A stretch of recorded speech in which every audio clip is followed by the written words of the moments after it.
Delegates and guests, please take your seats.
Check 1, 2.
Delegates and guests, please take your seats.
Please welcome Executive Director of the Democratic National Convention Committee, Alex Hornbrook, and Co-Chair of the Democratic National Convention, New Jersey Senator Cory Booker.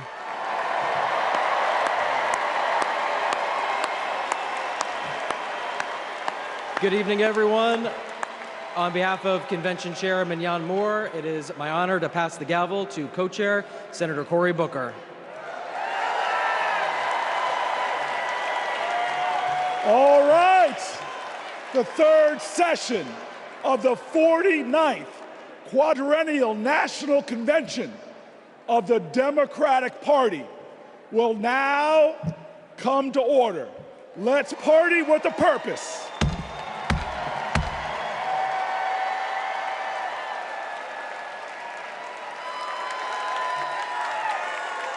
Please welcome Priest Sri Rakesh Bhatt and Bishop Leah Daughtry.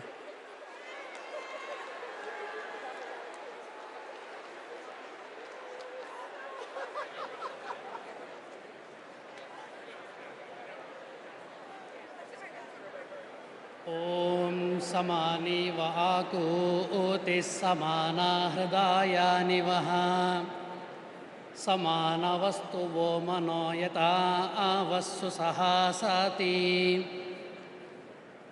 We should be in unison. Let our minds think together.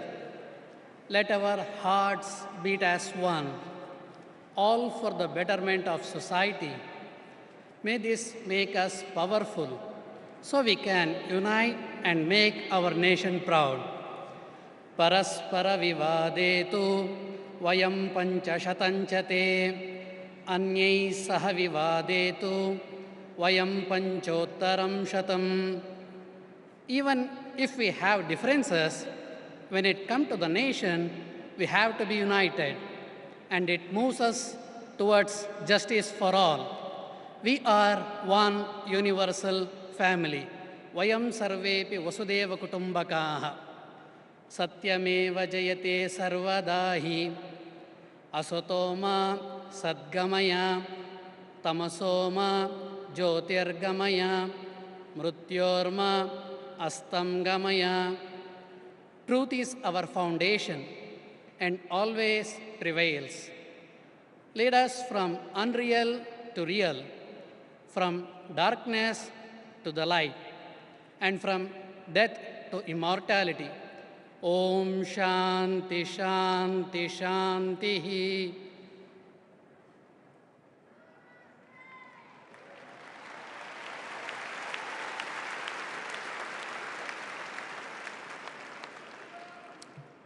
In the book of Isaiah 58 and 12, some of you will rebuild the ancient ruins. You will restore the foundations laid long ago. You shall be called the repairer of the breach, the restorer of streets in which to dwell. Let us pray. O God, creator of heaven and earth, lover of peace, freedom, and justice, we thank you for this privilege and this opportunity to gather today for the important work of visioning our nation's future. We gather at a critical time in our nation when we are at the crossroads of hopelessness and hopefulness, when the forces of good and evil so plainly battle for the hearts and minds of our people, when right is called wrong and wrong is called right, when up is called down and down is called up, when fake is called fact and fact is called fake, when it seems truth forever on the scaffold and wrong forever on the throne. And yet, even in the midst of this chaos and confusion, we see now a light on the horizon, and we are grateful. Grateful for hope, grateful for purpose, grateful for direction. You have called us to this moment, to march together toward the light, to join together with one voice in one fight, to move our nation away from division and despair and forward toward its highest ideals.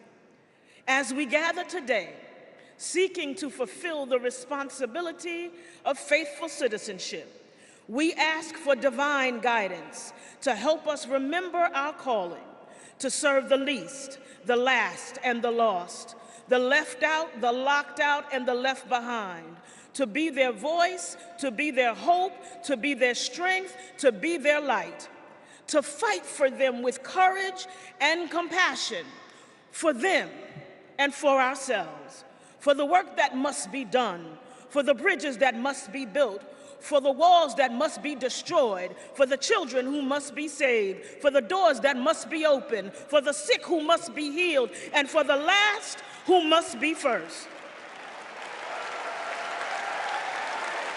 We ask for strength for the journey, clarity of thought, sharpness of vision, singleness of purpose, and the courage of our convictions to make the promise of America the practice of America. And may we build the old waste places. May we raise up the foundations of our future so that in generations to come, we shall be called the repairers of the breach and the restorers of streets in which to dwell. Because we ask it in your name, we declare that it is so. And all of God's children say, amen.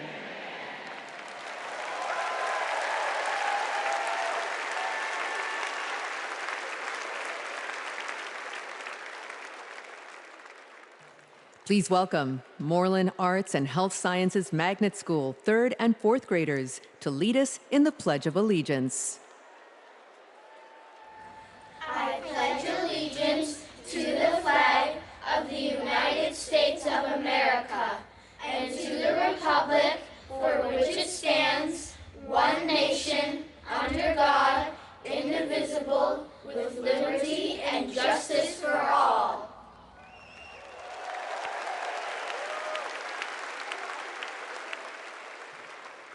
Please welcome 2019 Minnesota Teacher of the Year, Jess Davis, to sing our national anthem.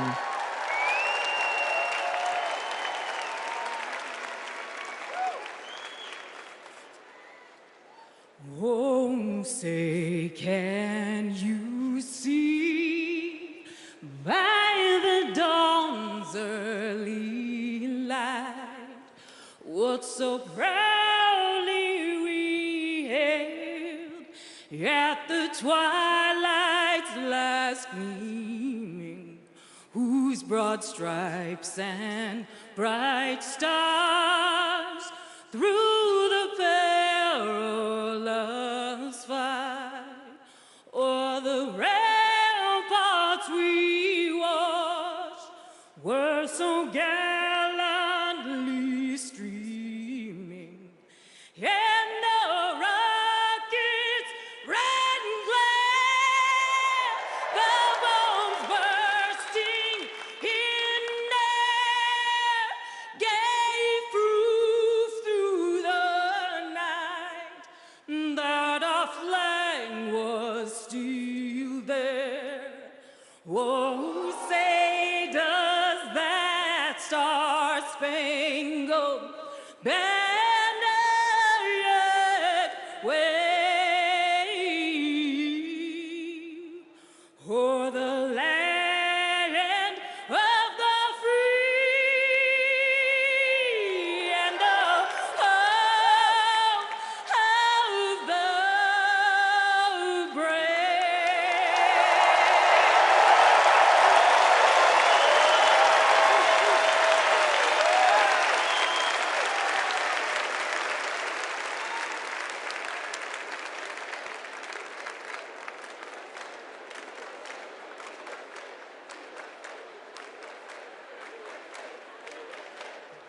Please welcome Democratic National Committee Chair Jamie Harrison and the officers of the Democratic National Committee.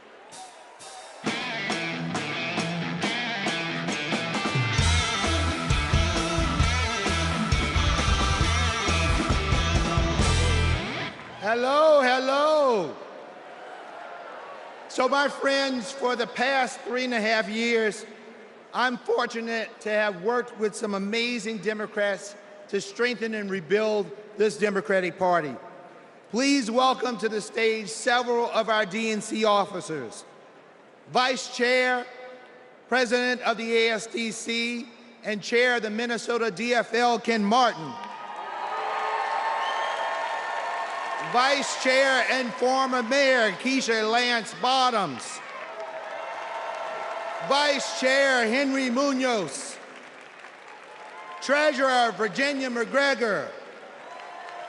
And you all know him from last night, the famous roll call star, our Secretary, Jason Ray.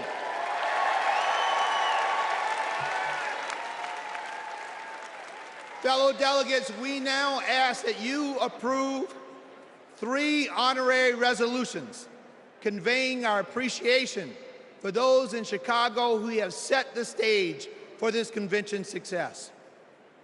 Our first resolution thanks the great city of Chicago, its mayor, governor, host committee, and residents for their unwavering dedication to organizing this historic convention.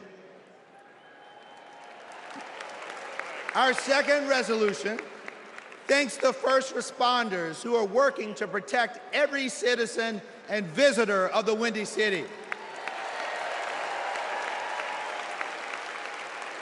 Our third and final resolution thanks the federal delegation of Illinois, its 14 U.S. representatives, and Senators Durbin and Duckworth for their continual support of the convention.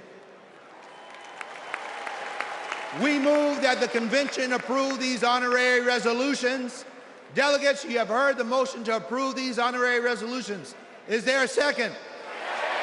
All in favor, please say aye. All opposed, say nay. The ayes have it, and the motion is passed.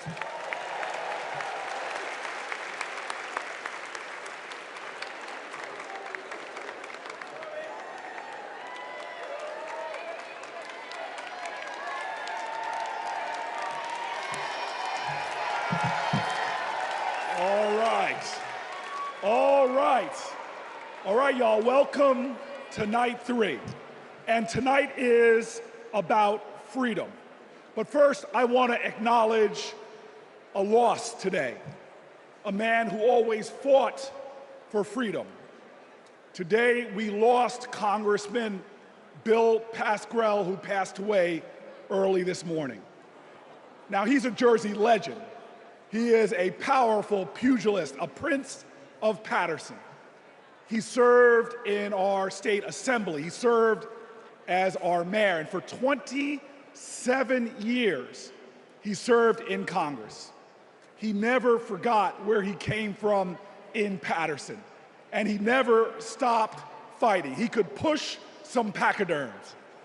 He fought for the people.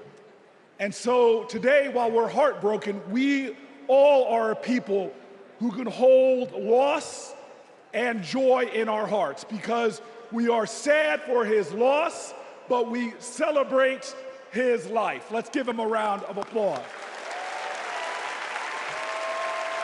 And now, some of the greatest heroes, some of the greatest warriors, some of the greatest champions for fighting for reproductive freedom. I welcome them to the stage.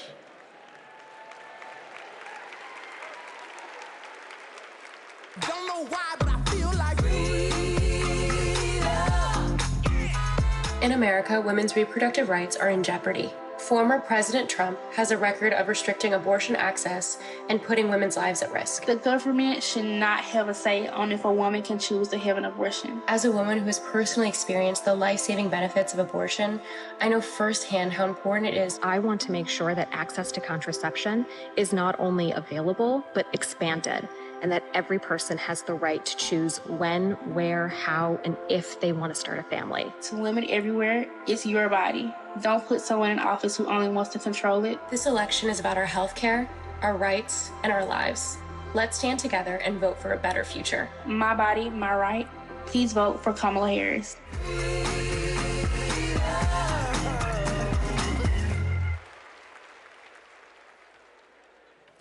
Please welcome President of Reproductive Freedom for All, Minnie Timaraju.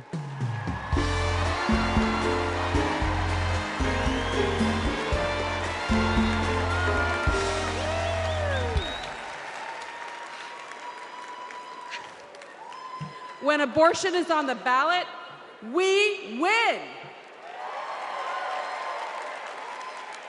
In California,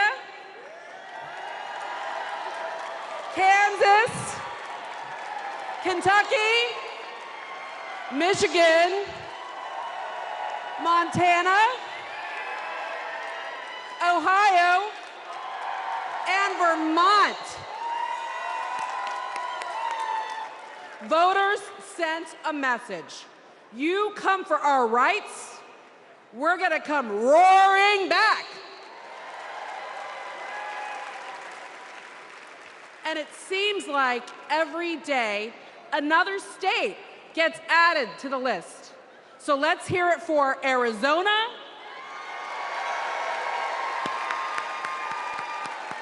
and Montana.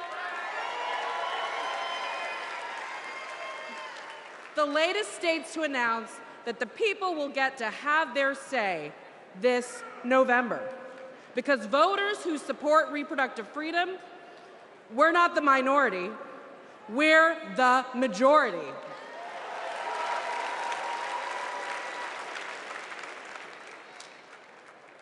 And if there are two people who should understand that Americans' private lives are none of anybody's business, is Donald Trump and J.D. Vance. Instead, Trump brags about overturning Roe v. Wade. And if you want to know what he's going to do in office, Google Project 2025.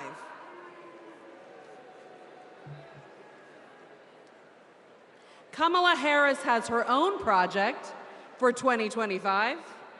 Restoring reproductive freedom.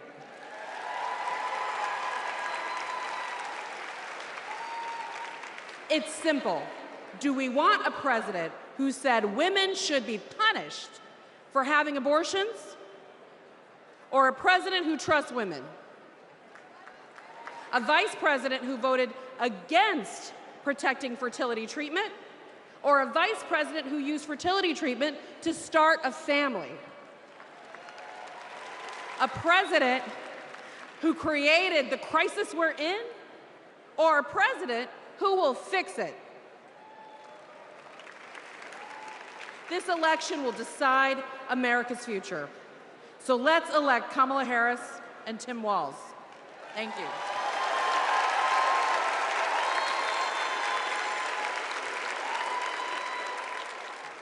Please welcome President and CEO of Planned Parenthood, Alexis McGill Johnson.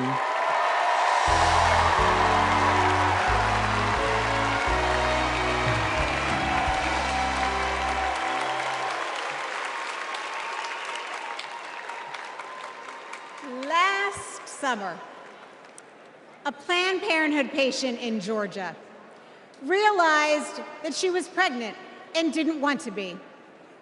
But Georgia bans abortion after 6 weeks. So she drove to South Carolina, but arrived the day that their 6-week ban went into effect. She went back home and then went to Florida.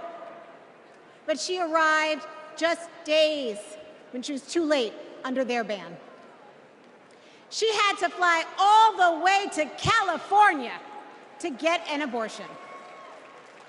Now remember, each time she had to get the money up, she had to miss work, she had to find childcare. Now imagine if this was an emergency situation.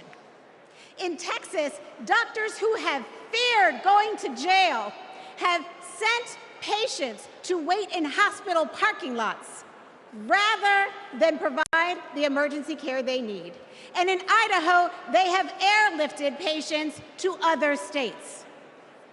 We cannot call ourselves a free nation when women are not free.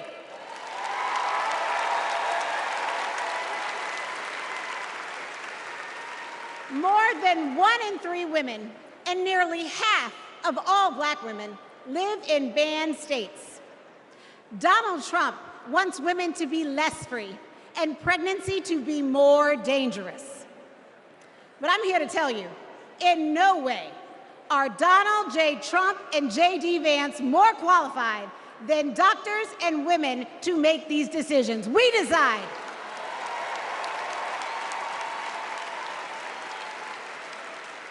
We trust women. We trust doctors. And we trust Kamala Harris.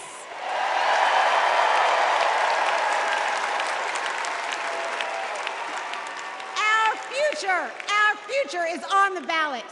Our bodies are on the ballot. And come November 5th, we will decide this election.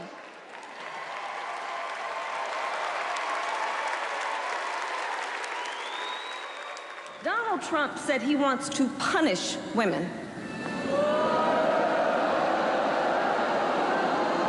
And as a result of his actions, today in America, 1 out of 3 women live in a state with a Trump abortion ban. 1 out of 3. Some of these bans go back to the 1800s, even before women had a right to vote. Think about that. Well, Tim and I have a message for Trump and others who want to turn back the clock on our fundamental freedoms. We're not going back.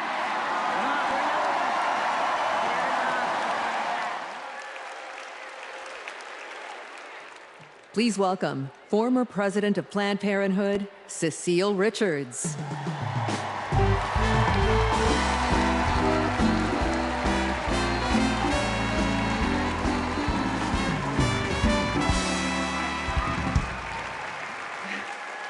Last few weeks have been a celebration of women, from cheering on Team USA to supporting Kamala Harris for president.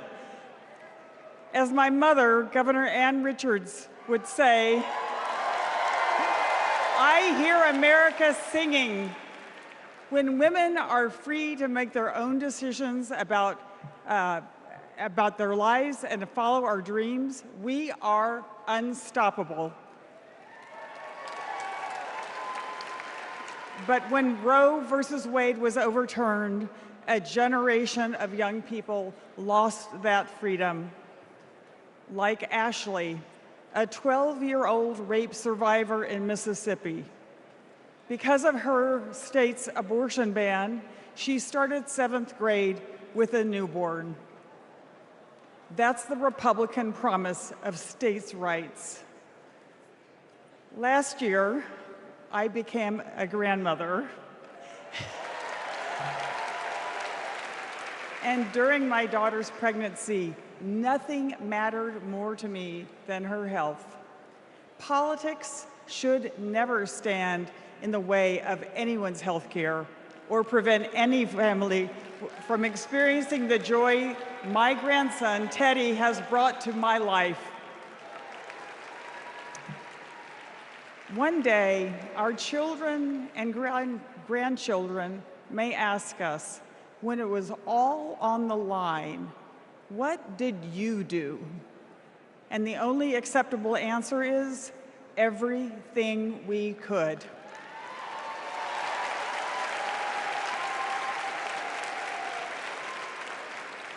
This is our time. This is our time. So let's go elect Kamala Harris and Tim Walz.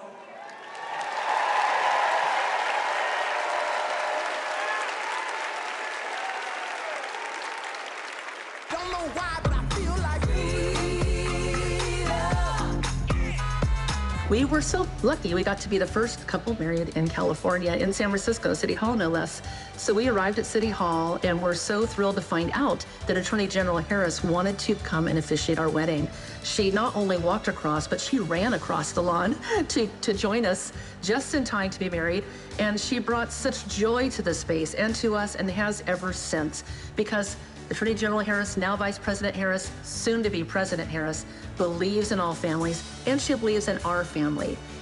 We were so happy last year to get to join Vice President Harris at the White House for the Equality Act signing, and she invited our entire family, and it was a very joyful occasion because Kamala believes in family, and we can't wait to meet Madam President next time.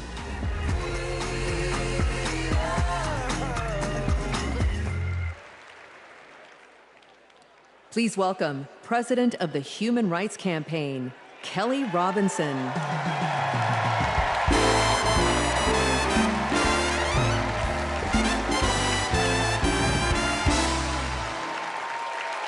The story of America is the story of progress towards freedom.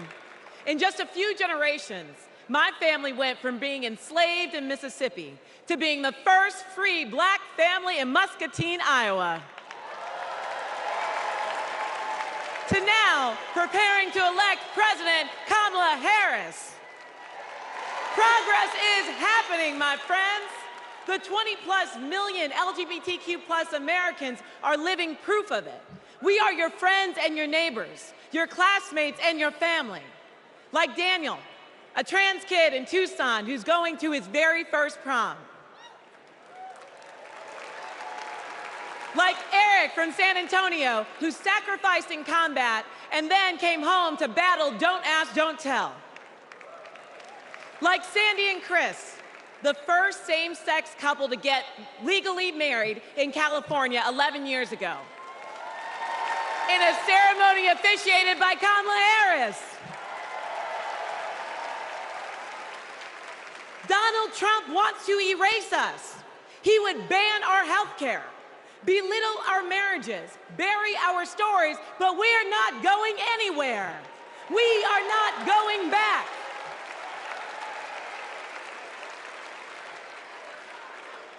Kamala Harris.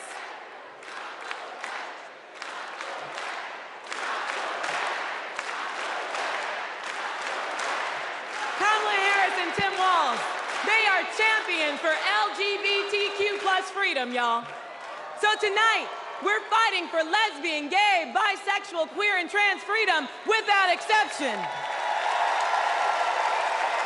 We're fighting for equality for all without exception. We're fighting for joy. Somebody say joy. Somebody say joy. Without exception. And when we fight,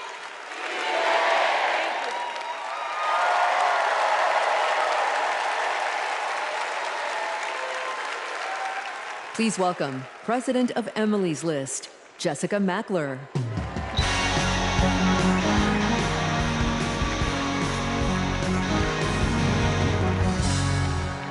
Donald Trump took away our rights, but he can never take away our power. Republican attacks on abortion didn't begin with the end of Roe, and they didn't end there either. Millions of women across this country are living with the devastating consequences of Republican abortion bans. Now comes Project 2025, a blueprint for banning abortion in all 50 states. It would give extremists like Donald Trump and J.D. Vance the power to monitor your pregnancy and even prosecute doctors for mailing abortion medication. Make no mistake, the threat of Project 2025 is very real, but so is our ability to stop it. In 2022, Democrats didn't just run on reproductive freedom, we won on reproductive freedom. And in 2024, we are coming back to the polls to finish the job. In his devastating opinion, Justice Alito wrote that women are not without electoral or political power. And Donald Trump and Republicans are about to find out just how true that is. The opportunity is before us. The power is in our hands, and the time is now.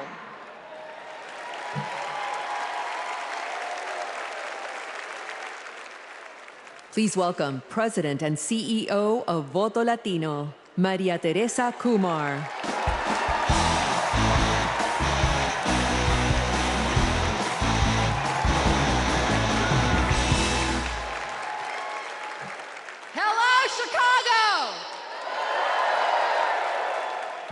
Here's a fact. When Latinos vote, Democrats win. Now, not everyone believes it, so I brought receipts. We flipped Nevada and Colorado in 2008. We delivered in 2020. Joe Biden and Kamala Harris won Georgia by 12,000 votes. Voto Latino, we registered 23,000 voters there.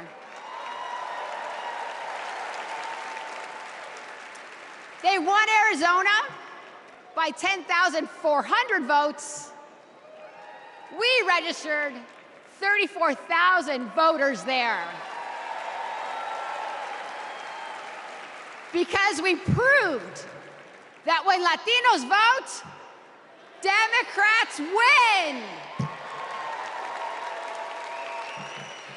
Now, they're trying to suppress our vote. Boo. Our sacred and universal right as Americans. So let me be clear.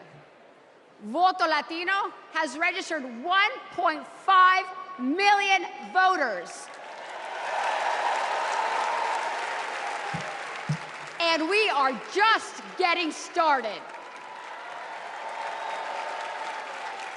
Because since 2020, 4 million young Latinos have become eligible to vote this election. And I couldn't be prouder because we are registering them faster than any time in our history. This year, we will prove it again. When Latinos vote, you guys got the memo.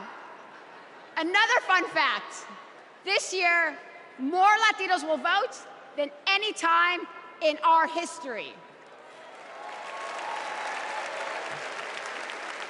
So that means, sí se puede, se está haciendo, sí se puede.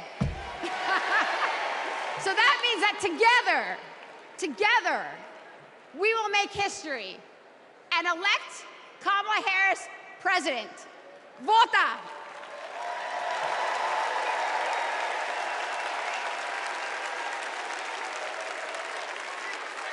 Don't know why, but I feel like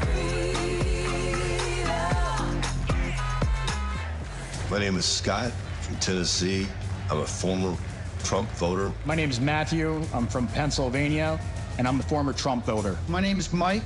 I live in southeastern Pennsylvania, and I am a former Trump voter. The main reasons why I won't support Donald J. Trump for president again starts with his chaotic behavior. He doesn't care about me.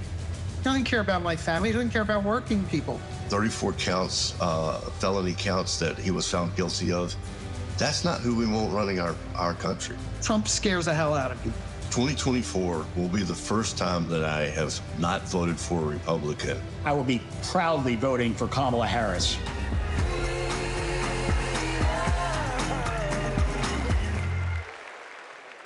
Please welcome New York Representative Tom Suozzi.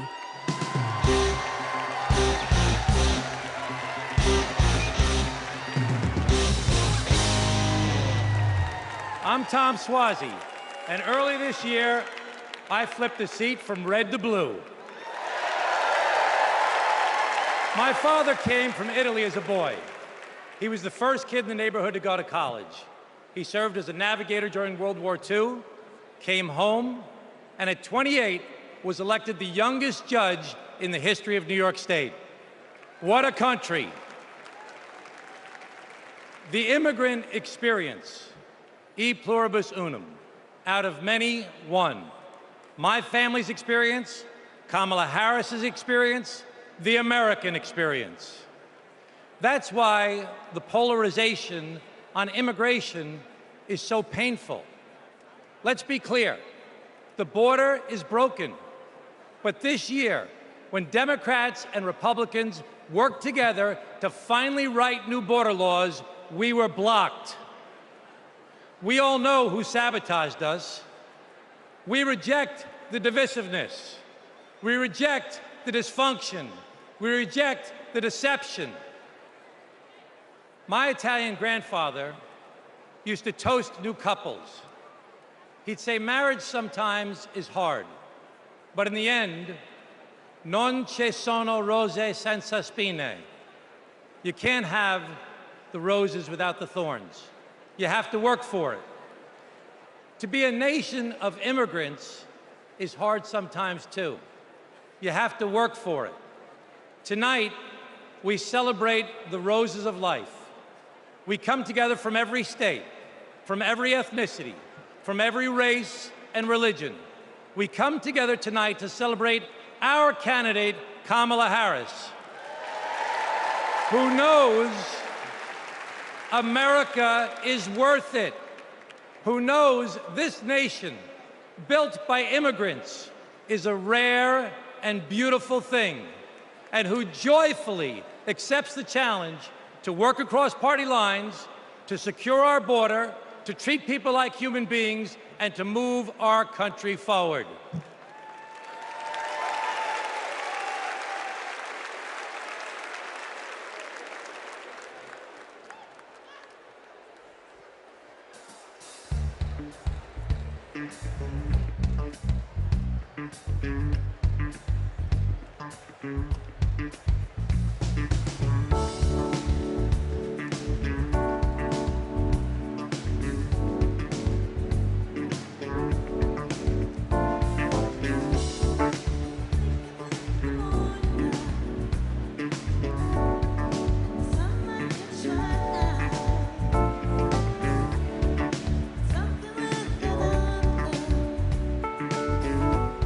There's heavy on my mind.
know why, but I feel like freedom. One reason here of the many of why I'm voting for Vice President Kamala Harris and Governor Tim Walz. I want to keep what President Biden started with the infrastructure plan and getting this country moving. Because of these investments into our country, it has put people like me, young people like me, Gen Zers, into work in the trades, working on electricity, carpentry, you name it. The Inflation Reduction Act and the infrastructure bill had the biggest impact on climate change. It's going to give us the opportunity to electrify our 7,000 square foot facility and go solar in the next 2 years. If you invest money in infrastructure, you're investing money in the country. Vote for Harris-Walz in November to continue these investments into our country and to grow our country forward. We should all vote Harris-Walz 2024.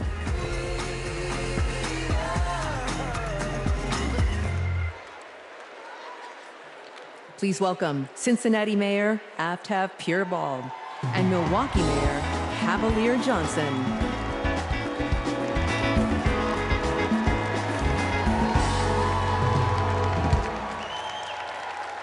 Hello, my name is Aftab Pureball, and I am the first Asian American mayor in the great city of Cincinnati. As a Tibetan refugee, my mom believed deeply in the promise of America. And when I was growing up, she and my dad, who is from India, taught me that when you make a promise, you keep it. For years, politicians came through my city and promised to fix the Brent Spence Bridge, which connects Ohio to Kentucky. Donald Trump was one of them. He did what they all do, press conference here, photo up there, but nothing changed until Kamala Harris and Joe Biden. Joe Biden told Cincinnatians, we're gonna fix that damn bridge. And 4 months later, he signed the bipartisan infrastructure law. It gave our city the biggest infrastructure investment in history. It will stitch our communities back together, and it will fix that damn bridge once and for all. That's what leadership looks like. Not hollow promises, but solid progress. Not lip service, but true, honest-to-God public service. And under Kamala Harris, the progress will only continue.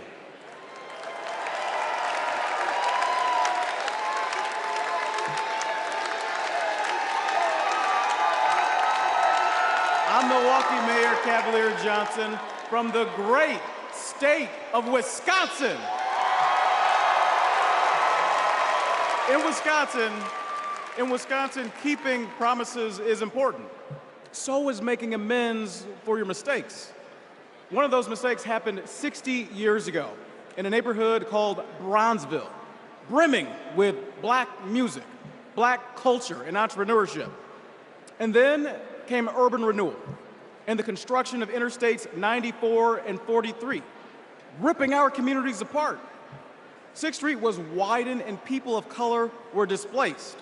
Homes destroyed, businesses shuttered, all for a quicker commute. Under Kamala Harris and Joe Biden, we're bringing Bronzeville back. With more green space, bike paths, and walkable streets to serve people who actually live there. The music is coming back. The culture is coming back. And thanks to the bipartisan infrastructure law, the opportunities are coming back. It's now my privilege to introduce two Milwaukeeans who know firsthand the power of reconnecting our communities, Rashawn Spivey and Deanna Branch.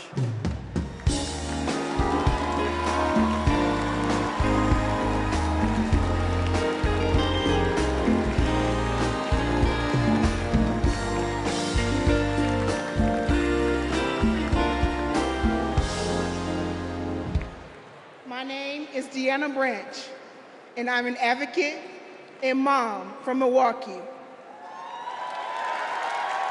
When my son, Aiden, was 2, he was hospitalized due to high levels of lead in his blood. Lead was everywhere, in our pipes, in our paint, and in our soil. President Biden and Vice President Harris passed the bipartisan infrastructure law. It's removing lead pipes from communities like ours. As president, Kamala Harris will make sure everyone can drink clean water and be, in Aiden's words, lead-free superheroes.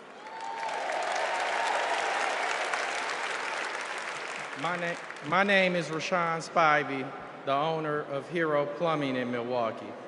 When President Biden and Vice President Harris announced their goal to replace every lead pipe in America, Hero stepped up to help make that vision a reality. We went to work replacing lead pipes that served homes and child care communities or child care centers in our communities. Since then, we've replaced more than 1,000 pipes. That was made possible thanks to Vice President Kamala Harris. And when she visited Milwaukee 2 years ago, I got to show her our work up close. Because of her leadership, I've grown my business and helped kids like Aiden have safer, healthier lives.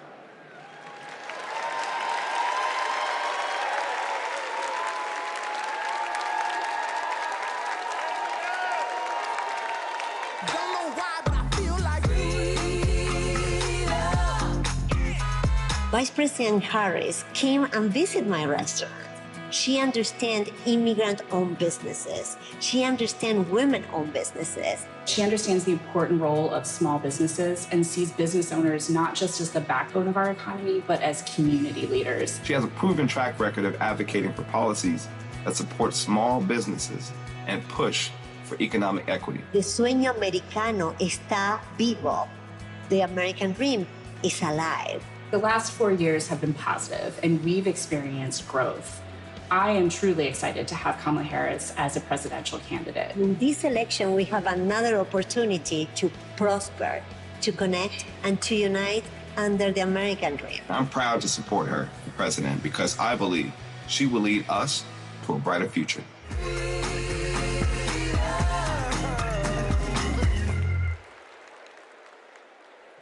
Please welcome Delaware Representative Lisa Blunt Rochester.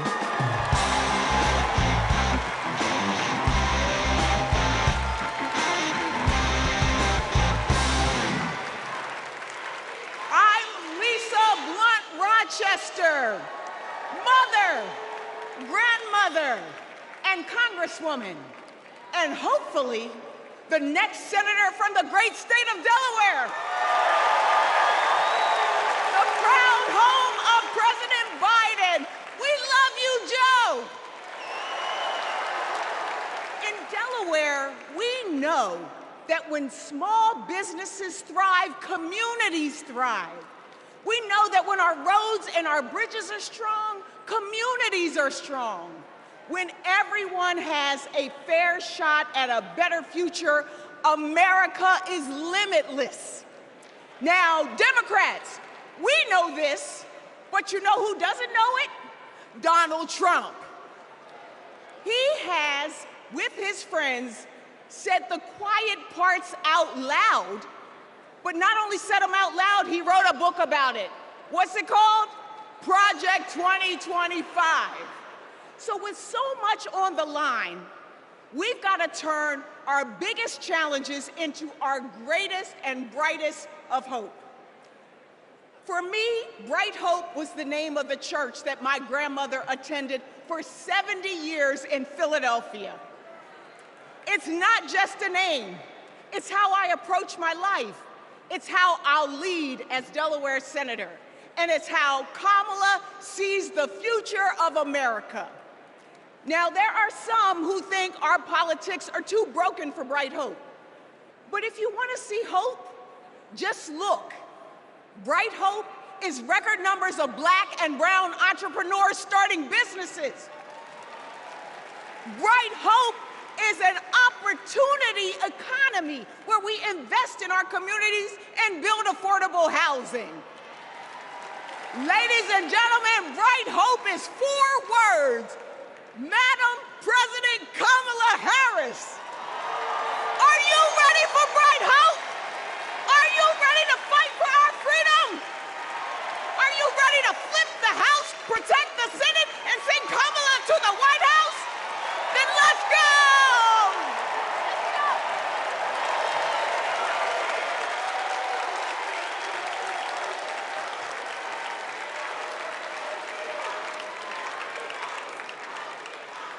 Wow. Wow. Oh my gosh. Lisa Blunt Rochester, know that name. Know that name. My friend, my sister, and soon to be our senator. I can't wait to work with her in the Senate. But next, we're going to hear more about the ongoing fight for reproductive freedom.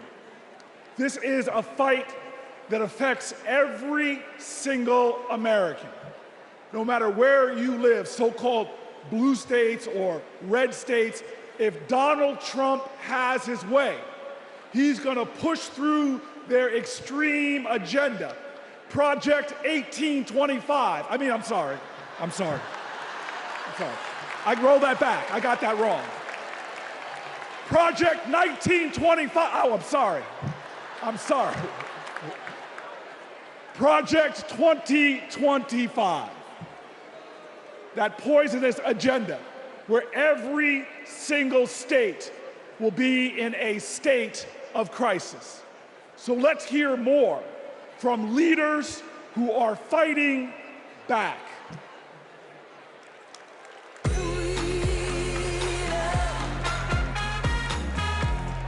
Freedom means unity. Caring for others. Being able to feel safe. My choice to vote. The freedom to read what I want to read. Freedom. Oportunidad para todos. The freedom to love. Be who I want to be. For all to be equal. Live my life. Freedom means my choice. IBF. Union strong. Basic human rights.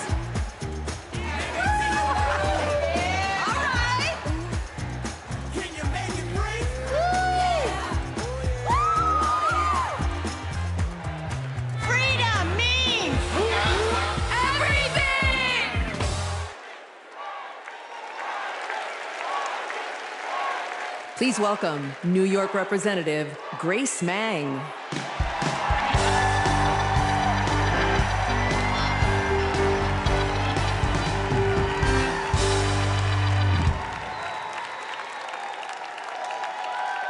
Generations of women fought for our rights. Our right to vote, our right to financial independence, and our right to reproductive freedom. Our mothers and grandmothers marched for us. Because of them, my husband and I were able to choose if and when to start a family. And we have 2 energetic boys running around at home. Now it is our turn to take the torch for our children and grandchildren. All across our country, women are being denied life-saving health care and the right to determine their futures. And a second Trump term will be even worse. He will not stop at banning abortion. He'll let states track pregnancies. He'll put birth control and fertility treatment at risk. Trump's plan is cruel, it's dangerous, but it is not inevitable. Tonight, we mobilize for Kamala Harris. November 5th, we move forward with Kamala Harris because we are not going back.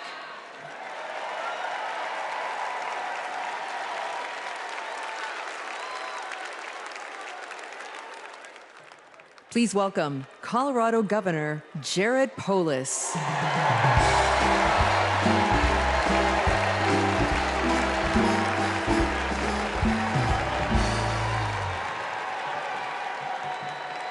Tonight, let's talk about freedom, including our most intimate freedom, choosing when and if to have children and have a family. And let's talk about Project 2025, Donald Trump's roadmap to ban abortion in all 50 states. Look, that sounds crazy, but right here on page 562, it says that Donald Trump could use an obscure law from the 1800s to single-handedly ban abortion in all 50 states, even putting doctors in jail. Page 486 puts limits on contraception. Page 450 threatens access to IVF. On page 455, Project 2025 says that states have to report miscarriages to the Trump administration. Page 451 says the only legitimate family is a married mother and father where only the father works. You know what? I'm going to take that one out. I'm going to put that in my pocket so I can share it with undecided voters so they better understand what's at stake this election. Project 2025 would turn the entire federal government and bureaucracy into a massive machine. It would weaponize it to control our reproductive and personal choices. Look, as a Redditor, gamer, entrepreneur, and Swiftie from the free state of Colorado, I'm excited by Kamala Harris's vision for protecting and expanding our personal freedom, internet freedom, and economic freedom. Democrats welcome weird, but we're not weirdos telling families who can and can't have kids who to marry or how to live our lives.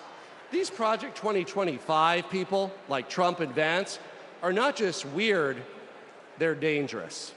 They want to take us backwards, but we aren't going back. Like ever, ever, ever. Let's stop Project 2025 and elect Kamala Harris president this November.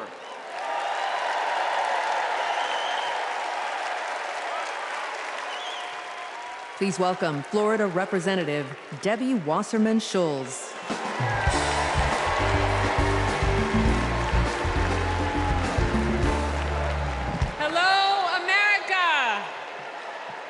As a proud Floridian, I bring you a cautionary tale. For the people of my state, Project 2025 isn't just a threat.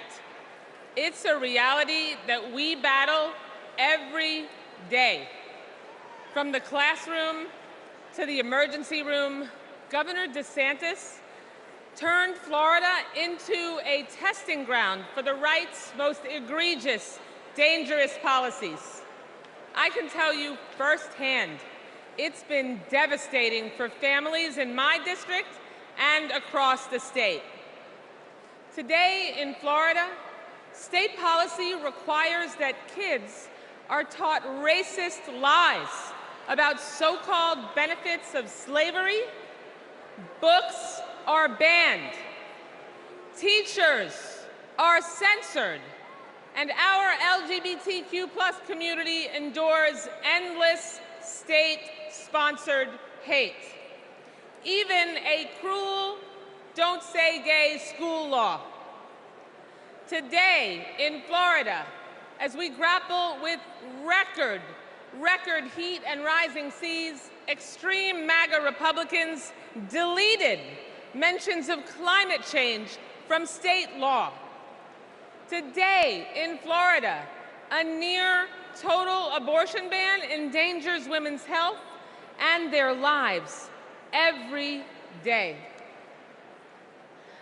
I keep thinking, about a Central Florida woman I met named Deborah. And at 23 weeks pregnant, she got news every future parent dreads. Her baby's kidneys never developed. Doctors told her that not only would her baby not survive, her own health was in danger. Deborah couldn't get the care she needed in Florida, and she couldn't afford to travel hundreds of miles to get it. She had no choice but to carry her son Milo to term, only to watch him die in her arms 2 hours later. This is Project 2025 in practice. It's what Donald Trump and J.D. Vance want for the whole country. But we're not going to let it happen, are we? Now, I say this as a Floridian, but also a mom and an American. We can't let them do to America what they did to Florida. Are you with me? So let's fight like hell to elect Kamala Harris, the next president of the United States of America. Thank you so much.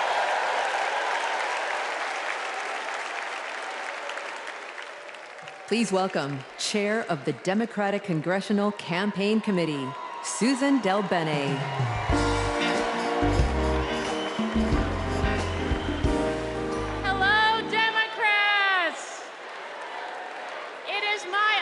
To represent the great state of Washington and to lead the House Democrats' work to take back the majority. As I travel the country, I hear the same thing. People want governance that works. They don't want tax cuts for the ultra-wealthy, not a national abortion ban, or more chaos and dysfunction, or blind loyalty to Trump. In other words, they don't want Republicans in charge. We're here because we need to elect Vice President Harris and Governor Walz. And giving them a Democratic Congress is how we turn promises into progress. A Democratic majority means lowering costs and growing the middle class, expanding the child tax credit and making it permanent, protecting reproductive freedom, and yes, a Democratic House means Speaker Jeffries will certify the 2024 election. We need just 4 more seats to take back the majority. The good news is we have fantastic candidates in winnable districts all across the country. In battleground states like Michigan and Arizona, in blue states like New York and California, and even in states like Iowa and Nebraska. And we're going to make history by picking up a seat in the state where I was born, Alabama. In 2022, we came within 7,000 votes of the majority. So it's within our power to win these critical races. This election is about our rights, our freedoms, our democracy, and our future. So let's get out the vote. Let's take back the House. Let's make Hakeem Jeffries our next speaker. And let's send Kamala Harris and Tim Walz to the White House. Thank you.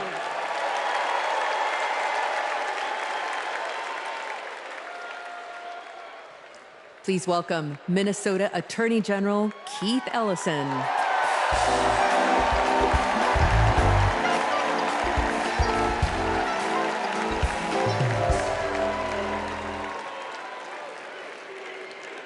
Friends, I'll never forget when I first saw the video of the murder of George Floyd.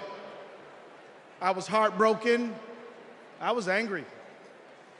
And that morning, my phone rang. And on that line was Governor Tim Walz. Tim Walz felt the exact same way I did. And a few days later, Tim appointed me to prosecute Floyd's murder. Almost a year after that, minutes after the guilty verdict came down, my phone rang again. And it was Vice President Kamala Harris calling to congratulate my team and the work. Now, Kamala and Tim, they understand the legacy of George Floyd. No one is above the law, and no one is beneath it. No one is outside the circle of our compassion. In the Republican Party, everyone thinks they're above the law. Hell, nearly a dozen of their own lawyers are facing serious charges. Even their lawyers need lawyers. These con artists are trafficking in the defective goods of division, exclusion, and fear. And friends, selling defective goods is a scam. And like Kamala Harris, I am an attorney general. And attorney generals know what a scam is when they see it. Like my friend Tish James, for example, from New York. America, we won't be scammed again. We're not going back, we are going forward. And Kamala Harris and Tim Walz are ready to lead us there. I've worked side by side with Tim Walz for 18 years. His office is right across the hall from mine. And I've seen him deliver for the people of the state of Minnesota every day. Everybody knows Minnesota is one of the best states to live in, to raise a family, to do business, and we've got the best voter turnout in America. Facts. Kamala and Tim, they fight for the people, and they also listen.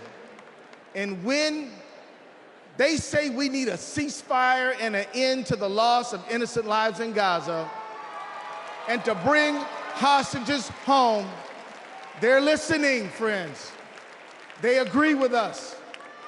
There are people watching tonight, and maybe even here tonight, who aren't sure yet about Kamala Harris and Tim Walz.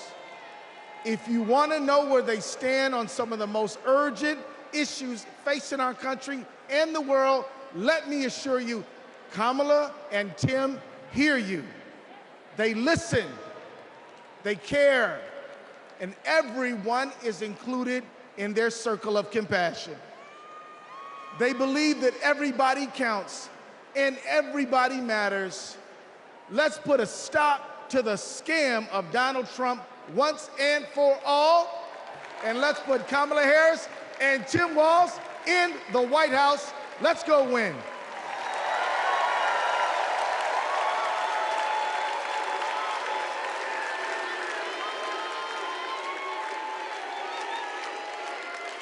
Have you ever discussed Special Counsel Mueller or his investigation with anyone?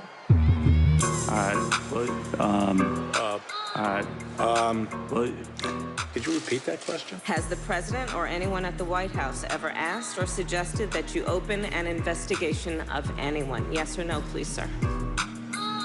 Seems you would remember something like that. I don't know. Please answer the question. Senator, I think I've answered the question. No, you've not. I'm not able to be rushed this fast. It makes me nervous. Can you think of any laws that give government the power to make decisions about the male body?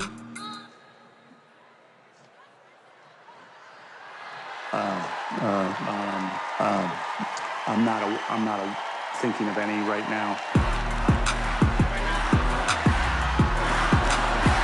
In my, never mind. Let's move on. Okay.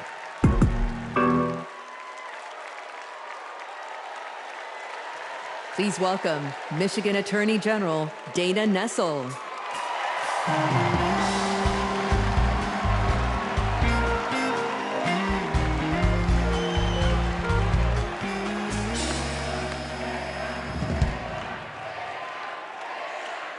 Hello, Chicago. I'm Michigan Attorney General Dana Nessel.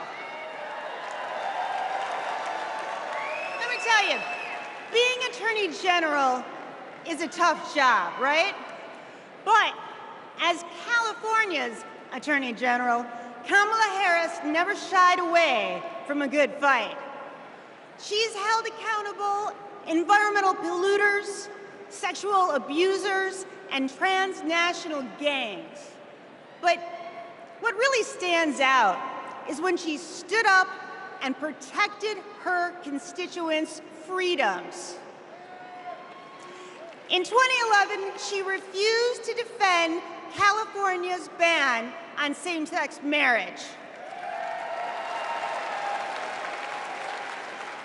She refused to argue that some families should have fewer rights than other families. It meant a lot. She was fighting for families like mine. Now, in 2022, I faced a similar situation when, after Roe v. Wade was overturned, Michigan's archaic abortion ban was resurrected. But Vice President Harris had my back, and she reminded me that protecting people's lives and defending their rights is our job. And just as the same-sex marriage ban was overturned in California, so too was the abortion ban in Michigan. By the way, I got a message for the Republicans and the justices of the United States Supreme Court. You can pry this wedding band from my cold, dead, gay hand.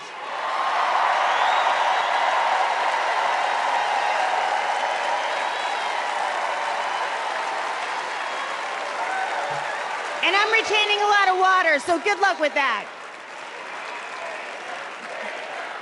Look, I know that whether she's Attorney General or President of the United States, Kamala Harris will always be in our corner. Now, America, you get to be the judge. Do we go back to the corruption, criminality, and chaos of Donald Trump? Or do we move forward with Kamala Harris? We know when she takes an oath to preserve, protect, and defend the Constitution, she's actually read it. We know that she'll appoint Supreme Court justices who will protect our freedoms. And let me tell you, Kamala knows you go from the courthouse to the White House, not the other way around. Ladies and gentlemen, I rest my case.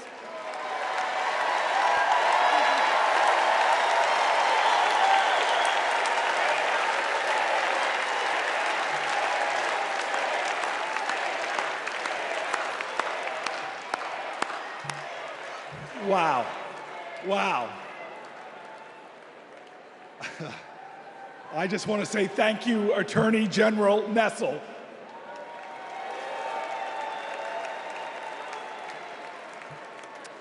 So coming up, we have John and Rachel, proud, loving parents of 3. On October 7th, their son Hirsch, a U.S. citizen, was at a music festival when Hamas attacked. He was taken hostage, and he is still being held today, an American citizen. Rachel and John want what every parent wants: to hold their child close, to love on them, and keep them safe. I'm honored to introduce the 2 of them tonight.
At this moment, 109 treasured human beings are being held hostage by Hamas in Gaza. They are Christians, Jews, Muslims, Hindus, and Buddhists. They are from 23 different countries. The youngest hostage is a 1-year-old red-headed baby boy, and the oldest is an 86-year-old mustachioed grandpa. Among the hostages are 8 American citizens. One of those Americans is our only son. His name is Hirsch. He's 23 years old. And like Vice President Kamala Harris, Hirsch was born in Oakland, California. Hirsch is a happy-go-lucky, laid-back, good-humored, respectful, and curious person. He is a civilian. He loves soccer, is wild about music and music festivals, and he has been obsessed with geography and travel since he was a little boy. His bedroom overflows with atlases, globes, maps, and National Geographic magazines. On October 7th, Hirsch and his best friend, Honor, went to a music festival in the south of Israel. It was advertised as celebrating peace, love, and unity. They also went to celebrate Hirsch's 23rd birthday. As rockets began to fall, Hirsch, Honor, and 27 other young festival goers took refuge in a 5-foot by 8-foot bomb shelter. Terrorists began to throw grenades into the shelter. Honor stood in the doorway and repelled 7 of those grenades before the 8th one killed him. Altogether at the Nova Music Festival, 367 young music lovers were killed. This was just one of the many attacks on neighborhoods and communities in southern Israel on that terrible day. In total, 1,200 were killed, including 45 Americans. Hirsch's left forearm, his dominant arm, was blown off before he was loaded onto a pickup truck and stolen from his life and me and John into Gaza. And that was 320 days ago. Since then, we live on another planet.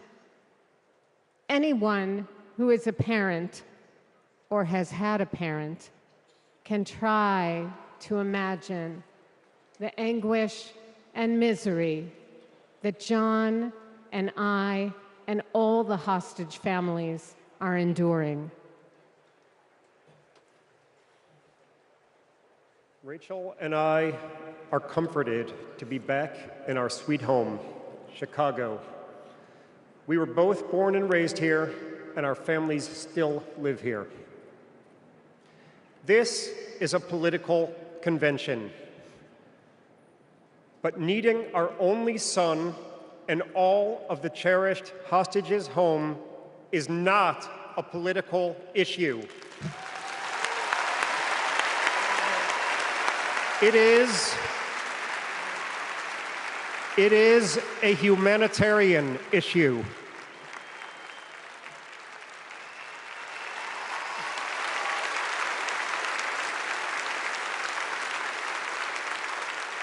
The families of the American 8 hostages meet every few weeks in Washington. We're heartened that both Democratic and Republican leaders demonstrate their bipartisan support for our hostages being released. We've met with President Biden and Vice President Harris numerous times at the White House. They're both working tirelessly for a hostage and ceasefire deal that will bring our precious children, mothers, fathers, spouses, grandparents, and grandchildren home, and will stop the despair in Gaza.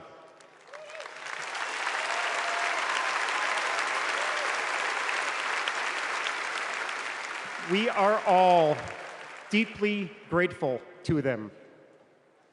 We're also profoundly thankful to you, the millions of people in the United States and all over the world who have been sending love, support, and strength to the hostage families. You've kept us breathing in a world without air.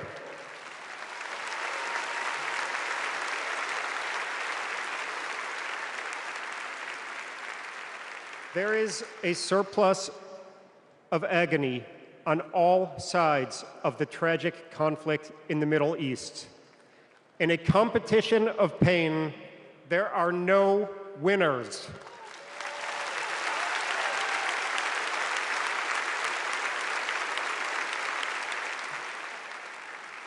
In our Jewish tradition, we say, Kol Adam Olam Umlo'o. Every person is an entire universe. We must save all these universes.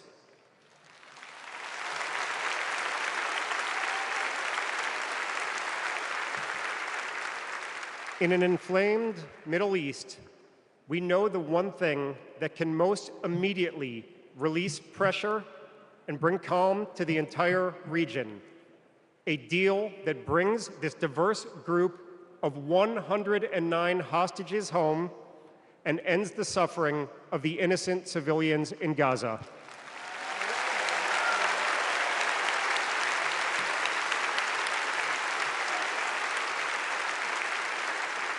The time is now.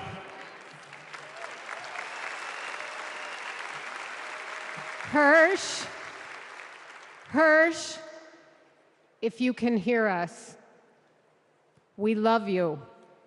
Stay strong. Survive. Bring them home.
Now, some of you may have the wrongful impression that I'm about to sing with this man. That ain't gonna happen. But I'll tell you what, I want to bring you all to a street in Newark, New Jersey called Martin Luther King Boulevard. On that street was this incredible housing project called Brick Towers. We never mistaked wealth with worth. In those towers was a tenant president named Miss Virginia Jones. Her son was murdered in the 1980s in the lobby of one of those buildings, but she was a woman of invincible joy. And I'll tell you this, I used to ask her, how are you so joyful? And she would always tell me, as a church woman, she'd say, the joy I have, the world didn't give it to me. Come on now, come on now. She taught me that you've got to generate the joy, that hope is the active conviction that despair will never have the last word. And so tonight, there are so many challenges in our nation. There are so many problems that we're facing.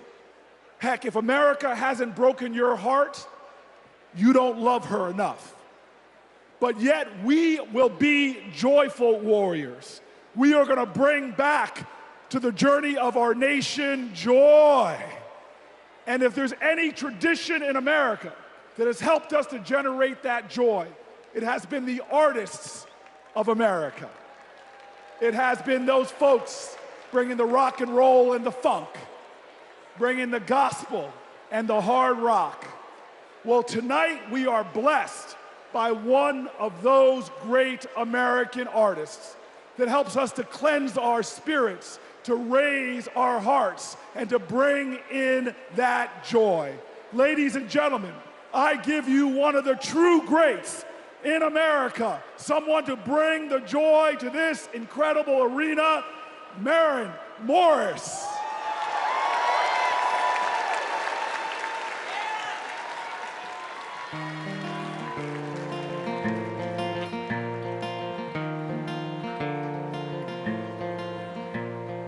If you don't like it, get the hell out.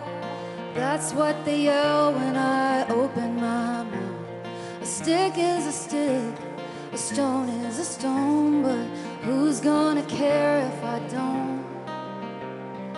Who's gonna change if I won't? When time turns this moment to dust, I just hope that I'm proud of the woman I was. When lines of tomorrow are drawn, can I live with the side that I chose to be on? Will we sit on our hands, do nothing about it?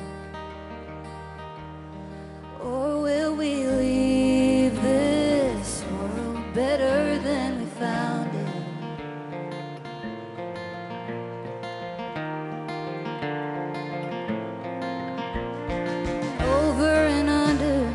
Above the law, my neighbor's in danger.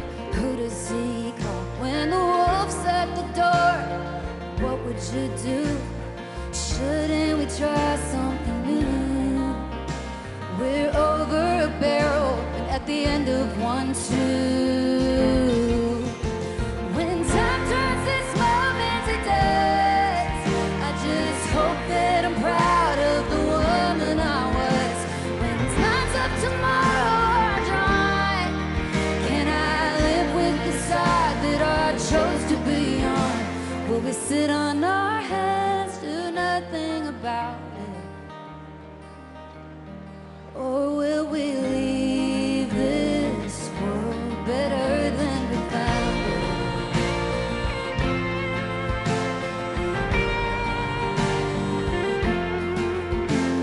America, America, divided we fall. America, America, God save us all from ourselves and the hell that we built for our kids. America, America, we're better than this. When time turns this moment to dust, I just hope my son's proud of the woman I was. When the lines of tomorrow are drawn, can I live with the side that I chose to be on? Will we sit on our hands, do nothing about it? Can we leave this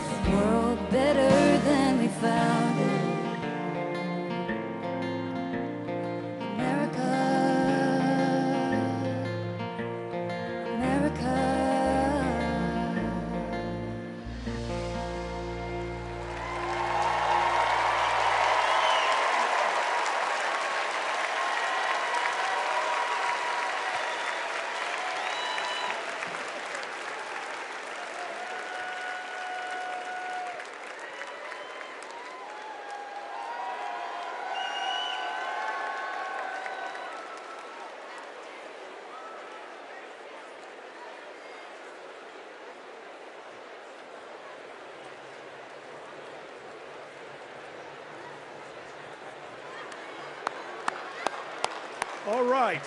You know what? I'm inspired. Maybe I will sing a song. To Donald Trump, a little B.B. King classic, "The Thrill Is Gone."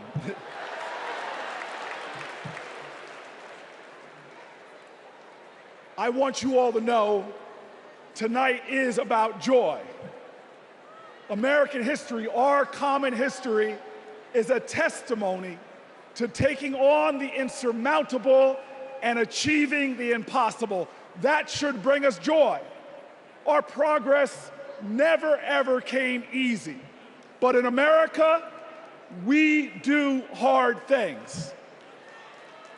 We built labor unions and small businesses. We created great public education and world-changing innovation. We nurtured the best athletes and artists humanity has ever seen, and we kept the promise of Medicare and Social Security for our seniors. Look at who we are. Against bigotry and hate, we advanced equal rights for all Americans. Civil rights, workers' rights, LGBTQ rights, reproductive rights, the right to marry who you love, the right to be free. We did all of this in a way that didn't pit American against American. We did this by healing rifts, by bridging divides, by pulling people together. And all the while, we in this nation lived up to our calling and our creed to be a more perfect union, to make this one nation under God a little more indivisible. Now, you all know this. Trump betrays these ideals. He viciously attacks Democrats and Republicans. His put-downs know no shame. John McCain's military service, Nikki Haley's heritage, women, people with disabilities, trans people, our veterans. He is indiscriminate in his put-downs. His is the politics of smear and fear, not inspiration and elevation. Donald Trump speaks more of American carnage than American compassion. But in America, you can't lead the people if you don't love the people. All the people. Now, our nominees, Kamala Harris and Tim Walz, they bring the joy. Think about it. They're descendants of immigrants, shopkeepers, slaves, educators, people who faced pain with perseverance, people who met hate with love. They are the living dreams of their ancestors.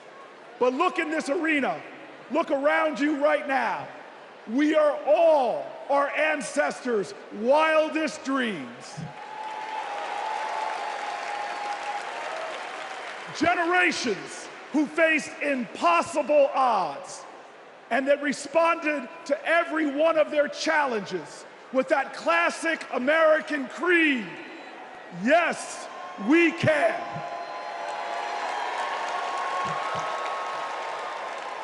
So there are doubters out there. There are people that doubt our collective strength. They want to tell us how bad we are. They want to say that they alone can save us. Well, we know that the power of the people is greater than the people in power. And we're not going to lose our faith. Look, I want everybody in here to let us all say it together. I believe in America. Let me hear you. I believe in America. I believe in America because our elders told us that no matter what the obstacle, like the gospel says, we shall overcome. I believe in America because our soldiers died on beaches and battlefields. They died at sea and in the air so that we could be free today and say together, I believe in America. I believe in America because our fighters fought at Stonewall. Our marchers marched in Selma. Delegates met at Seneca Falls. Every single one of them believed in America, even when America didn't believe in them. Say it with me now.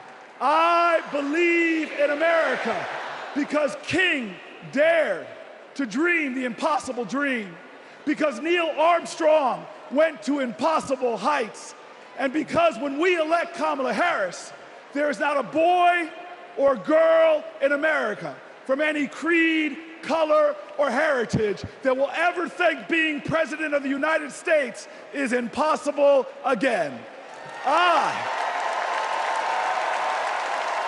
Say it with me. I believe in America, the land of hope and heroism. I believe in America, the land of courage and compassion.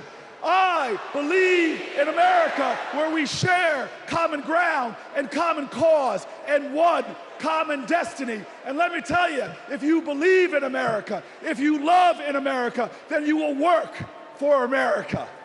And when we work together, when we stand together, when we organize together, when we vote together, I will tell you this, when we fight, we win.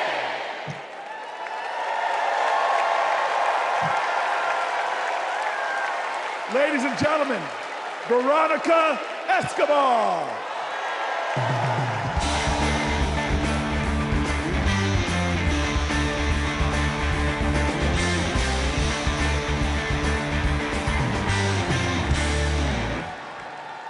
Buenas noches. Like countless Texans, I grew up going back and forth across the border from El Paso to Ciudad Juarez. My family would shop, have dinner, go to the doctor, pick up medicines. The border is my beloved home, the place where my children grew up. Forget what you hear on the news. I'm from there.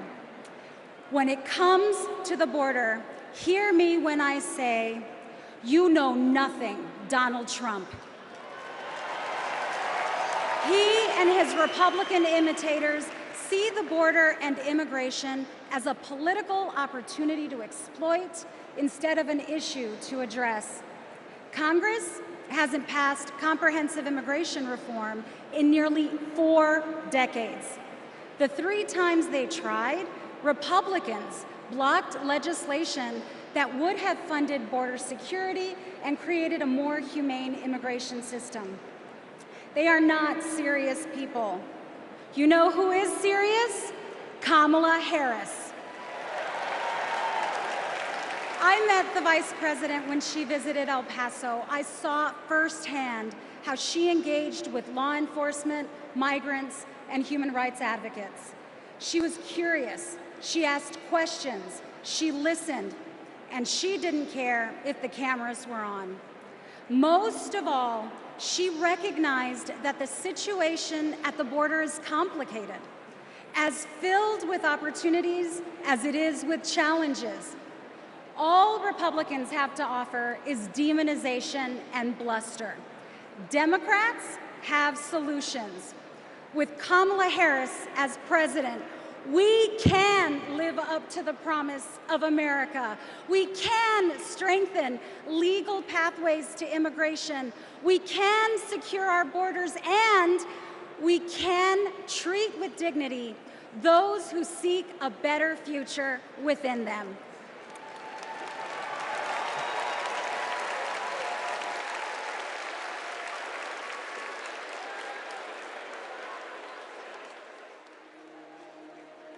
I have a question for you. Who really wants a solution at our border? Our administration worked on the most significant border security bill in decades. Some of the most conservative Republicans in Washington, D.C. supported the bill. Even the Border Patrol endorsed it.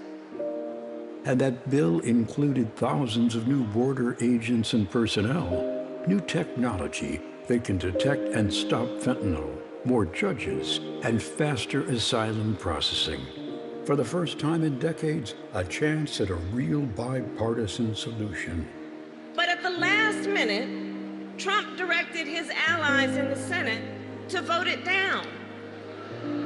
They're blaming it on me. I said, that's okay, please blame it on me, please.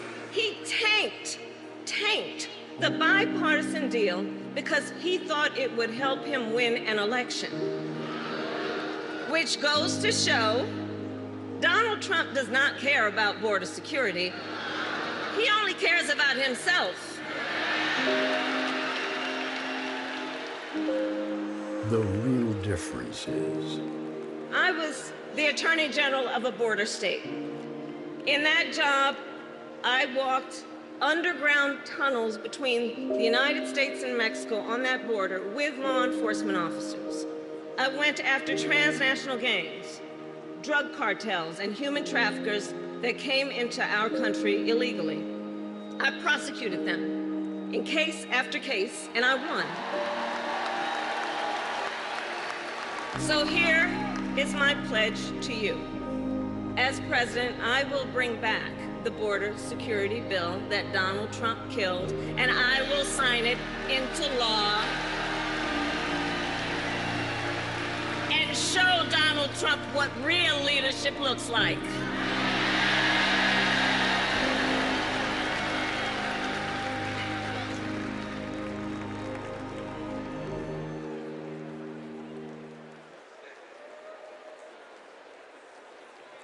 Please welcome Connecticut Senator Chris Murphy.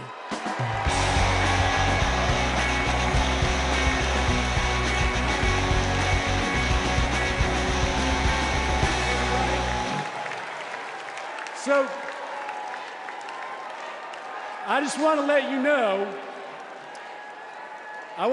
that everything that you just saw in that video, that's exactly what happened. I know because I was the Democratic senator who negotiated that bill to secure the border with President Biden and Vice President Harris. And I want to tell you this as well. Donald Trump's allies weren't just in the room. They helped us write the whole bill. It was a bipartisan bill. It was a tough bill. $20 billion in new border security, gave the president the emergency power to shut down the border, made compassionate but serious reforms to our asylum system. One Republican said it would have had almost unanimous support if it weren't for Donald Trump. Trump killed that bill, and he did it because he knew that if we fixed the border, he'd lose his ability to divide us, his ability to fan the flames of fear about people who come from different places. Right? You guys know this, right? Hate and division, that's Trump's oxygen. Right? People like Trump and J.D. Vance, they need it to survive in politics. People are saying that they're weird, that they're creepy, and they are weird, they are creepy. But even worse, they're weak.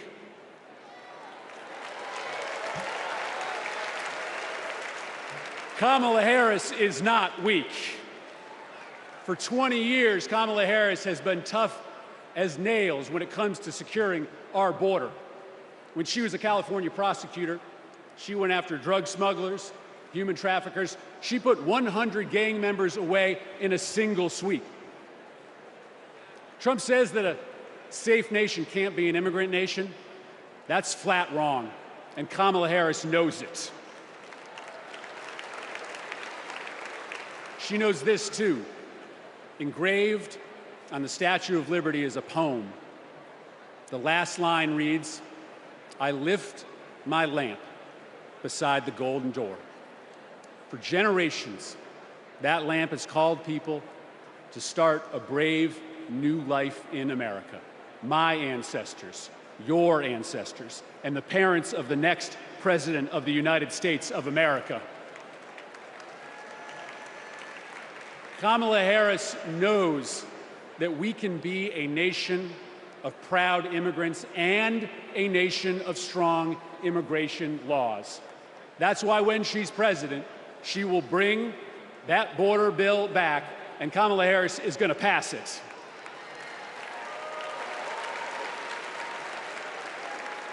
How do I know this?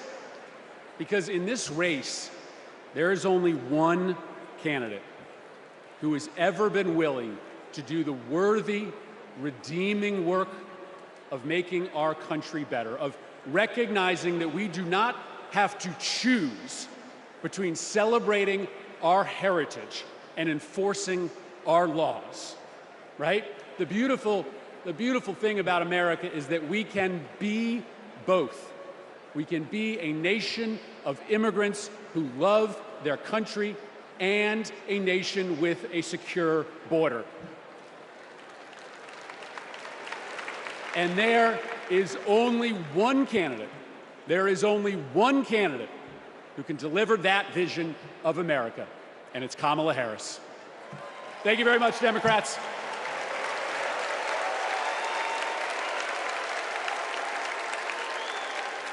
Please welcome Bexar County Sheriff Javier Salazar.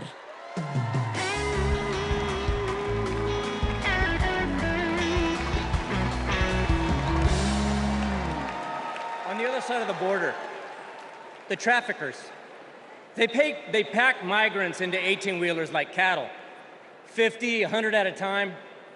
Then they seal the doors. That's when the 911 calls come. We hear them, desperate, terrified, gasping for air. Now, sometimes we get there in time. Sometimes, despite our best efforts, we can't. When Donald Trump comes down to Texas, stands next to officers in uniforms just like mine, he's not there to help us. Don't think that, not for a second. He is a self-serving man.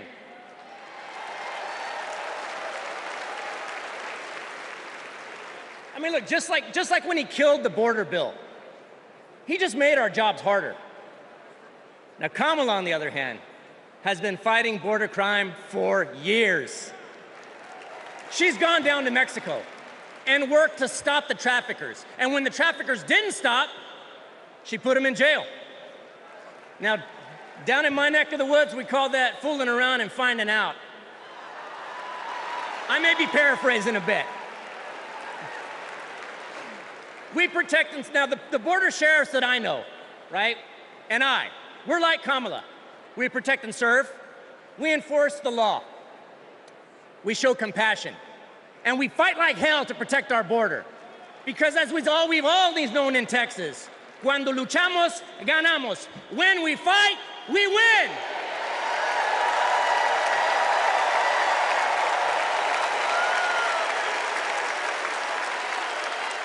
Please welcome California Representative Pete Aguilar.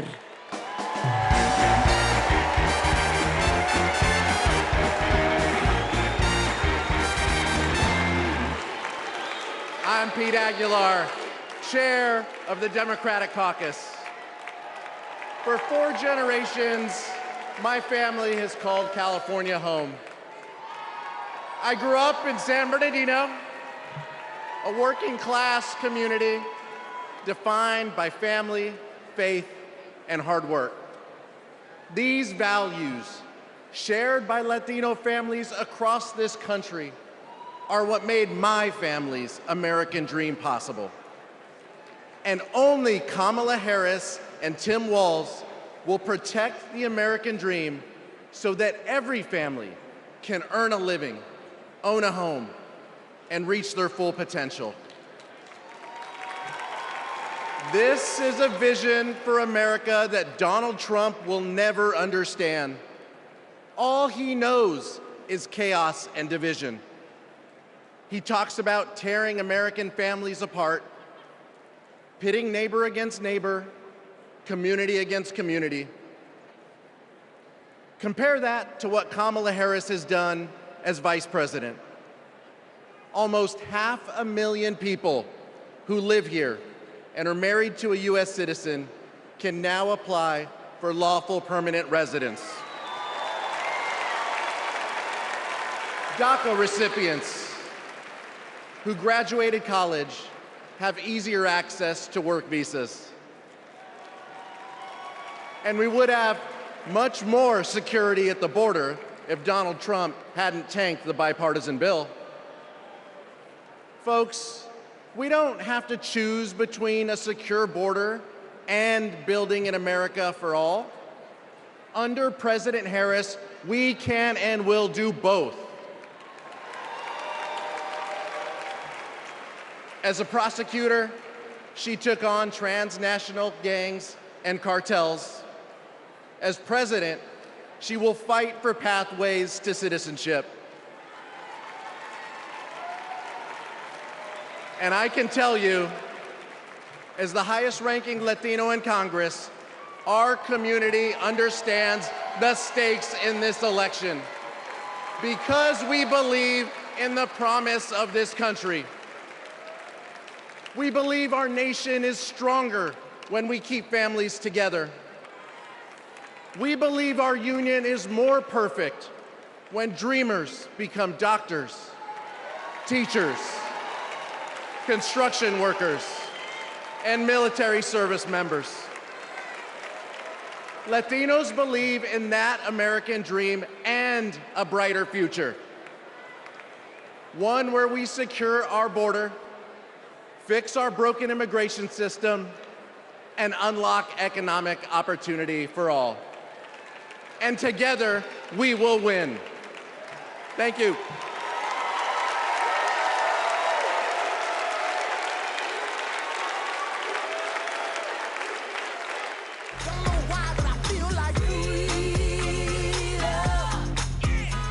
I'm a Filipino-Japanese DACA recipient. I am a third-year medical student, and I am a DACA recipient. Thanks to DACA, I've been able to open up my own business and represent clients as a lawyer. So many of my dreams came a little bit closer. It is disheartening to know that the court system may end DACA next year, and to also hear Donald Trump calling for mass deportations. It is time that we recognize dreamers for who they are.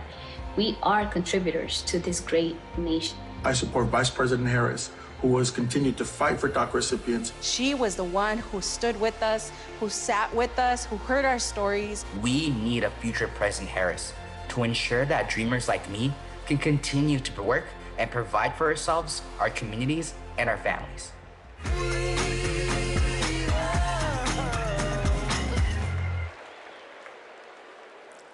Please welcome United States Marine Corps veteran, Carlos Eduardo Espina.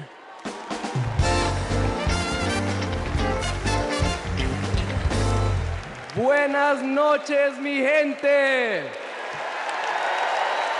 My name is Carlos Eduardo Espina.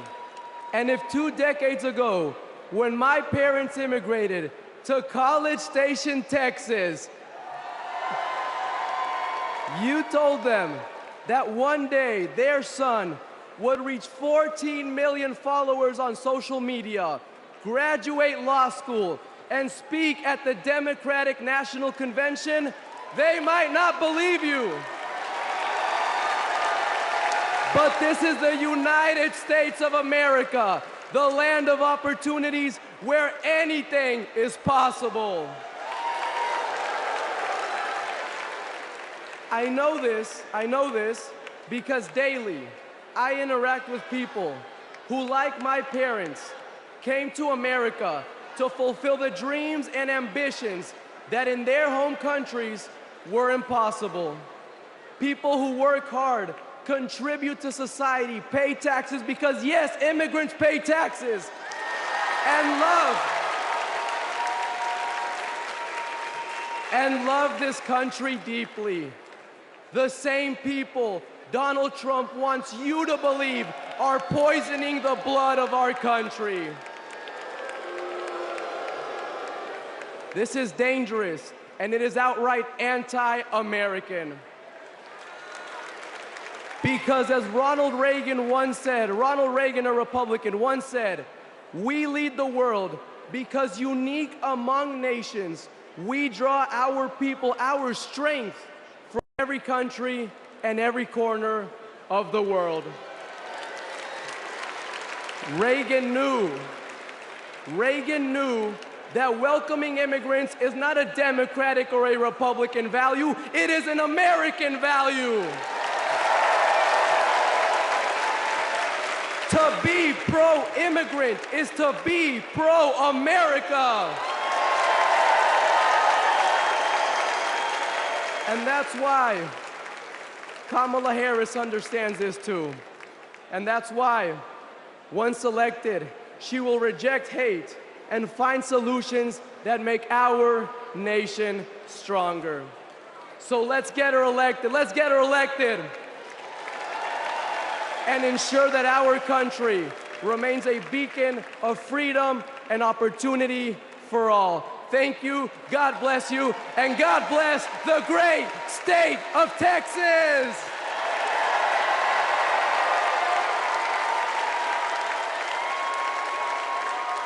Please welcome former Homeland Security and Counterterrorism Advisor to Vice President Pence, Olivia Troy.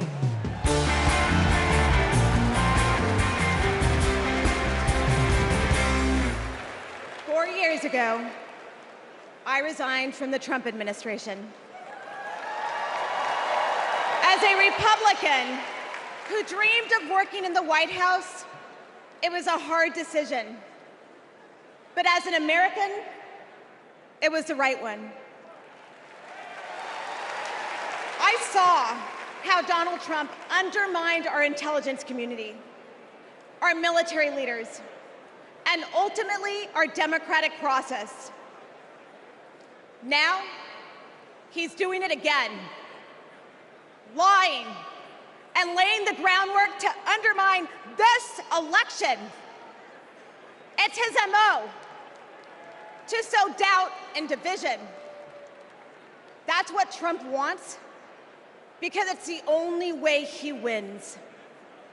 And that's what our foreign adversaries want, because it's the only way they win. As a national security expert, y como Latina, y hija de una inmigrante mexicana que realizó el sueño americano, being inside Trump's White House was terrifying. But what keeps me up at night is what'll happen if he gets back there. The guardrails are gone. The few adults in the room the first time resigned or were fired. I grew up in the kind of working family that Trump pretends to care about. Conservative, Catholic, Texan. July 4th was our most sacred holiday.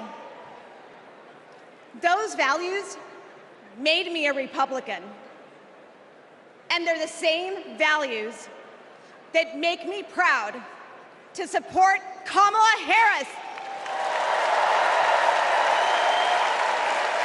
Not because we agree on every issue, but because we agree on the most important issue: protecting our freedom.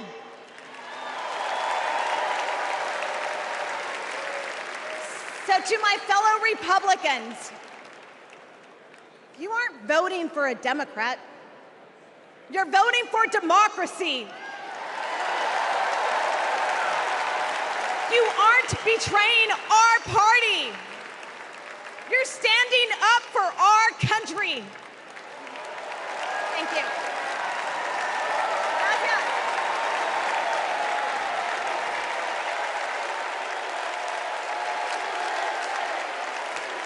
Please welcome former Georgia Lieutenant Governor Jeff Duncan.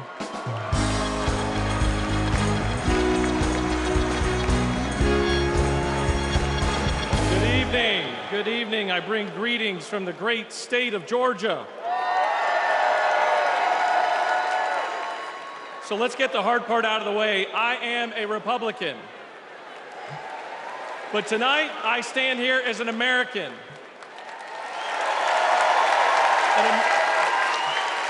An American that cares more about the future of this country than the future of Donald Trump.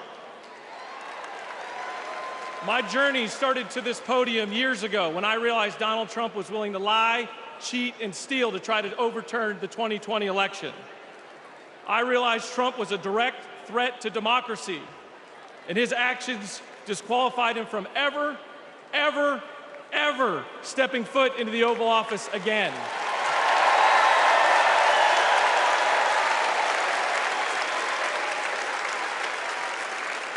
I could spend my time revving up this crowd, but I'm certain I don't have to talk anybody out of voting for Donald Trump here.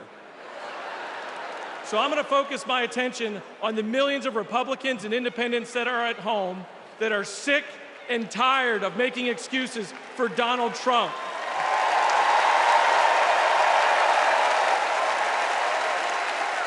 If Republicans are being intellectually honest with ourselves, our party is not civil or conservative. It's chaotic and crazy, and the only thing left to do is dump Trump.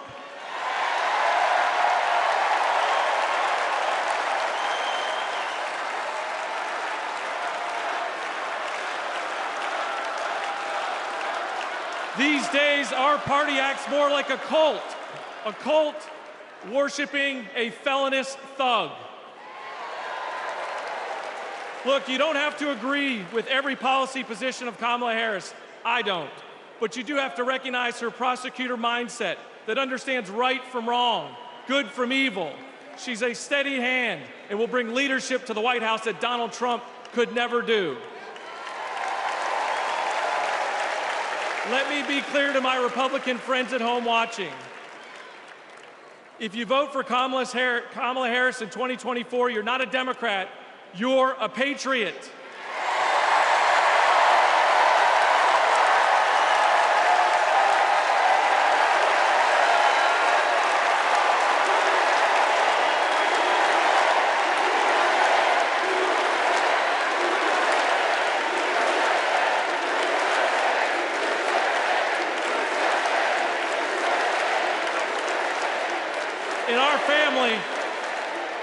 In our family, my wife Brooke and I are raising 3 boys, and we have a family motto.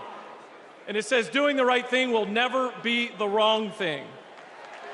During 2020, during just the lowest of lows, when we had armed officers outside our house protecting us from other Republicans, Donald Trump had targeted us.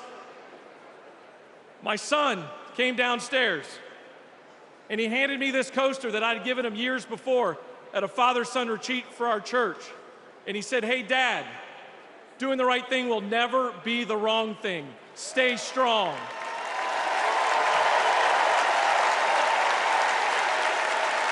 To my fellow Republicans at home that want to pivot back towards policy, empathy, and tone, you know the right thing to do. Now let's have the courage to do it in November. Thank you, and God bless you.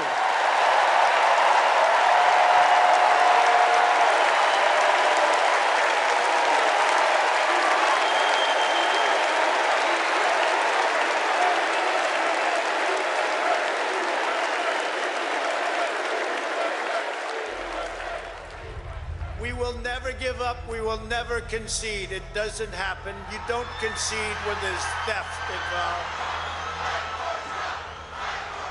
And after this, we're going to walk down, and I'll be there with you. We're going to walk down to the Capitol, because you'll never take back our country with weakness. You have to show strength, and you have to be strong. It does look like we're going to have an ad hoc march stepping off here. There's a crowd surge heading east. Mike Pence, I hope you're going to stand up for the good of our Constitution and for the good of our country. And if you're not, I'm going to be very disappointed in you. I will tell you right now.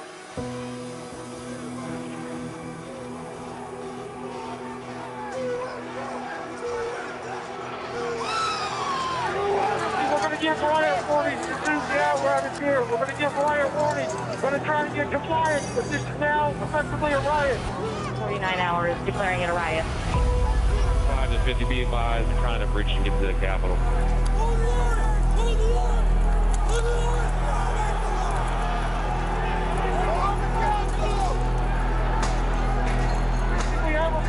Capitol. Breach of the Capitol to the upper level.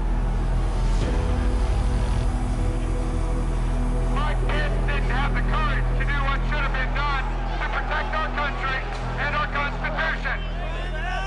Bring out Pence. Bring out Pence. Bring out Pence. Push forward.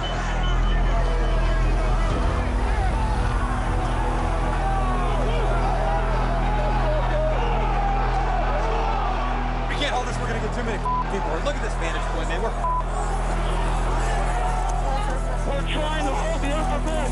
We're trying to hold the upper deck now. We need an area for the House members. They're all walking over now through the tunnel. We need to move now. Copy. If we lose any more time, we may lose the ability to leave. So if we're going to leave, we need to do it now. We lost the line. We lost the line. All MPD, pull back.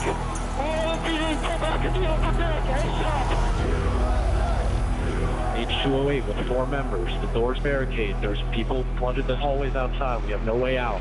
Officers still remaining on the House floor, so we can secure the members on the other side. Copy. Officers down! Get them up! Get them up!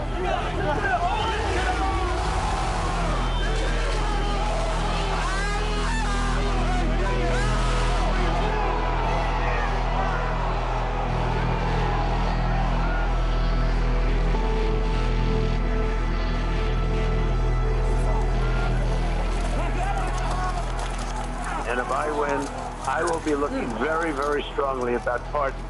And I mean full pardons with an apology to many, an apology.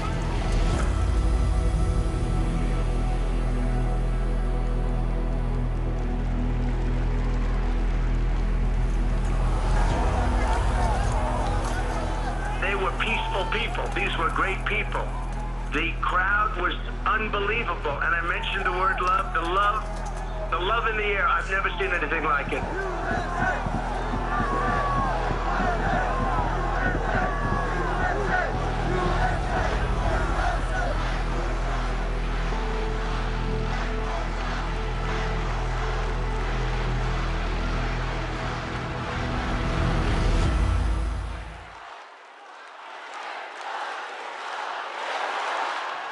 Please welcome Mississippi Representative Benny Thompson.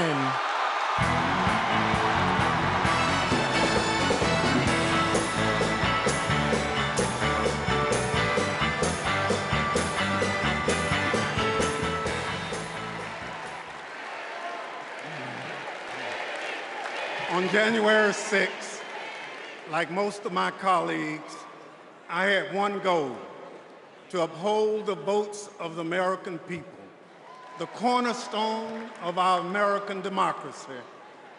But as what you just witnessed, let me remind you that the members of that violent mob had another goal. They wanted to stop the peaceful transfer of power for the first time in American democracy. Thank God they failed. Because in this country, we settle our differences at the ballot box, not through violence. It took a long time to get here, and we are not going back. Because I remember that dark history. It's my own history. In this life, my father never cast a vote because of Jim Crow. So I dedicated my career to protecting the votes against violence and discrimination. You can imagine what I felt on January 6th when I saw with my own eyes those insurrectionists trying to take that away. They did it to rob millions of Americans of their votes. They did it because Donald Trump couldn't handle losing. He lied about the election fraud. He called his conspiracy-led mob to Washington. He would rather subvert democracy than submit to it. Now, he's plotting again. His campaign proclaims that elections won't end until the moment of inauguration. We will win or it was rigged. We win or else. This is Donald Trump's America. Elections are about choice. Choose democracy, not political violence. Choose the America we've always taught our children to love. Choose Kamala Harris.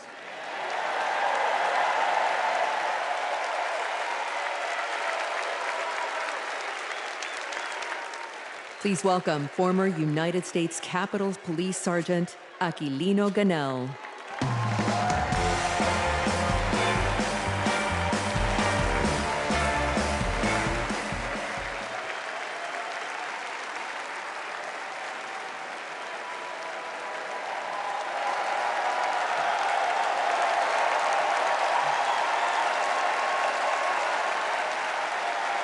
Thank you. Thank you.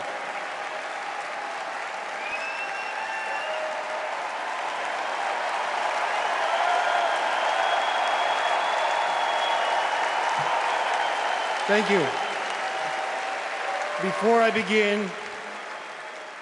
begin, I need to acknowledge the sacrifices that 5 officers who died as a result of January 6 made on that day.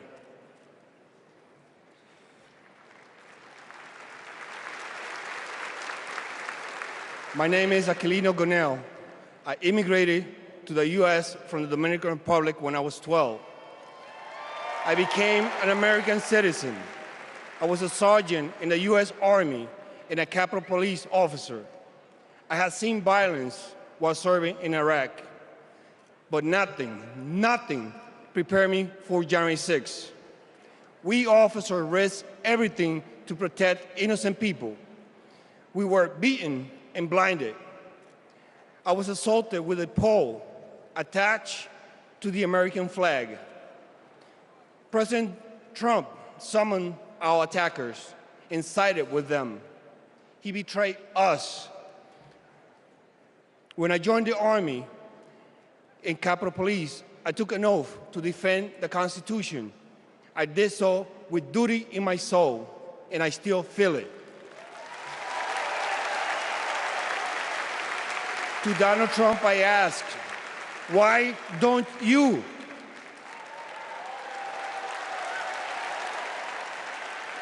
On January 6, I nearly died protecting the Capitol, and I will do it again for our democracy. The way to preserve it is to elect Kamala Harris, our first female commander-in-chief.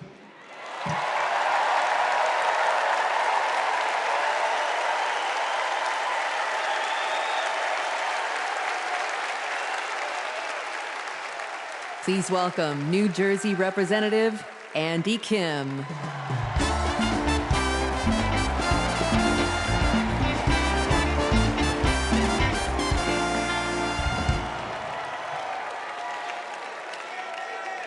When I was a kid, my parents brought me to the Capitol. They taught me that it's sacred ground, a symbol of our democracy. When I got to Congress, I was excited to bring my little boys to the same beautiful building. I asked them, do you like the Capitol? And my oldest son, Austin, said, I love the Capitol, and lowercase too.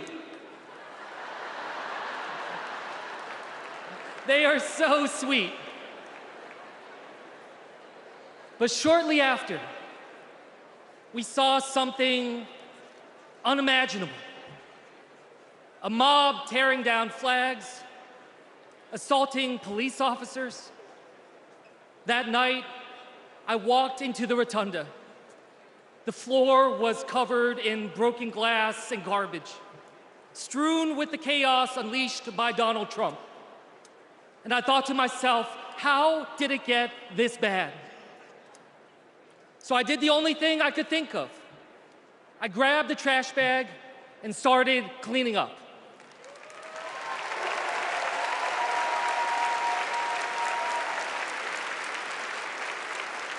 What I learned on January 6th is that all of us, are caretakers for our great republic. We can heal this country, but only if we try. Many of you are doing your part through your voices and your votes. Always remember, this chaos that we see, it doesn't have to be this way. As a father, I refuse to believe that our kids are doomed to grow up in a broken America. There is a hunger right now in this country for a new generation of leadership to step up. Let's choose Kamala Harris and Tim Walz. Let's do this for our kids and our grandkids. Thank you.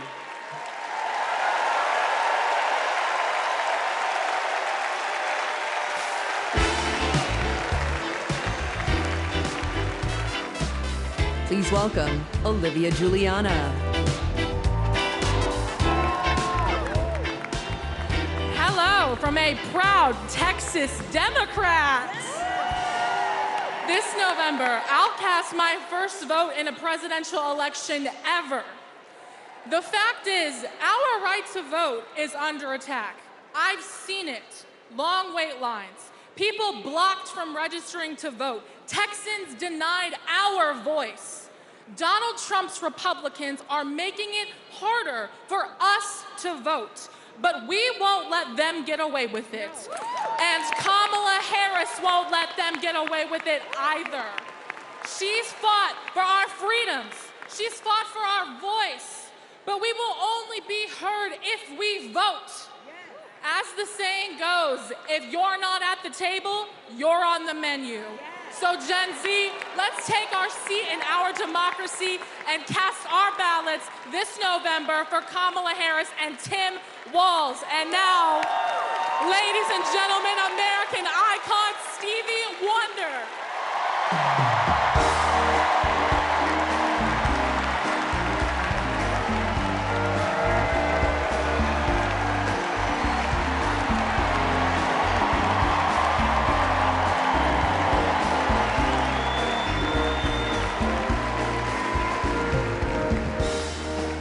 I love you.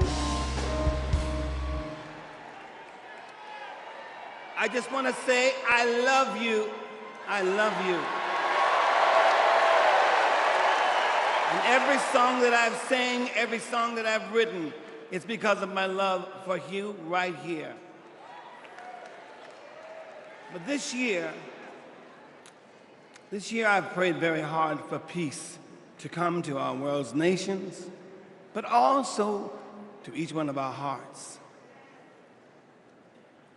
Even though our hearts have been beaten and broken, beyond prayer, I know the importance of action, and now is the time to understand where we are and what it will take to win.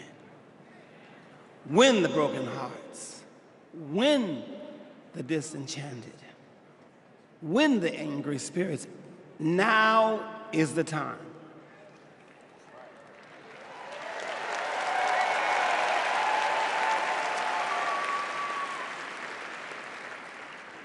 This is the moment to remember when you tell your children where you were and what you did. As we stand between history's pain and tomorrow's promises, we must choose courage over complacency.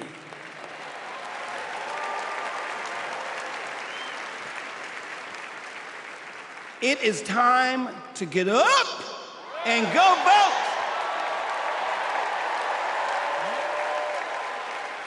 Listen, the choice is clear, clearer than anyone else is saying. Did you hear me? Clearer than anyone else is saying.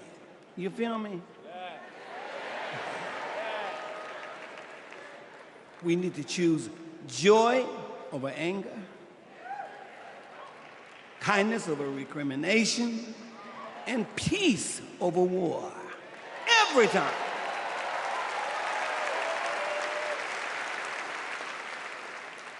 We must choose to be above the ugly words, the hateful anger, and the division those words and anger create.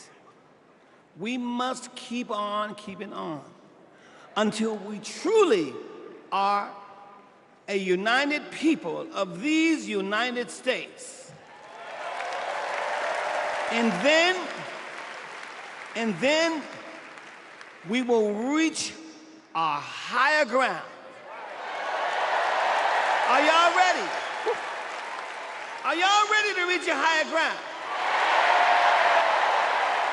Are you ready to reach our higher ground? Tell me. I want to hear you again. Are you ready? Are we ready? Because you know we need Kamala Harris. Yes, we do. And we need a great man, as we do have, as a future vice president. You know that. So you know what? I'm depending on you to do, as Spike Lee would say, the right thing. Are y'all ready? Are y'all ready? Are you ready? Mosky, are you ready? I'm ready, Steve. Dancers, are you ready? All right, ready, everybody. Clap your hands like this. Everybody clap your hands. Clap, clap, clap, clap. Now somebody scream.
Wow.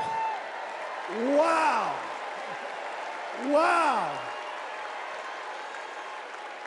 I couldn't see the rest of y'all, but from back, Nebraska was getting down. Stevie's song is powerful, but so was his words. He said courage over complacency. He gave us a call in his remarks.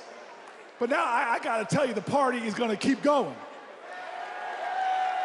We're just getting started, y'all. And this is a segment that I am very, very excited about because it might be Wednesday night and we might be in Chicago, but it's starting to feel like something I've wanted to say my whole life.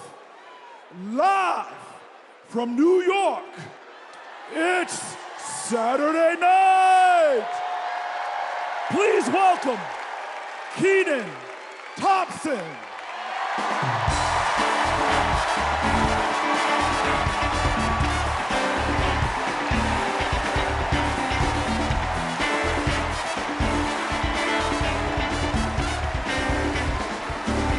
All right. What's up, DNC? All right. Y'all remember this big old book from before? When Colorado Governor Jared Polis ripped a page out of it? This is Project 2025, the Republican blueprint for a second Trump term. It is a, boo. It is a real document that you can read for yourself at kamalaharris.com/Project 2025. You ever seen a document that could kill a small animal and democracy at the same time? Here it is. You know how when you download an app and there are hundreds of pages there that you don't read, it's just the terms and conditions, and you just click agree, right? Well, these are the terms and conditions of a second Trump presidency. You vote for him, you vote for all of this. Let's take a look. All right, do we got Matt here with us tonight? Is Matt here? Hey, there he is. Matt, how are you, sir? All right, Matt. Now, Matt, I understand that you work as an AV tech in Nevada, and you make a decent hourly wage, is that right? Oh, I don't know if we can hear Matt. Can we hear Matt? So who's gonna fix it? Keep speaking, Matt, till we can hear you. Okay, that's good.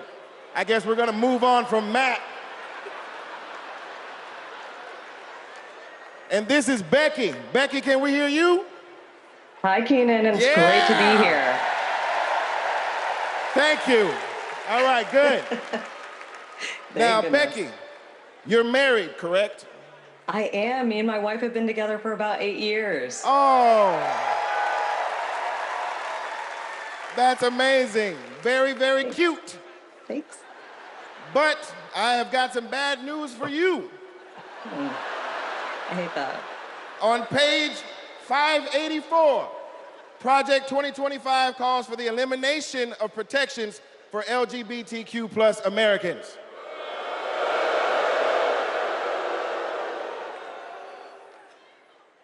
So yeah, right back to the Stone Age. I'm afraid so. Right back to the Stone Age. That's terrible. Yeah, it is. Thank you, Becky, for being here and making that wonderful point.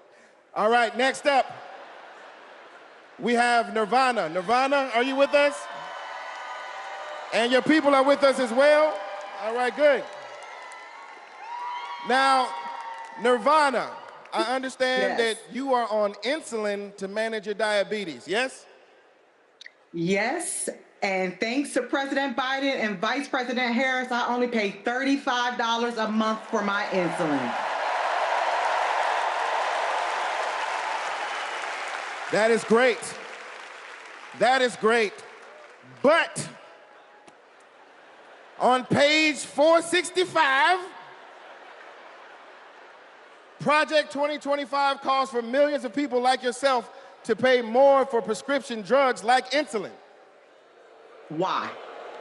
Why? Well, I guess maybe to help Big Pharma make more money that they can donate to Republican politicians, I assume.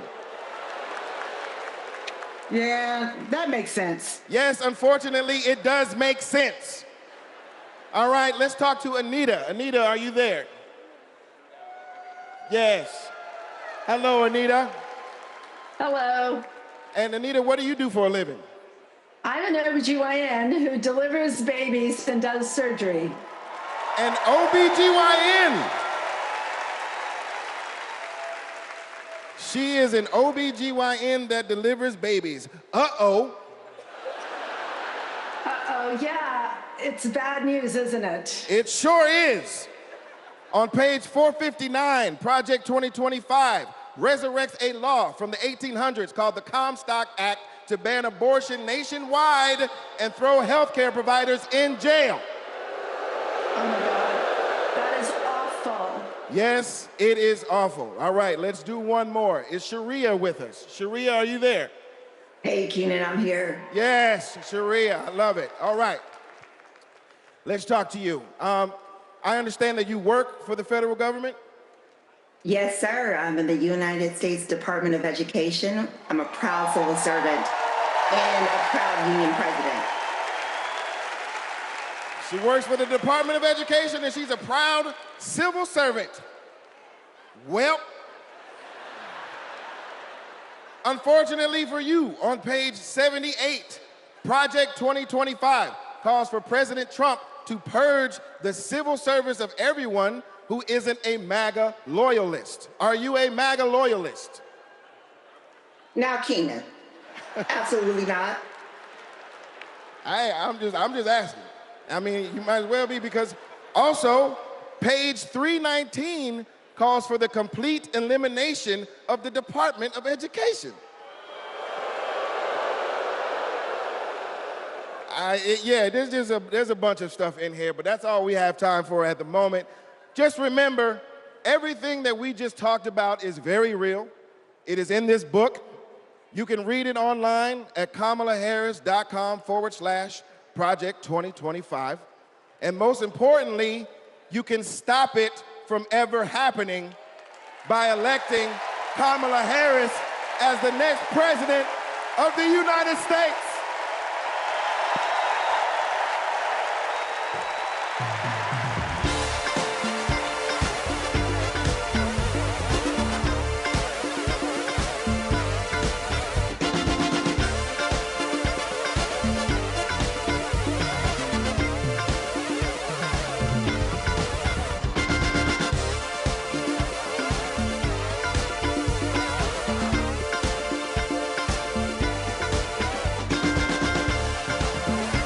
Please welcome award-winning producer and writer, Mindy Kaling.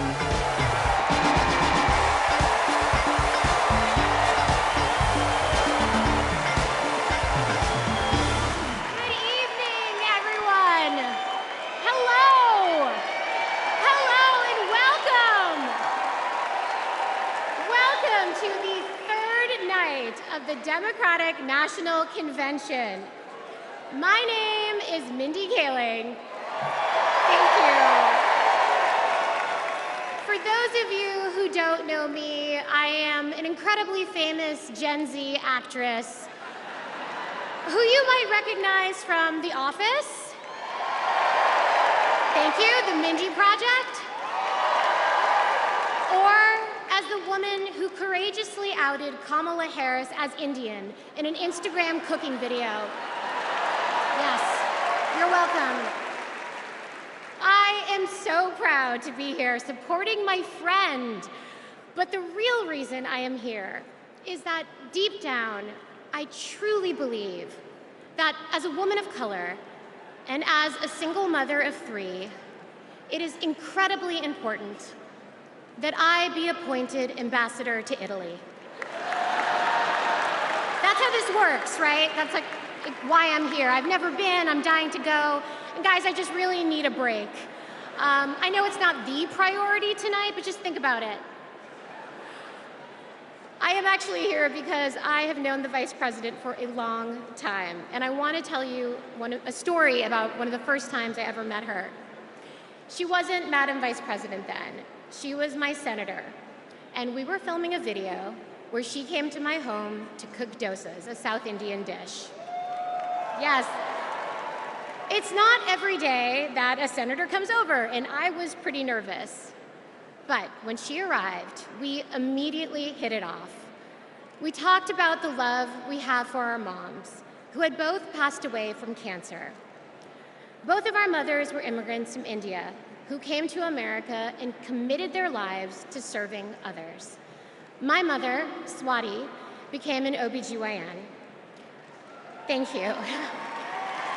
Kamala's mother, Shyamala, became a scientist with a PhD who dedicated her life to trying to find a cure for cancer.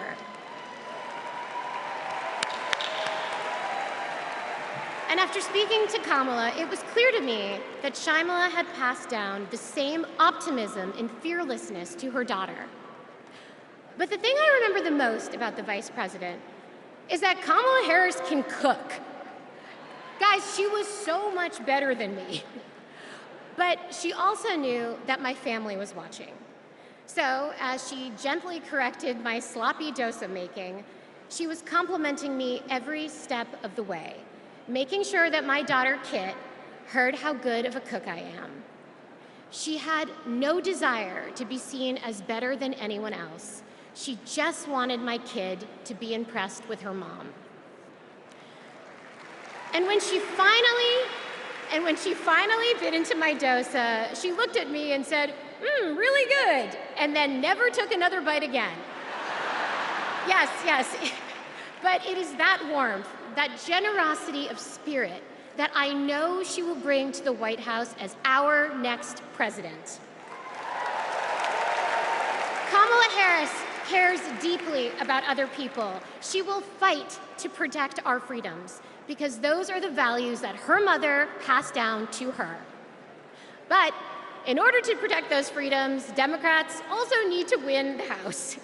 So we have a lot to do, and please welcome to the stage your next Speaker of the House, Hakeem Jeffries.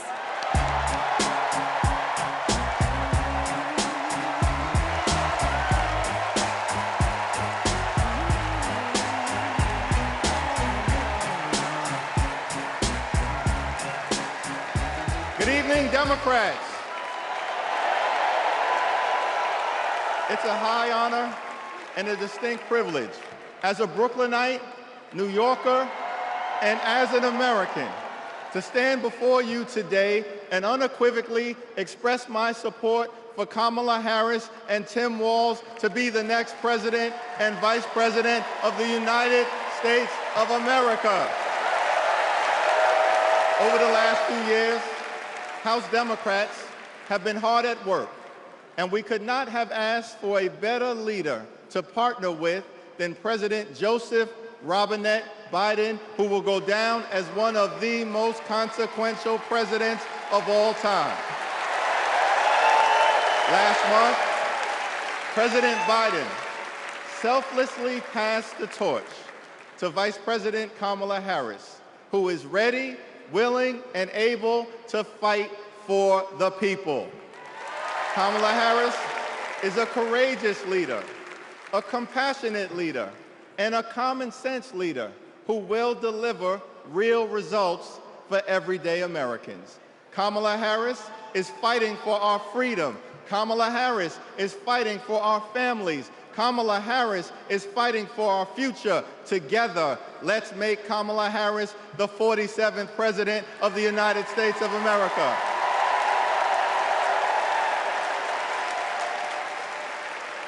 In our great country, when you work hard and play by the rules, you deserve to earn a living wage. You deserve to have an affordable place to call home. You deserve to educate your children in a great public school that is free from gun violence. And you deserve high-quality, affordable health care, and you deserve the chance to one day retire with grace and with dignity. But for far too many people in our great country, they are struggling to live paycheck to paycheck. And as a result, the American dream is out of reach. Here's the thing. Extreme MAGA Republicans don't care about everyday Americans. They only care about themselves. Our approach, led by Kamala Harris and Coach Walz, is very different. We care about you, the American people. And we will fight hard to make sure that the American dream is alive and well in every single community. Now, the road ahead will not be easy, which brings me to you-know-who. Donald Trump is like an old boyfriend who you broke up with, but he just won't go away. He has spent the last 4 years spinning the block, trying to get back into a relationship with the American people. Bro, we broke up with you for a reason.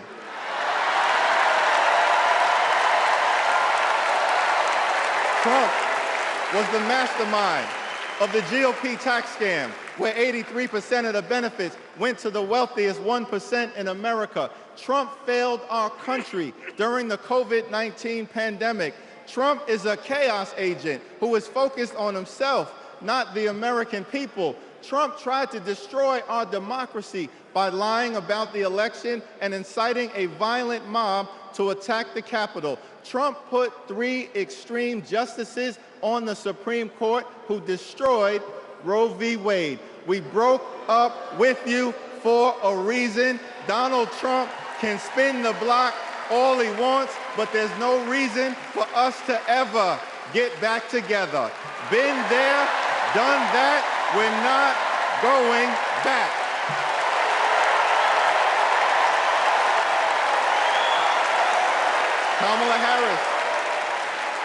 Kamala Harris and House Democrats will always put people over politics.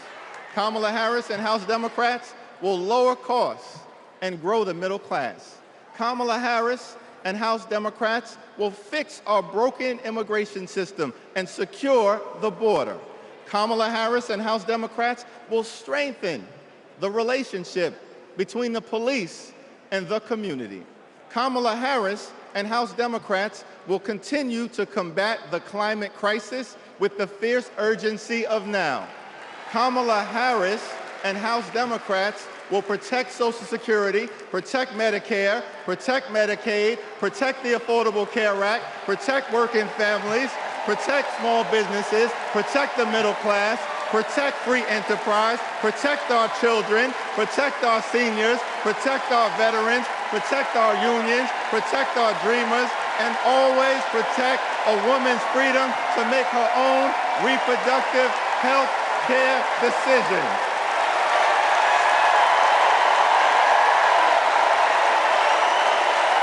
The extreme MAGA Republicans want to divide us. But the Constitution promises equal protection under the law. We are one nation, under God, indivisible, with liberty and justice for all. Together, let's build a brighter future for our children and our grandchildren. In the Old Testament, book of Psalms, the scripture tells us that weeping may endure during the long night, but joy will come in the morning. Here's how we do it. Strategize on Sunday. Meet the moment on Monday. Take it to them on Tuesday. Work it out on Wednesday. Thank the Lord on Thursday. Fight the power on Friday. Set it off on Saturday. Get a few hours of sleep, wake up the next day, and do it all over again until joy comes in the morning.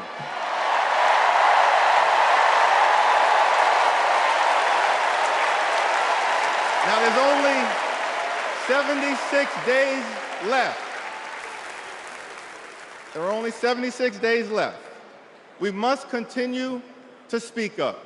We must continue to show up. We must continue to stand up, not as Democrats or Republicans, but as Americans. And when we do, nothing can stop Kamala Harris from becoming the 47th President of the United States of America.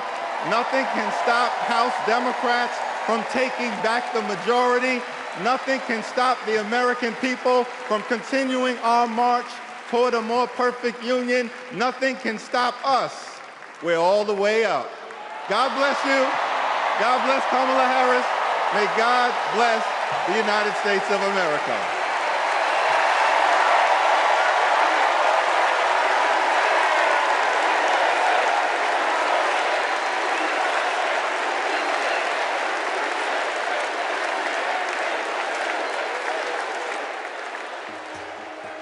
You want to go outside today? Yeah. Want to go put your shoes on? Yes. Let's go outside. Ruby is 2 years old. I'm starting to think, will she be an iron worker like her dad? I hate to break it to you, but I'm not a billionaire. Donald Trump talked a big game about bringing jobs back to America, but it was all talk, like Foxconn. This is the 8th wonder of the world. Foxconn, by most estimates, has not even come close to meeting expectations. This whole project was a scam. He is not looking out for the residents. He's looking out for himself. You know what, Triller? $2 trillion in tax cuts focused on his billionaire buddies and big corporations. You're rich as hell. It makes me angry. Billionaires don't pay their share of the load. And he wants to do that again. Trump talked a massive game about infrastructure. What a joke. We call it Infrastructure Week. Infrastructure is the easiest of all. We're going to get this infrastructure going. Trump was too incompetent to get it done. Who's he looking out for? Not us, not my family. You know who got it done? Joe Biden and Kamala Harris. Biggest infrastructure package in history.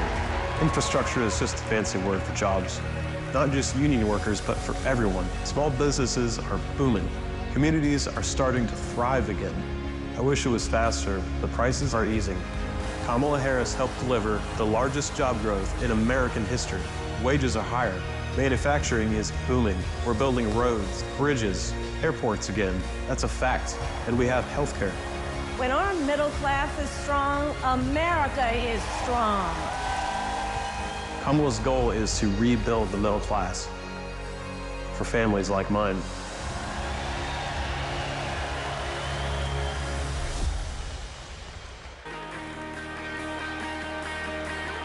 Please welcome the 42nd President of the United States, Bill Clinton.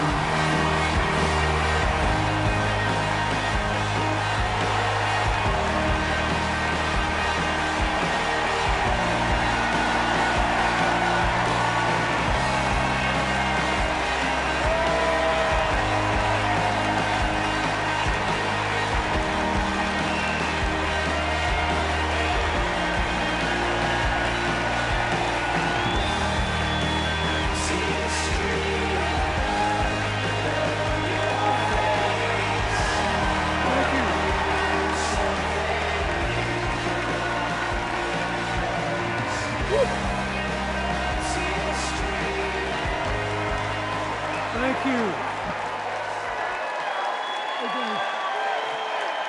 Thank you. Whoa.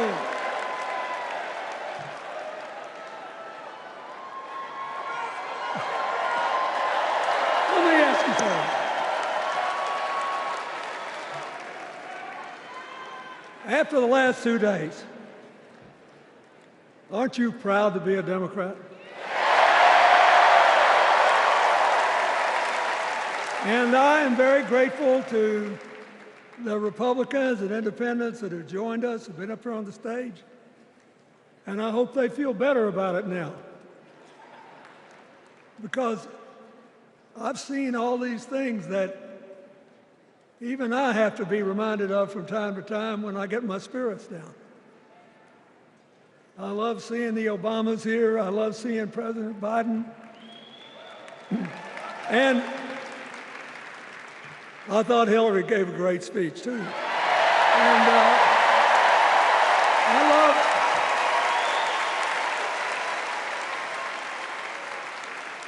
But I love seeing all these young leaders.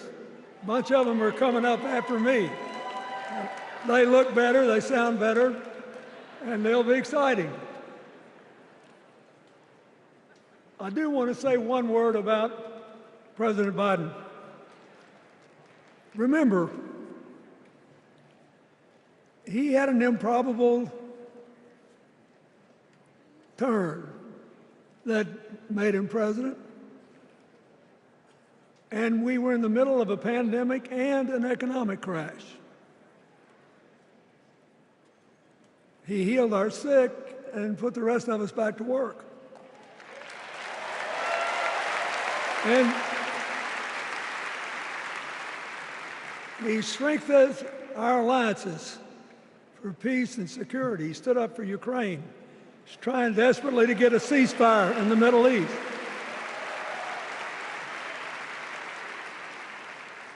And then he did something that's really hard for a politician to do. He voluntarily gave up political power. And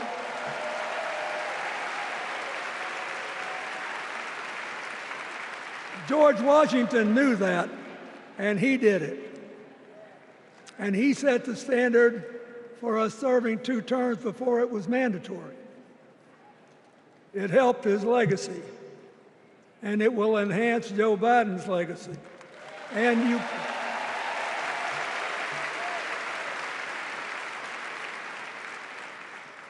it's a stark contrast to what goes on in the other party. So I want to thank him for his courage, compassion, his class, his service, his sacrifice.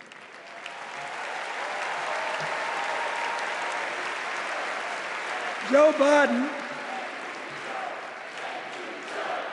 thank you. And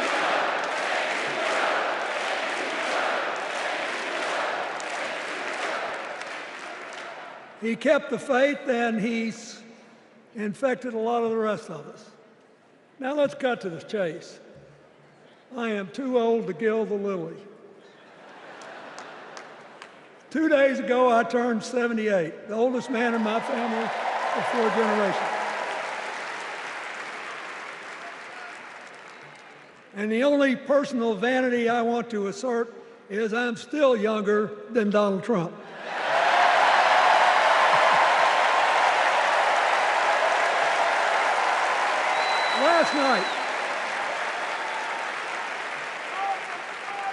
Last night, in what I thought was a very moving series of episodes, we nominated Kamala Harris and Tim Walz. And just think about that. 2 leaders with all-American but still improbable life stories. It could only happen here. Their careers, after all, started in community courtrooms and classrooms. 2 leaders who spent a lifetime getting the good job done.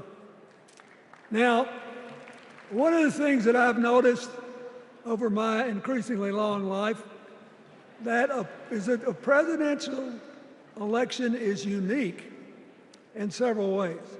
First of all, it's the greatest job interview for the greatest job in the world. Secondly, the Constitution says we, the people, get to do the hiring. And the third thing is that every 4 years, we get to change the requirements for the job. So here's what I'm thinking, because I try to apply this in every election. Will this president take us backward or forward? Will this president give our kids a brighter future? Depends. Will this president bring us together or tear us apart? Will the president increase the peace, security, and stability and freedom that we enjoy and extend it to others as we can. We, the people,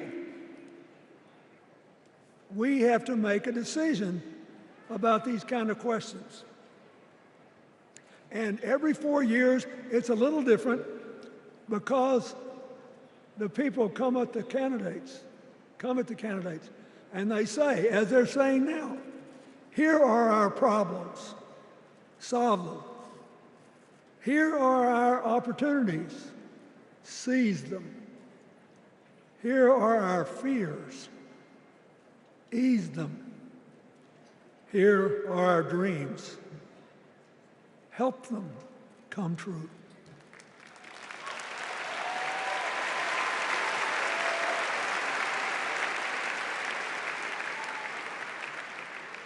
A president can answer that call by saying, I'll do my part, but you have to help me. We have to work together.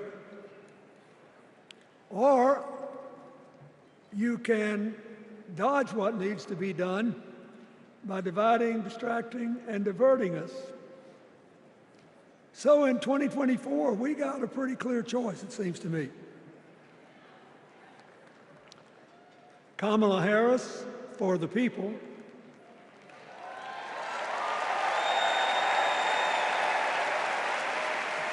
and the other guy who's proved even more than the first go-around that he's about me, myself, and I. I know which one I like better for our country.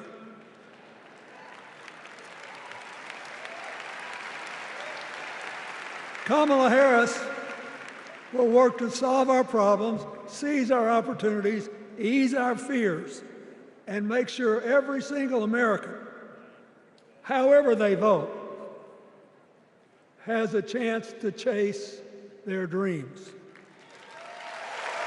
You know, when she was young, she worked at McDonald's. And she greeted every person with that 1,000-watt smile and said, how can I help you?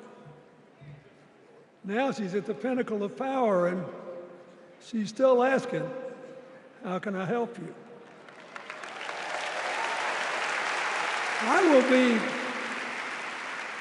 I'll be so happy when she actually enters the White House as president, because she will break my record as the president who spent the most time at McDonald's.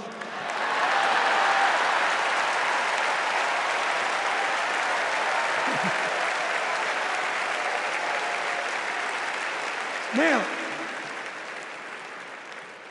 but we got an election to win. And remember, we've got a guy that's pretty good at what he does. Donald Trump has been a paragon of consistency. He's still dividing, he's still blaming, he's still belittling other people. He creates chaos, and then he sort of curates it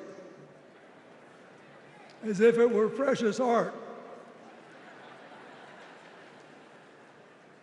Let me say, not a single day goes by, even though I've been gone for well over 23 years from the White House, not a day goes by that I don't thank the Lord for the chance I had to serve and what it meant. And one of the reasons, thank you. Wait.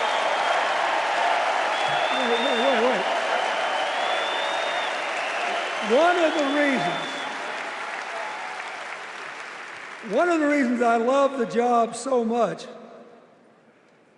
is that in the toughest times, even on the darkest days, if you tried hard enough, there was always something good you could do for somebody else. Now,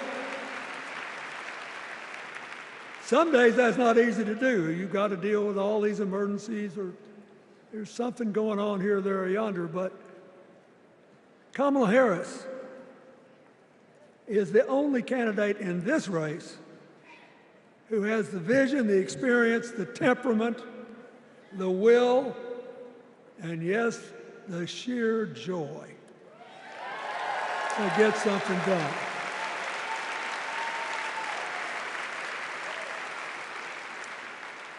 I mean, look, what does her opponent do with his voice? He mostly talks about himself, right? So the next time you hear him, don't count the lies. Count the eyes.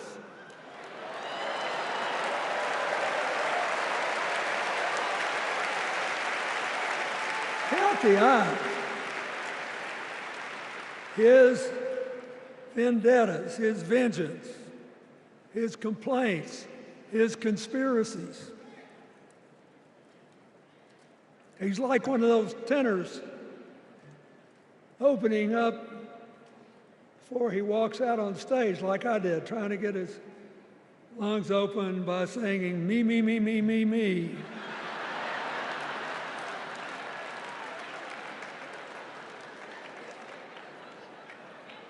When Kamala Harris is president, every day will begin with you, you, you, you.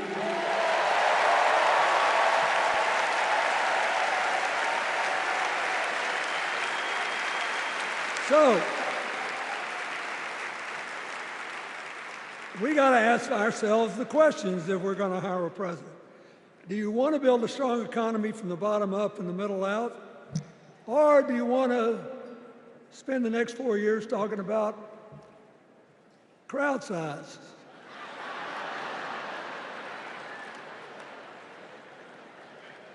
You're going to have a hard time believing this, but so help me, I triple-checked it.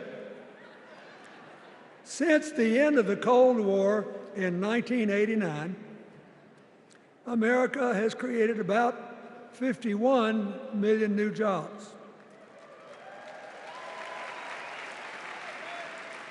I swear I checked this 3 times. Even I couldn't believe it. What's the score? Democrats 50, Republicans 1.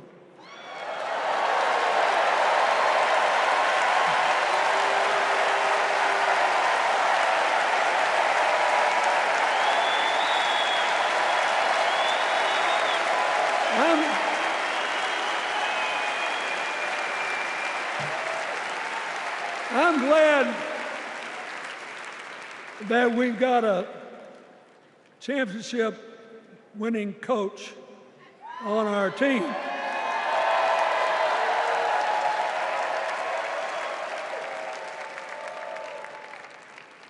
But even the most limited of us in what we know about football or any other sport knows that if you're got 50 and the other side's got 1, you're ahead.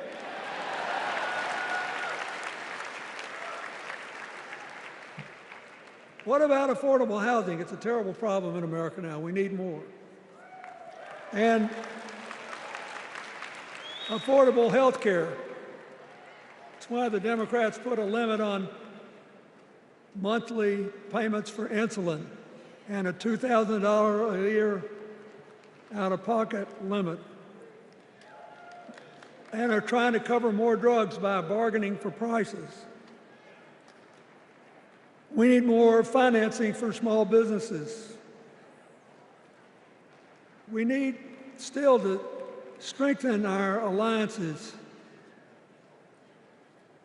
I almost croaked in the first debate of this election season when President Trump said nobody respected America anymore like they did when he was president. Wait. And with a straight face. Look, you got to give him, he's a good actor. With a straight face, he cited as evidence of the respect that existed for us when he was there the presidents of North Korea and Russia.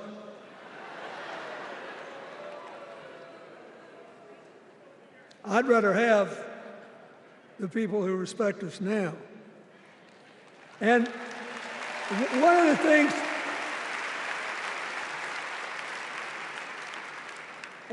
is when you send a signal to the other countries, you want them to know whether they agree with you or not, at least that you're on the level, that here's where you are and what you believe. What are they supposed to make to these endless tributes to the late, great Hannibal Lecter?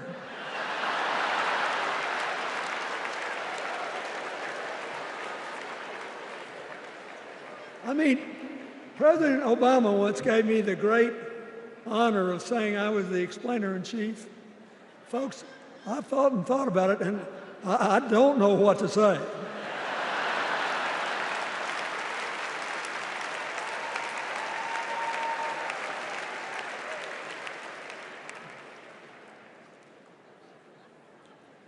Like Hakeem Jeffries, I too want an America that's more joyful, more inclusive, more future-focused. Just think what a burden it's been on us to get up day after day after day after day, buried in meaningless hot rhetoric, when there's so many opportunities out there, so many problems that need to be solved. I want that. And that's the America Kamala Harris will lead.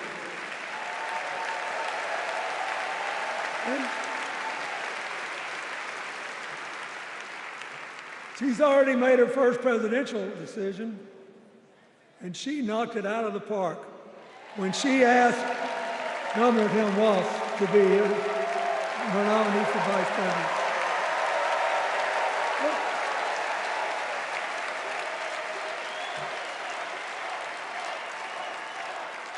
As they used to say when I was a young man growing up in Arkansas, you do not have to be all broke out with brilliance.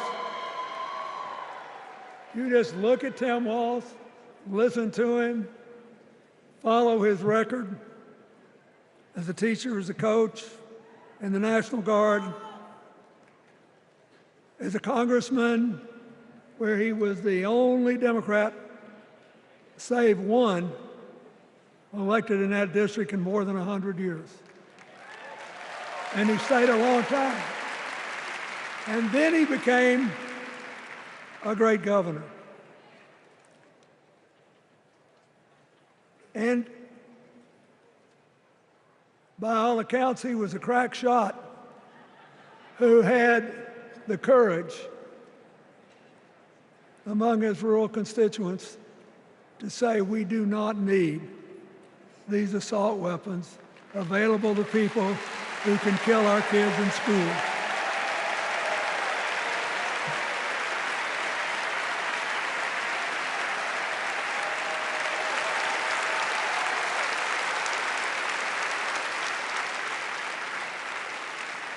So, armed with her first decision, Kamala Harris confronts an interesting dilemma. We're going to walk out of here feeling pretty good, I think. We've got energy, we are happy, we feel like a load's off our shoulders. And we know we're just being asked to fight the same fight that the forces of progress have had to fight for 250 years.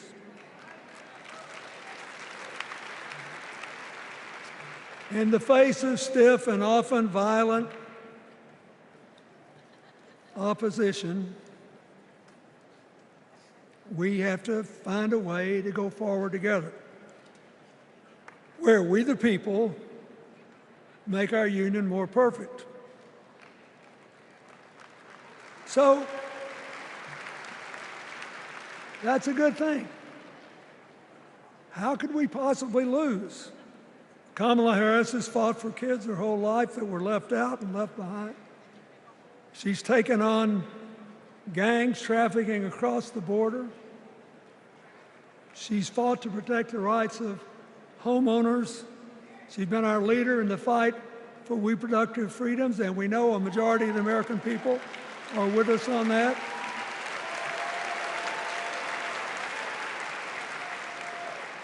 And she's gained an invaluable amount of experience as vice president, advancing our values and interests around the world. She's already said she's going to work really hard to make sure that no American working full-time lives in poverty or has to worry about their children living in poverty. He says that we got to make home ownership an achievable dream for everyone, not just a privilege. She said that and this meant a lot to me, that she would protect everybody's right to vote, whether or not they voted for her. They were citizens and they deserved the right to vote.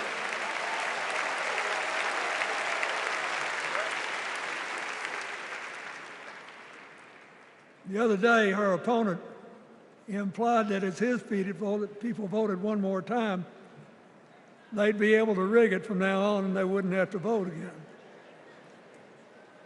You think they're kidding, but I know a lot of these folks, and most of them are really good people, but some of them think that they are bound to dominate America politically, economically, and socially, and they have to use politics to do it, and they should rig the system. I don't believe that. And so here's what I want to tell you. We've seen more than one election slip away from us when we thought it couldn't happen, when people got distracted by phony issues or overconfident. This is a brutal, tough business. I want you to be happy. One of the reasons that President-to-be Harris is doing so well is that we're all so happy.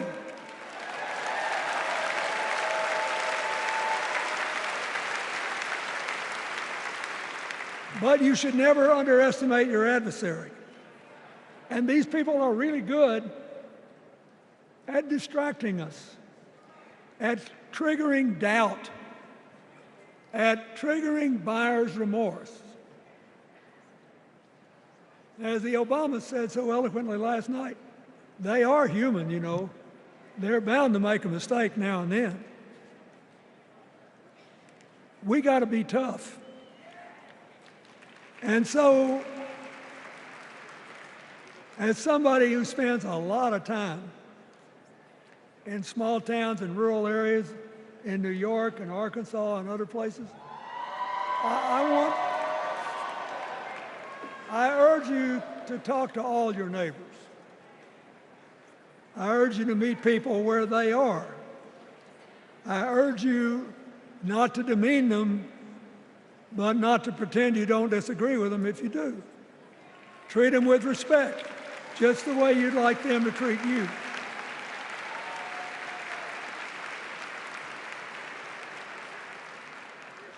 Ask for their help and then follow our leader, Kamala, and ask them, how can I help you? We Democrats right now have a lot of hay in the barn.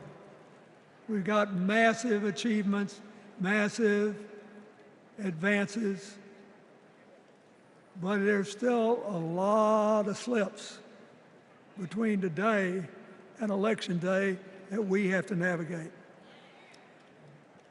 And so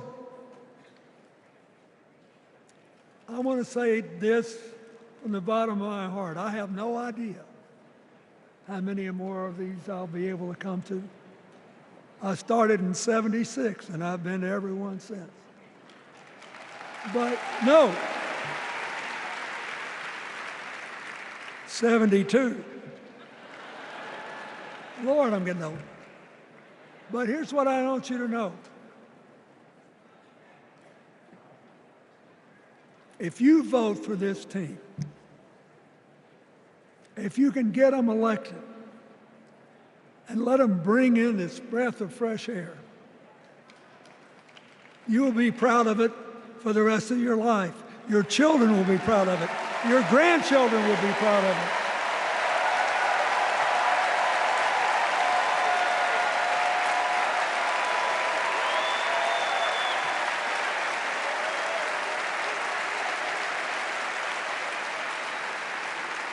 Take it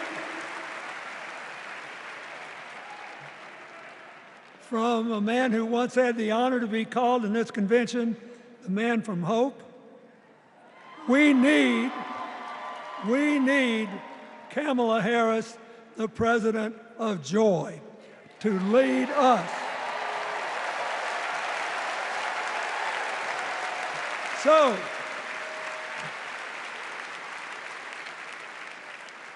I'll be doing my part, you do yours. I'll see you when we're making a real joyful noise when the votes are counted. God bless you, and God bless America.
From my home state, Massachusetts.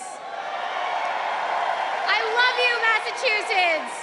Everyone is always hating on us, but they just don't get it. Go Sox. Go Jason Tatum. Ben Affleck, hang in there. Dunkin' Donuts is the best coffee in the world. Okay. Our next speaker needs no introduction. She was the first woman to ever serve as Speaker of the House. Yes, you know what's coming. This woman was doing Brat before Brat was Brat. The mother of dragons. Please welcome Nancy Pelosi.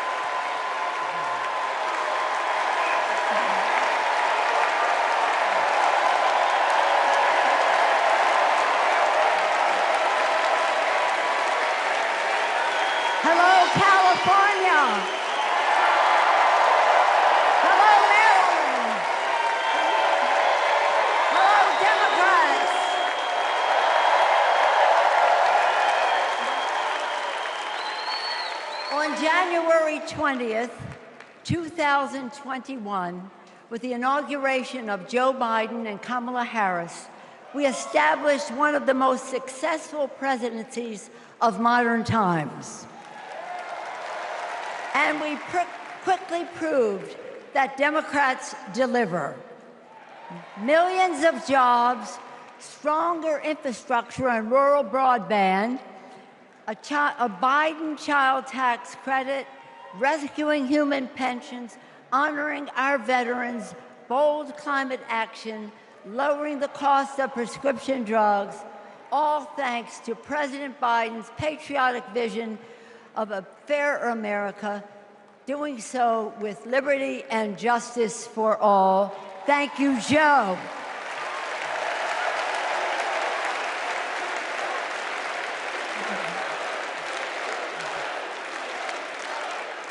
And I know that Vice President Harris is ready to take us to new heights. I've known Kamala Harris for decades. Personally, I know her a person of deep faith, which is reflected in her community care and service. Officially, she is a leader of strength and wisdom and eloquence on policy, most recently demonstrated fighting for women's right to choose.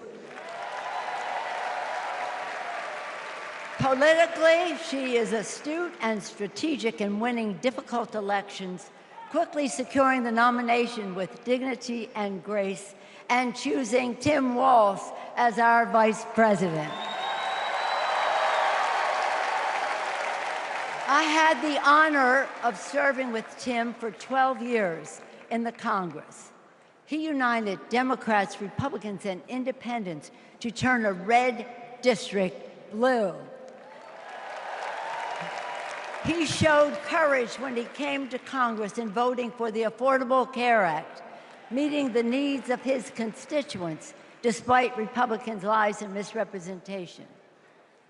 When he went home, won the election, he returned to Congress. He fought for our Americans' heroes as the Democratic leader of the Veterans Affairs Committee.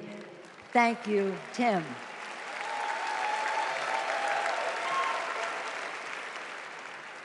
January 6th was a perilous moment for our democracy.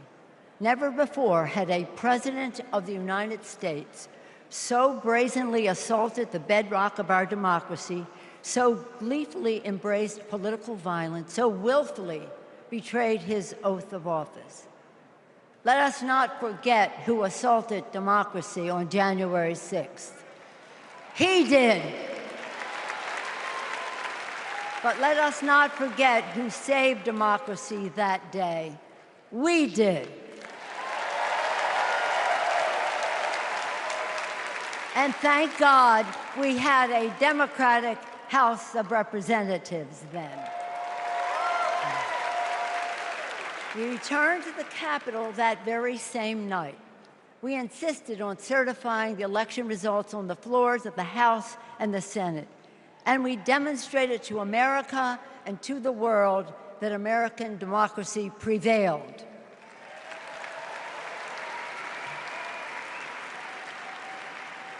The parable of January 6th reminds us that our democracy is only as strong as the courage and commitment of those entrusted with its care. And we must choose leaders who believe in free and fair elections, who respect the peaceful transfer of power. The choice couldn't be clearer. Those leaders are Vice President Harris and Governor Walz.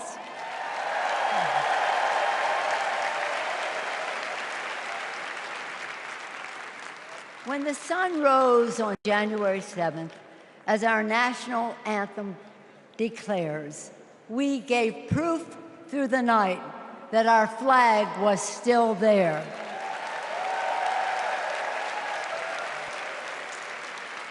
Now, in this election, we are called upon to do the same, to stand together, to reject autocracy, to choose democracy, and we will do so by electing a Democratic House with Hakeem Jeffries as Speaker of the House,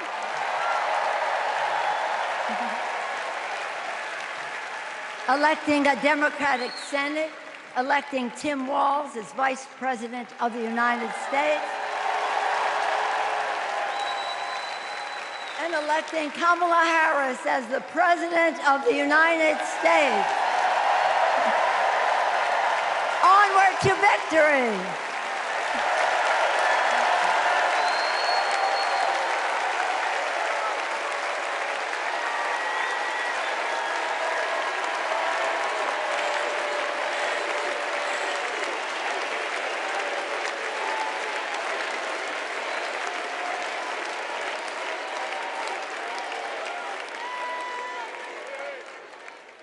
Please welcome Alexander Hudlin, Jasper Emhoff, and Arden Emhoff.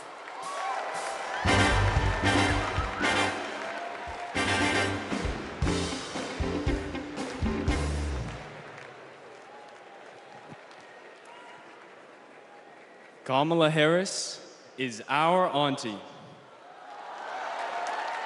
She'll be a president who cares for all of us. She'll lift us up. In 2016, we celebrated Auntie's Senate win. We saw Trump winning. I was only 9, but I knew enough to be concerned. Auntie said, "Do you know what superheroes do? They fight back. And we will too." She will make time for what matters. You know, no one is busier than my auntie, but she always makes time for family. From moments as simple as cooking and sharing a meal, to exchanging stories and jokes. Auntie taught me about being present in what's important, and I know that's how she'll lead. She'll treat everyone with respect. Even as a kid, Auntie made me feel that I was seen, that my words are important, that I am important and loved. I know she'll value others' perspectives, no matter their age or their background. Auntie, we love you. We're so proud of you. And most importantly, you're a baller. And as you'd say, let's win this thing. Let's win this thing.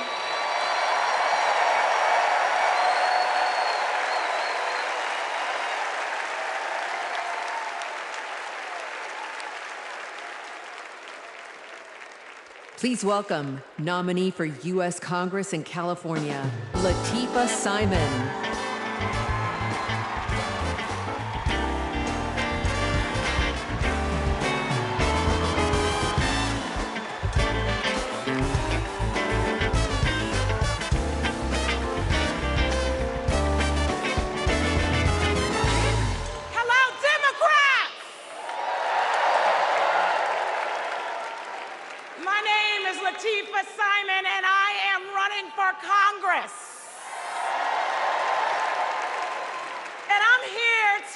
To tell you all about the Kamala Harris that I know. I'm gonna tell you. When Kamala Harris was the district attorney in San Francisco, California,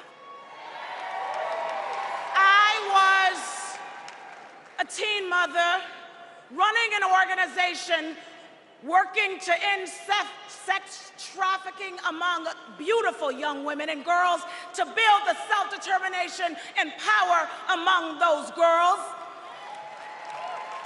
And Kamala learned about the work that I was doing, and she asked me to join her team. And I joined her team. She saw my potential, my commitment, and the good work that we could do together. And I saw her. I saw Kamala Harris holding the hands of sexual assault survivors. I saw scores of mothers who lost their babies to gun violence, lining up day after day at the courthouse, waiting only to speak to Kamala because they knew that she would hear them, that she would truly see them. Because there's something about Kamala Harris. For those who know her, you know.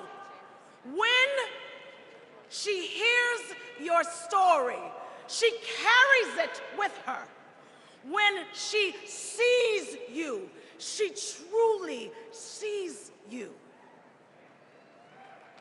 She truly sees you. She is the best among us. After working with Kamala Harris day in and day out for 5 years to create programs that supported young people to get out of the criminal justice system once and for all with good jobs, with opportunity. She wanted to get to the root cause of a broken criminal justice system. I saw her chip away. She came early and she left late every single day because, you know, like those mothers, like those sexual assault survivors, when she goes into that Oval Office, when she goes into that Oval Office, I guarantee you she will take all of us with her. All of us.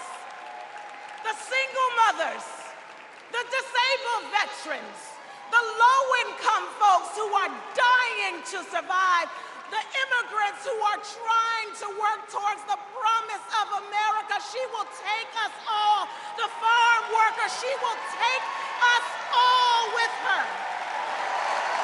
All of us. That is the Kamala Harris that I know so deeply. That is the Kamala Harris that I love. A woman of the people.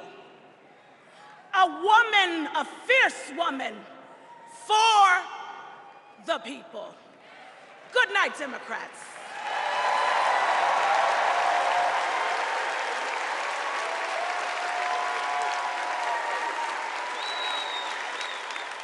Please welcome former U.S. Associate Attorney General of the United States and the Vice President's brother-in-law, Tony West.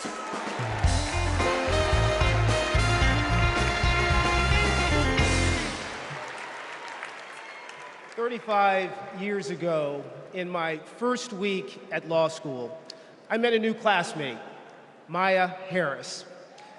We became best friends, but the way Kamala tells the story, we'd already fallen in love by graduation day.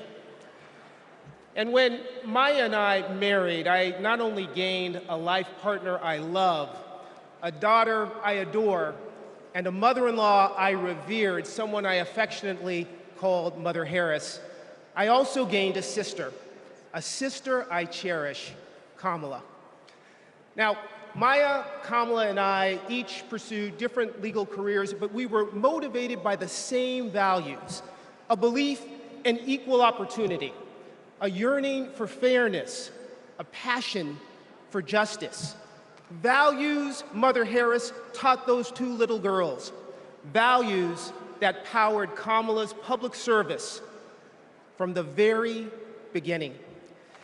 You know, one of Kamala's very first cases in the district attorney's office, it involved a woman, an innocent woman, wrongfully arrested in a police raid. It was a Friday afternoon, and the courthouse was shutting down for the weekend. And look, most prosecutors, they would have gone home and dealt with the matter the following Monday. But not Kamala. You see, my sister-in-law knew that if the judge didn't see this woman that afternoon, she'd spend the entire weekend in jail. And Kamala, she wondered, does this woman work weekends? Would she lose her job? Does she have young kids at home? Who'd feed those kids? So Kamala pleaded for the judge to return to the bench and to hear the matter. And the judge agreed. And within minutes, that woman was released back to her family that night. Now, it may seem small, but that's what it means to stand up for justice. That's what it means to stand for the people. And as Kamala says, when you know what you stand for, you know what to fight for. And look, believe me when I tell you, as a sister, a daughter, an auntie, and a mother, I've seen Kamala fight for her family. As district attorney, attorney general, U.S. Senator and Vice President of the United States, I have watched her fight in the halls of power for those who have no voice there. And as president, I know she'll fight for you. She'll fight for all of us. Because, friends, when Kamala fights, we win. Thank you. God bless you.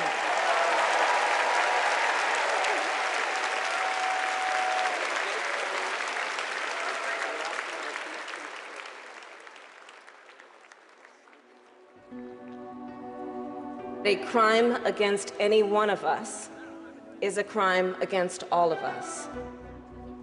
The work that she did as Attorney General was taking on issues to help people who were trying to make a life for themselves and their families. When Kamala Harris came into office in 2011, the most urgent economic crisis facing communities throughout California was the foreclosure crisis.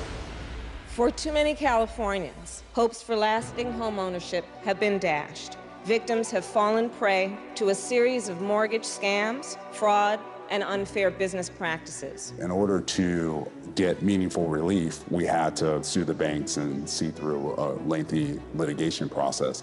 When Kamala was sitting at the table negotiating, it wasn't just about the money, it was about real people.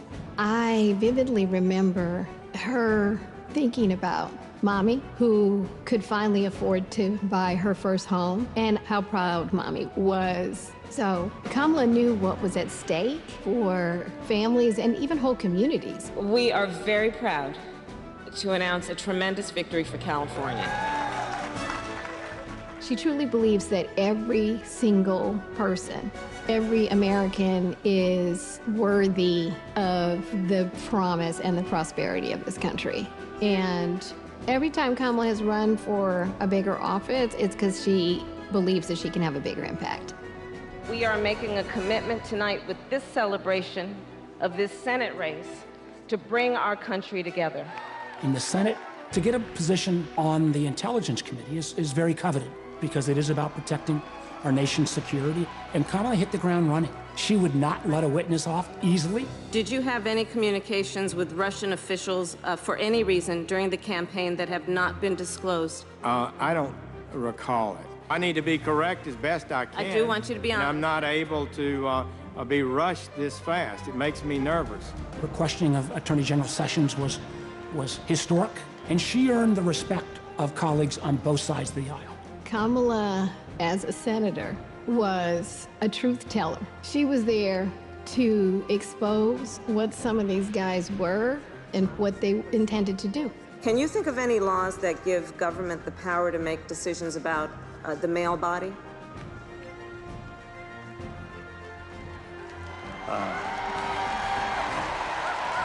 I'm not thinking of any right now, Senator. They didn't know what hit them. And in those moments, so many people saw her for the first time and saw how tough she was. Would you accept them recommending a charging decision to you if they had not reviewed the evidence? Well, that's a question for Bob Mueller. He's the U.S. attorney. I think you've made it clear, sir, that you've not looked at the evidence, and we can move on. When she's on a mission, she is determined and relentless. When our fundamental values are being attacked, do we retreat or do we fight? I say we fight. If you want to go forward in this country, not go backward, then there is only one choice.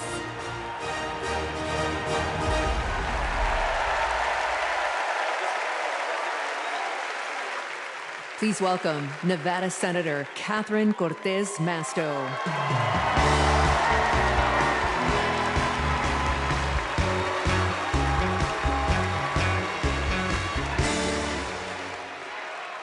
Hello, Chicago. You know, before I was senator, I was Nevada's Attorney General. And that's when I met Kamala Harris, my colleague in California. Now, we bonded over many things. And working together, I quickly learned what kind of person she is. She is a strong leader. Here's how I know. As AGs, we took on the big banks after the foreclosure crisis. And let me tell you, Kamala did not settle for less than homeowners deserved. Her leadership helped win billions for working families nationwide. Delivering for families, that's Kamala Harris. Kamala and I also worked to protect our southern border. During that time, Kamala invited a group of AGs across the border to meet with Mexican officials. Now, we worked together to put transnational criminals and drug smugglers behind bars. Holding criminals accountable, that's Kamala Harris. Listen, and when we took on human traffickers, Kamala had us meet with survivors so that we could understand who we were fighting for. Standing up for justice, that's Kamala Harris. So trust me when I say I know she will fight for our families and our freedoms. Now, we must fight for her. Every vote matters. I know. In 2016, Nevadans elected me, the granddaughter of a baker from Mexico, to serve as the first Latina in the United States Senate. I'll tell you what. And in 2022, my re-election came down to 7,928 votes. Because of voters in Nevada, the Democrats won the Senate majority. And I'm here to tell you, we can do it again. We can send Kamala Harris and Tim Walz to the White House. Are we ready to do it? Are we ready to fight? Let's get it done, Chicago. Thank you, everyone.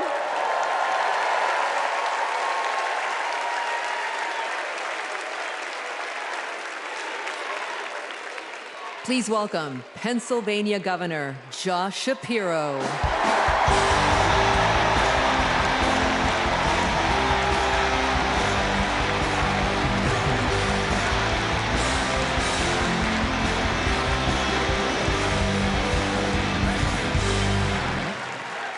Thank you. 2.5 centuries ago in Philadelphia, a band of patriots declared their independence from a king and set ourselves on a path of self-determination. Generation after generation has embraced that responsibility. Ordinary Americans rising up, demanding more, seeking justice. And in every chapter of our American story, we've made progress and advanced the cause of freedom. Today we find ourselves writing that next chapter. Will we be a nation defined by chaos and extremism?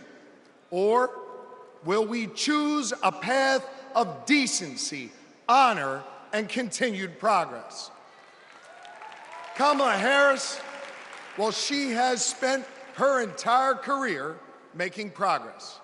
Donald Trump, a man with no guardrails, wants to take away our rights and our freedoms.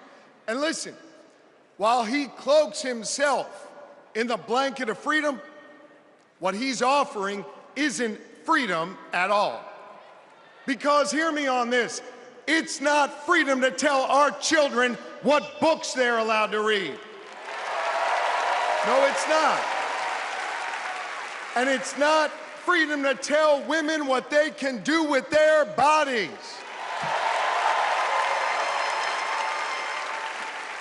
And hear me on this, it sure as hell isn't freedom to say you can go vote, but he gets to pick the winner.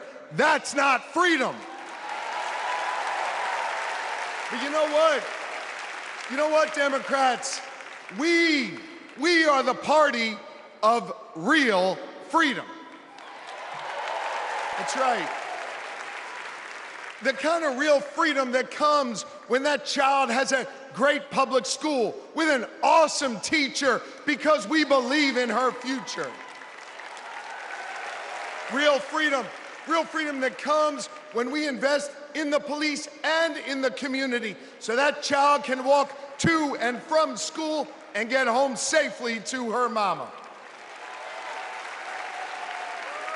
Real freedom that comes when she can join a union, marry who she loves, start a family on her own terms, breathe clean air, drink pure water, worship how she wants, and live a life of purpose where she is respected for who she is.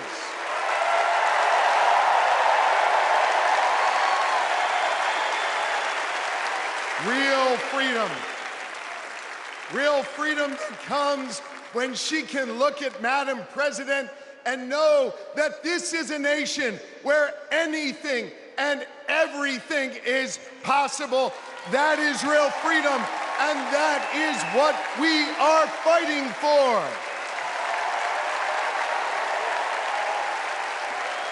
You know, Kamala and Tim's names may be on the ballot, but it's your rights. It's our rights. It's our future and freedoms that are on the line. And you have the power to shape the future of this country. Just like our ancestors who fought for freedom on the battlefield and sat in at lunch counters so our kids could stand up. Now it's on us. It's on us, my friends, to organize in our communities and on our For You pages around three basic American principles. We value our freedom, we cherish our democracy, and we love this country.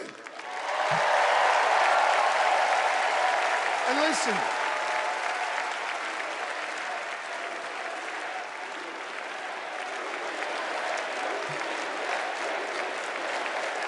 we love this country. And listen, despite our challenges, hear me on this, I want you to know I have never been more hopeful because I see in all of you the enduring promise of America. E pluribus unum, out of many one. It's not merely a motto from the past, it's our direction for the future.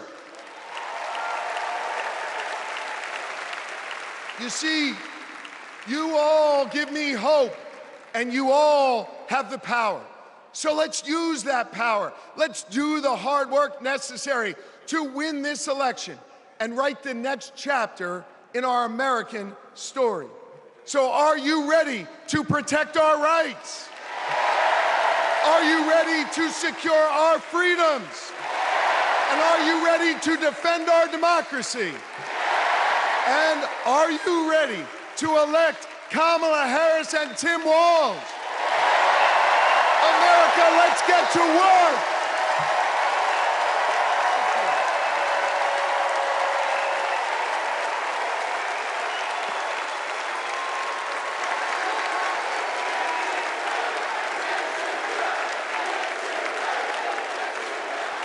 Please welcome author, activist, and youngest presidential inaugural poet in American history, Amanda Gorman.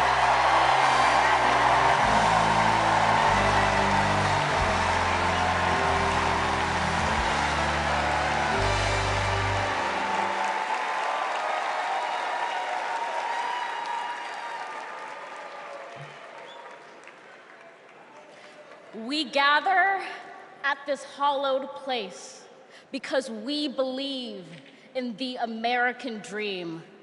We face a race that tests if this country we cherish shall perish from the earth, and if our earth shall perish from this country. It falls to us to ensure that we do not fall, for a people that cannot stand together cannot stand at all.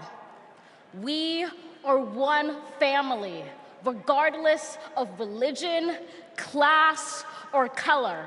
For what defines a patriot is not just our love of liberty, but our love for one another.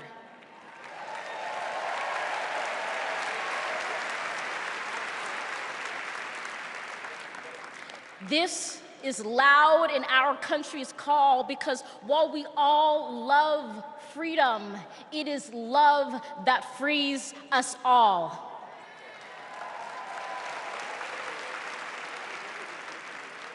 Empathy emancipates, making us greater than hate or vanity. That is the American promise, powerful and pure.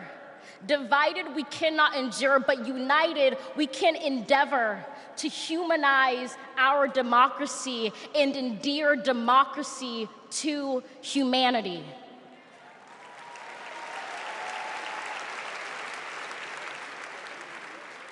And make no mistake, cohering is the hardest task history ever wrote. But tomorrow is not written by our odds of hardship, but by the audacity of our hope, by the vitality of our vote.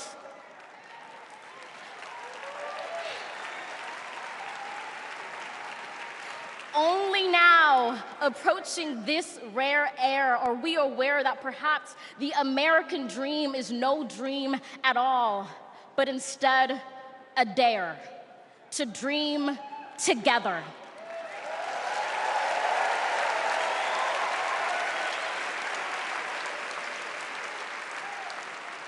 Like a million roots tethered, branching up humbly, making one tree. This is our country, from many won, from battles won, our freedoms sung, our kingdom come has just begun.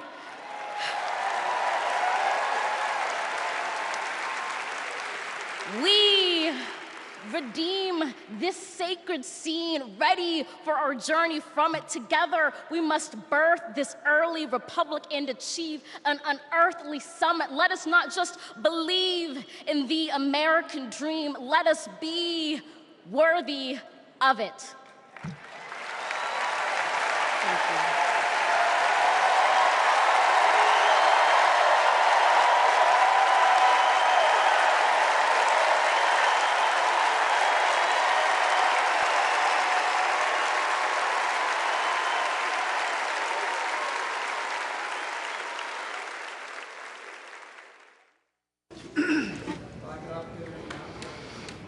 There's a word I heard. The word is called freedom. Can you tell me what it means? Interesting. Let me think about that for a second. The spirit of freedom. For me? Oh, yeah. Freedom, to me, means choice. The ability to laugh with friends. Be who you want to be. Go where you want to go. Living your life day to day. Having new chapters in that life. I believe in having your own words and being able to do what you want to. The freedom to raise our family in healthy communities. The idea that I can turn to my partner, my husband, and say I love you with every being of my soul. Being able to start a family when I want to, being able to, support the missions that I want to go to the church that I want to. Not everyone has the same opportunities, but the United States is, of anywhere I've ever been, it's the one place where you can accomplish more. The big, fantastic thing about America is that it is the land of opportunity. I know it sounds trite, but it's the truth. I grew up with a single mom, and she really imbued in me these qualities that you just really have to care about your neighbors and your family and your friends. I feel like the American dream is having opportunities, having the opportunity to go to college if you want to, having the opportunity to get any job you can, no matter who you are or where you come from. The American dream is about having the ability to make choices about your medical care and do whatever you want to do with your life without anybody telling you if it's good or not. We are in an incredible moment in history. We've seen women stripped of their most fundamental right to autonomy over their bodies. The freedom to make choices about your body, your life, your career should be entirely in your control. But I have found that good people want to do good things. That you find a way to move forward under ugly and scary circumstances. The work that lies ahead is to make America live up to its highest ideals. And, we're proud to go to work. The work to build a better future really depends on all of us coming together. We have to bring back that respect for everyone. I don't think we're as divided as we seem. Let's come together as one big nation. I feel like we are on the verge of something very amazing in this country. It makes me want to fight for our children and future generations to ensure they have just as many, if not more, freedoms than we had.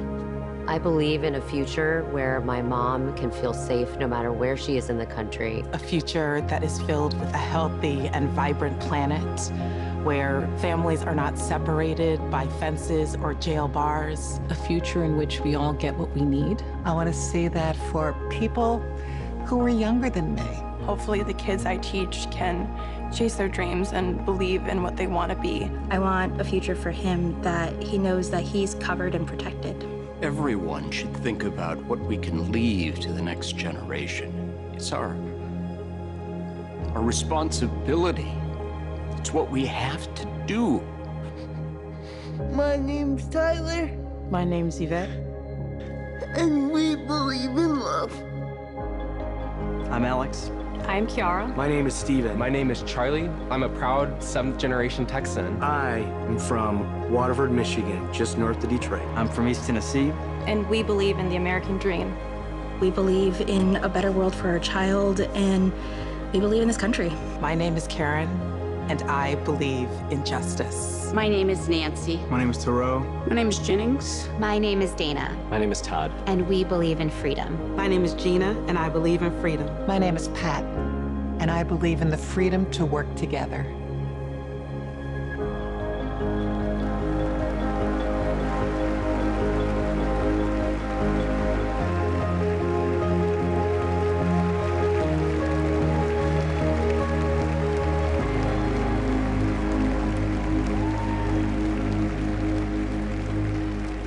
Please welcome Oprah Winfrey.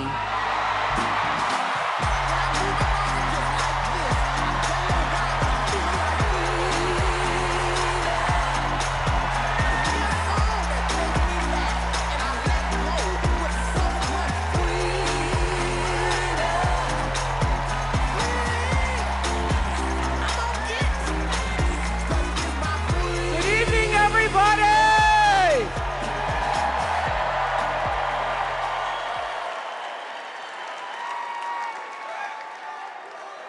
Who says you can't go home again?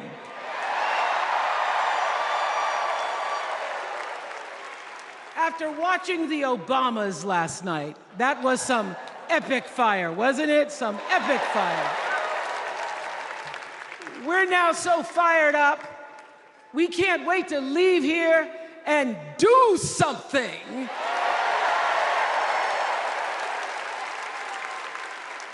And what we're going to do is elect Kamala Harris as the next president of the United States.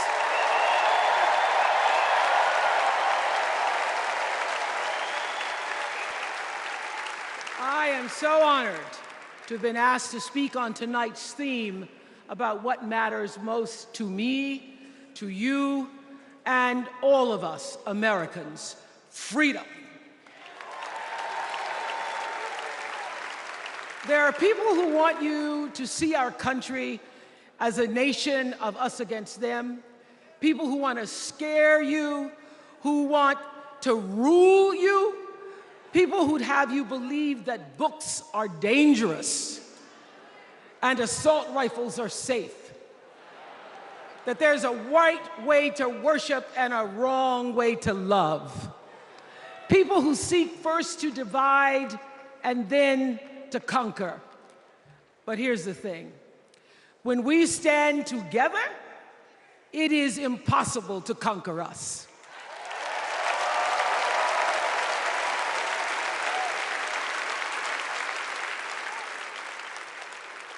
In the words of an extraordinary American, the late Congressman John Lewis,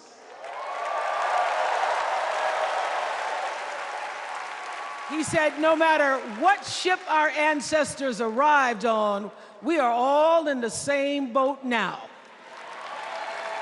Congressman Lewis knew very well how far this country has come because he was one of the brilliant Americans who helped to get us where we are. But he also knew that the work is not done. The work will never be done because freedom isn't free. America is an ongoing project. It requires commitment. It requires being open to the hard work and the heart work of democracy. And every now and then, it requires standing up to life's bullies.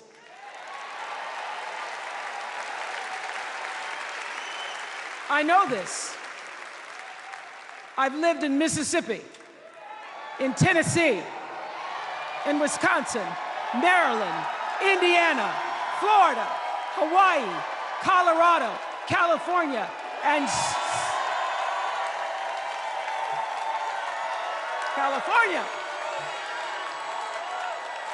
and sweet home Chicago, Illinois.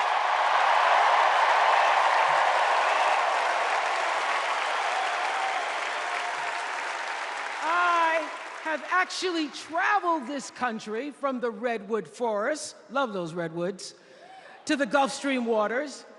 I've seen racism and sexism and income inequality and division. I've not only seen it, at times I've been on the receiving end of it.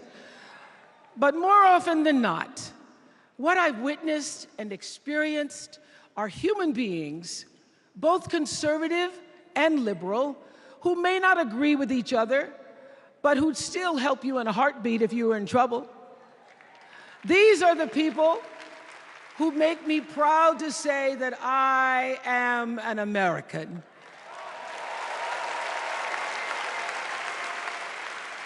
They are the best of America. And despite what some would have you think, we are not so different from our neighbors. When a house is on fire, we don't ask about the homeowner's race or religion. We don't wonder who their partner is or how they voted. No. We just try to do the best we can to save them. And if the place happens to belong to a childless cat lady,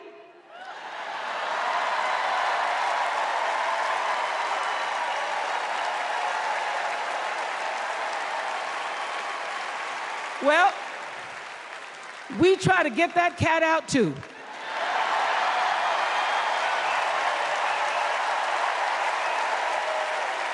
Because we are a country of people who work hard for the money. We wish our brothers and sisters well, and we pray for peace. We know all the old tricks and tropes that are designed to distract us from what actually matters, but we are beyond ridiculous tweets and lies and foolery. These are complicated times, people, and they require adult conversation. And I welcome those conversations because civilized debate is vital to democracy, and it is the best of America. Now, over the last couple of nights, we have all seen brave people walk onto this stage and share their most private pain. Amanda and Josh, Caitlin, Hadley, they told us their stories of rape and incest and near-death experiences from having the state deny them the abortion that their doctor explained was medically necessary. And they've told us these things for one reason, and that is to keep what happened to them from happening to anybody else. Because if you do not have autonomy over this, if you cannot control when and how you choose to bring your children into this world and how they are raised and supported, there is no American dream.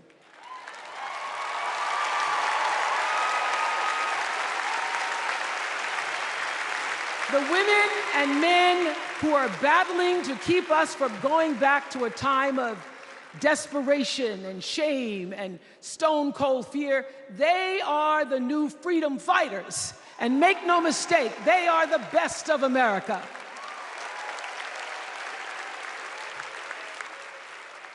I want to talk now about somebody who's not with us tonight. Tessie Prevost Williams was born in New Orleans, not long after the Supreme Court ruled that segregated public schools were unconstitutional. That was in 1954, same year I was born. But I didn't have to head to first grade at the all-white McDonough 19 school with a U.S. Marshal by my side like Tessie did. And when I got to school, the building wasn't empty like it was for Tessie. You see, rather than allowing McDonough to be integrated, parents pulled their kids out of the school, leaving only Tessie and two other little black girls, Gail Etienne and Leona Tate, to sit in a classroom with the windows papered over to block snipers from attacking their 6-year-old bodies.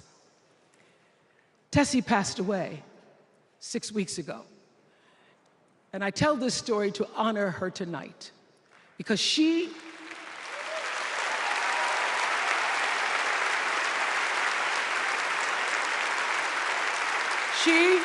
like Ruby Bridges and her friends, Leona and Gail, the New Orleans Four they were called. They broke barriers and they paid dearly for it. But it was the grace and guts and courage of women like Tessie Prevost Williams that paved the way for another young girl who 9 years later became part of the second class to integrate the public schools in Berkeley, California. And it seems to me that at school and at home, somebody did a beautiful job of showing this young girl how to challenge the people at the top and empower the people at the bottom. They showed her how to look at the world and see not just what is, but what can be. They instilled in her a passion for justice and freedom and the glorious fighting spirit necessary to pursue that passion. And soon, and very soon,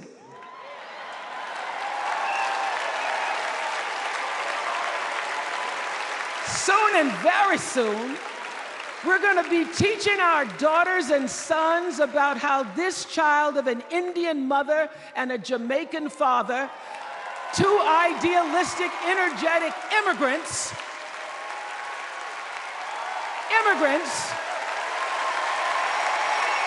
how this child grew up to become the 47th president of the United States.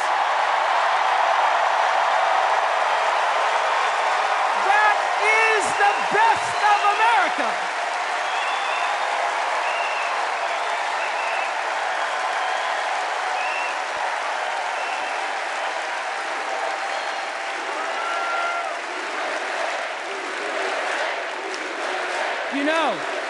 You know, let me tell you this. This election isn't about us and them. It's about you and me. and what we want our futures to look like.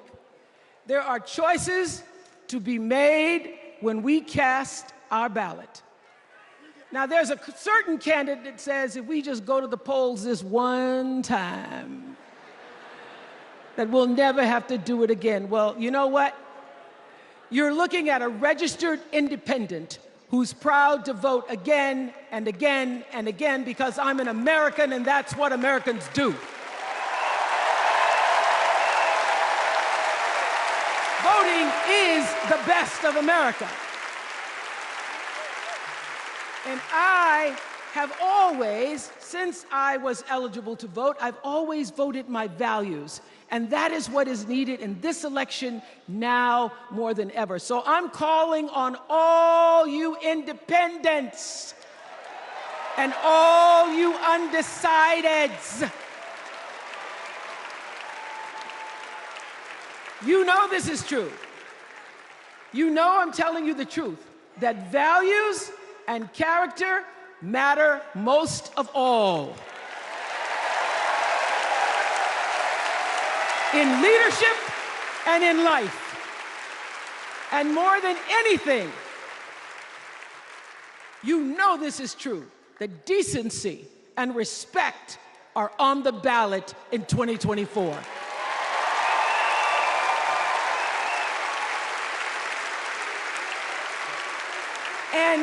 And just plain common sense. Common sense tells you that Kamala Harris and Tim Walz can give us decency and respect. They're the ones that give it to us. So, we are Americans. We are Americans. Let us choose loyalty to the Constitution over loyalty to any individual. Because that's the best of America. And let us choose optimism over cynicism, because that's the best of America. And let us choose inclusion over retribution. Let us choose common sense over nonsense.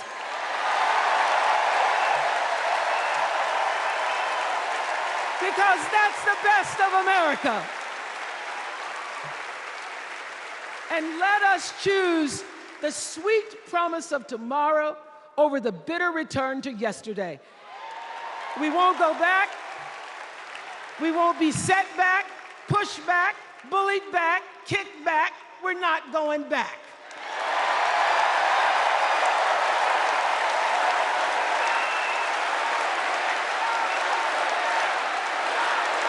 Not going back.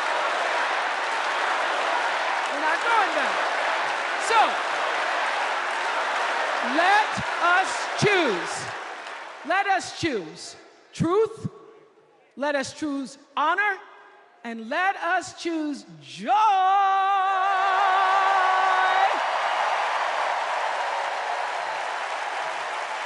Because that's the best of America.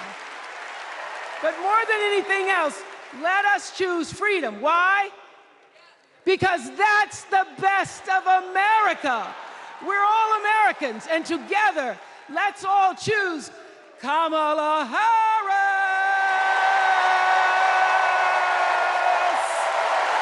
Thank you, Chicago.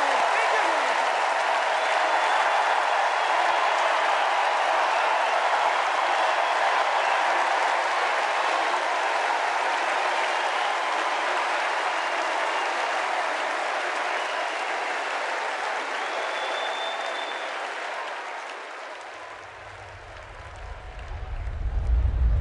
Here's what I want people to know about Tim Walz. Well, everybody at Mankato West High School loved Tim Walz. Yeah, I mean, Tim was jovial. When he would start teaching, it was like full contact teaching. You could not help but be interested in what he was talking about. He seemed to care about everybody in his class. He knew everyone's name. He wanted to know what interested you, how to engage you, what you were excited about, what you're feeling bad about. Mr. Walz was my geography and social studies teacher. Mr. Walz was my football coach. My middle school basketball coach. When we were doing doing the high school play The Nerd. He was the person building the sets. I don't think that there has ever been a moment where I've seen Tim exhausted from giving or engaging. He always seems like that person that's got the never-ending gas tank who can keep going. When I decided to come out as gay, we started the Gay Straight Alliance. Tim Walz was the faculty advisor. We saw him not only as a teacher, but a mentor and a leader. Mr. Walz was a really big part in helping build this community, and he's a big reason why I became a teacher myself. It was inspiring being in his classroom. Please welcome Maryland Governor Wes Moore.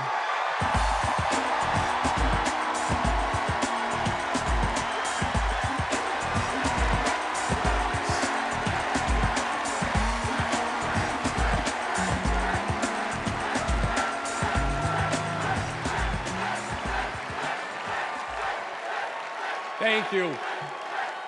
Thank you. On March 26th,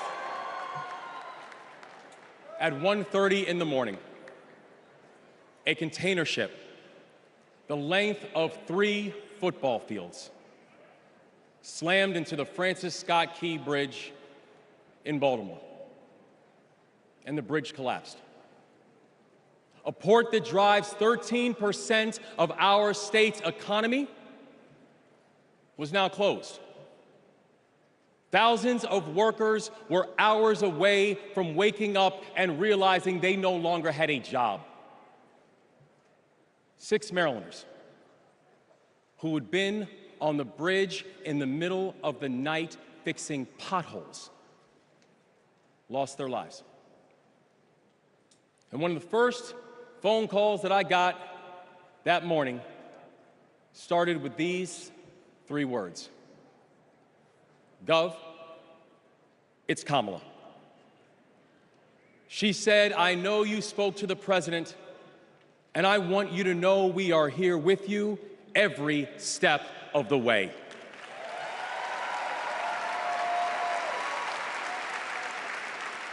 Now, I joined the Army when I was 17. In fact, I was too young to sign the paperwork. I had to ask my mom to sign the paperwork for me because I don't have bone spurs.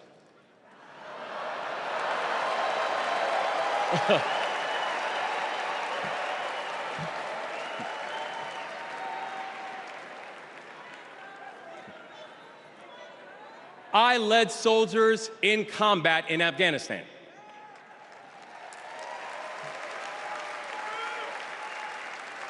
And my training taught me that you never learn anything about anybody when times are easy. You learn everything you need to know about somebody when times are hard and when the temperature gets turned up. And America, I saw that Kamala Harris is the right one to lead in this moment firsthand.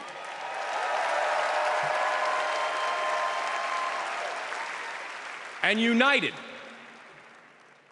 with the Almighty God's grace, we brought closure to the families of the 6 victims. And while many said it could take 11 months to reopen the port of Baltimore, we got it done in 11 weeks.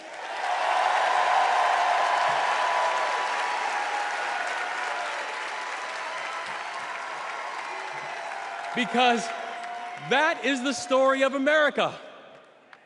We are a nation of patriots who serve when the mission is hard and who serve when the destination is uncertain. And I know our history is imperfect. The unevenness of the American journey has made some skeptical. But I'm not asking you to give up your skepticism. I just want that skepticism to be your companion and not your captor. And I'm asking that you join us in the work. Because making America great doesn't mean telling people you're not wanted. And loving your country does not mean lying about its history.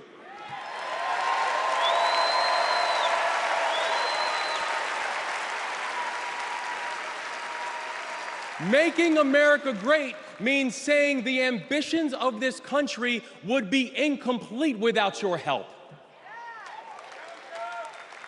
It's the legacy of those 6 workers who fixed potholes on a bridge while we slept, who were born in a different country, but who knew that America was big enough for them too.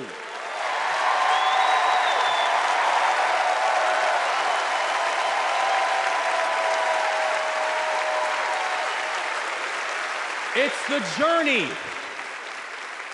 It's the journey of a man raised by a remarkable immigrant single mom, a man who felt handcuffs on his wrists at 11 years old, who now stands before you as the 63rd governor of Maryland and the first black governor in the history of our state.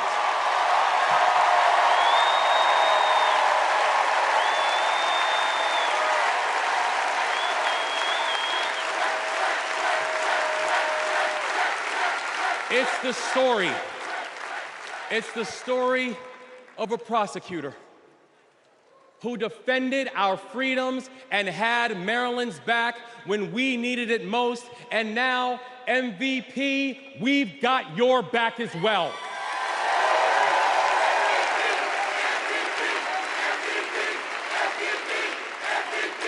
That's right. It's my fellow veteran, my brother, and the next Vice President of the United States, Tim Walz.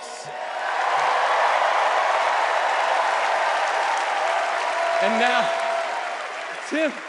Tim knows that in the military, you count the days towards mission completion. So guess what, y'all? We have got 75 days and a wake-up until Election Day. 75 days in a wake-up for us to prove what Americans can do when the pressure is on. 75 days in a wake-up for us to show that true patriots do not whine and complain. We put our heads down and we get to work. 75 days and a wake-up to build a future that those who came before us hoped for, and those who come after us that they deserve. And 75 days and a wake-up to elect a leader who is willing to believe in the best of us, and that leader is Kamala Harris, the next president of the United States. Thank you, God bless you, and let's leave no one behind.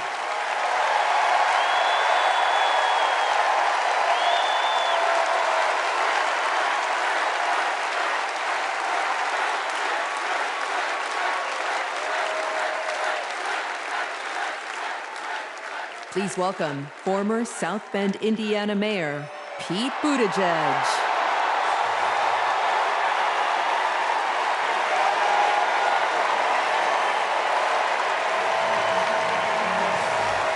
Thank you. Thank you. Good evening, Democrats. Thank you, Chicago. Here's a sentence I never thought I'd hear myself saying. I'm Pete Buttigieg, and you might recognize me from Fox News.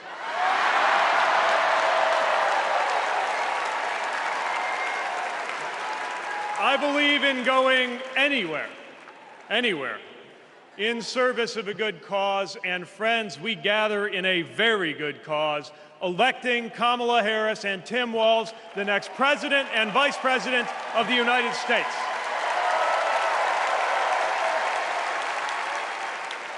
The choice could not be clearer. Donald Trump rants about law and order, as if he wasn't a convicted criminal running against a prosecutor. As if we were going to forget that crime was higher on his watch. Talks about the forgotten man, hoping we'll forget that the only economic promise that he actually kept was to cut taxes for the rich. And don't even get me started on his new running mate.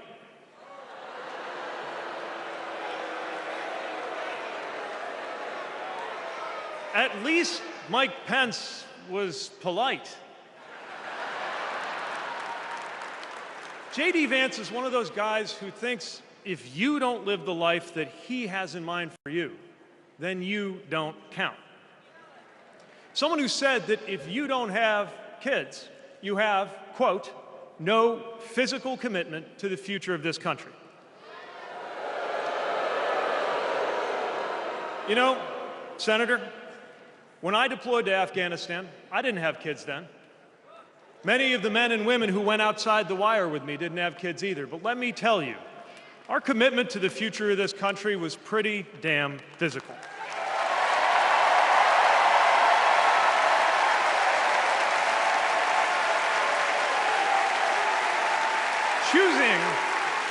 Choosing a guy like J.D. Vance to be America's next vice president sends a message. And the message is that they are doubling down on negativity and grievance. Committing to a concept of campaigning best summed up in one word: darkness. Darkness is what they are selling. The thing is, I just don't believe that America today is in the market for darkness.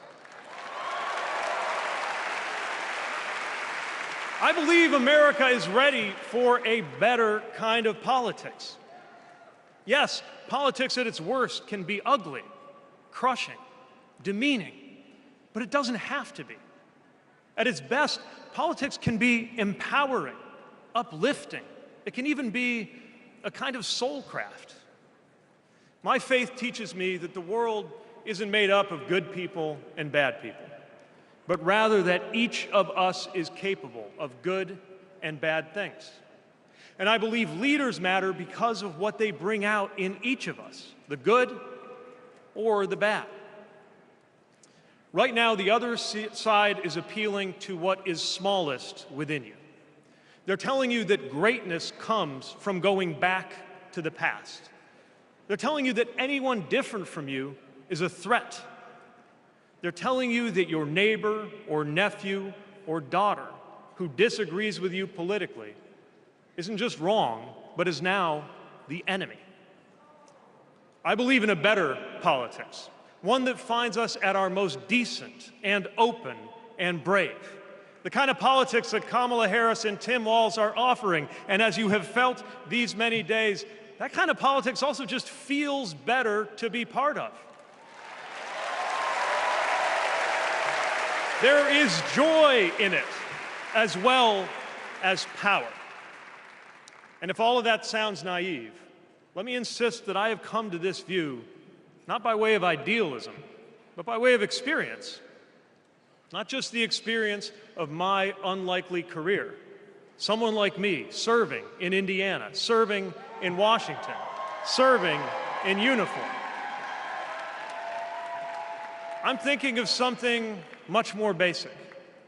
I'm thinking of dinner time at our house in Michigan. When the dog is barking and the air fryer is beeping and the mac and cheese is boiling over, and it feels like all the political negotiating experience in the world is not enough for me to get our 3-year-old son and our 3-year-old daughter to just wash their hands and sit at the table.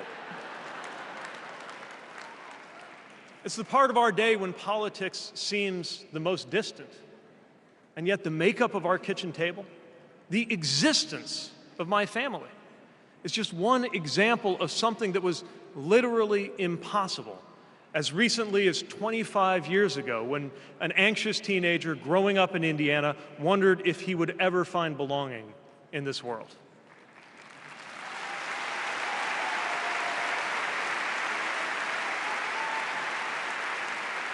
This kind of life went from impossible to possible, from possible to real, from real to almost ordinary in less than half a lifetime. But that didn't just happen. It was brought about through idealism and courage, through organizing and persuasion and storytelling, and yes, through politics, the right kind of politics. The kind of politics that can make an impossible dream into an everyday reality. I don't presume to know what it's like in your kitchen, but I know, as sure as I am standing here, that everything in it, the bills you pay at that table, the shape of the family that sits there, the fears and the dreams that you talk about late into the night there, all of it compels us to demand more from our politics than a rerun of some TV wrestling death match. So this November, we get to choose. We get to choose our president. We get to choose our policies, but most of all, we will choose a better politics. A politics that calls us to our better selves and offers us a better everyday. That is what Kamala Harris and Tim Walz represents. That is what Democrats represent.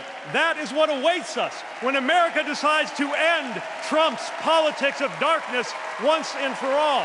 That is what we choose when we embrace the leaders who are out there building bridges and reject the ones who are out there banning books. This is what we will work for every day to November and beyond. So let's go win this. Thank you, Democrats. Thank you.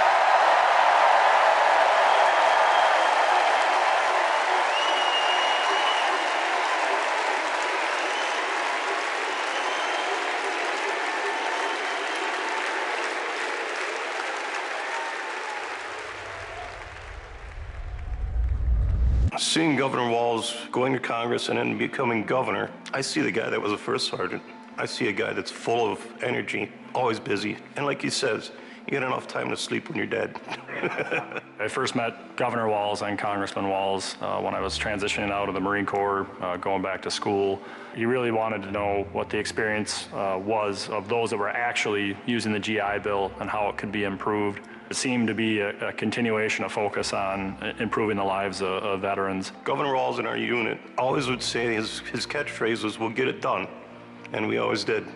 The way I've seen him carry himself over the years in Congress and the way he works for veterans, there's no excuse making, there's no scapegoating, it's just accomplish the mission. Governor Walz has been that way and always will be that way.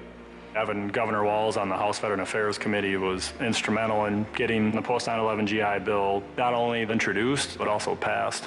When Governor Walz wants change, it'll happen. Back to the Guard. We'll get it done.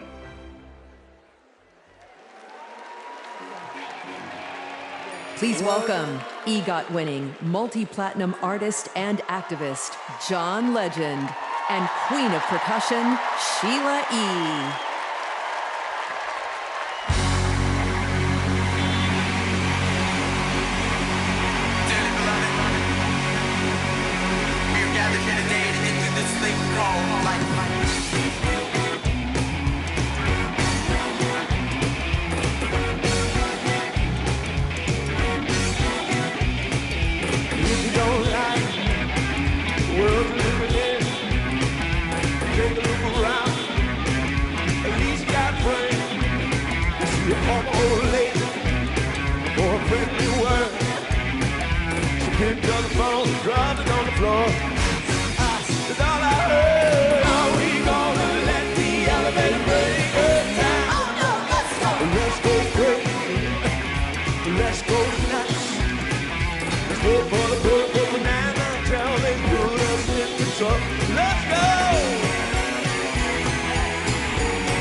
Incredible. I just want to say I feel so motivated after tonight. It's like never been more clear that if Kamala Harris and Tim Walz are elected this November, they're going to protect our freedoms. The freedom to read whatever books you want. The freedom to work one job and afford your rent. And Kamala Harris and Tim Walz will protect your freedom to start a family on your own terms. And if you ask me, that is something worth fighting for. So guys, let's do it. It's time. Let's nominate the next Vice President of the United States, Minnesota Governor Tim Walz. And to take us there, please welcome to the stage, Minnesota Senator Amy Klobuchar.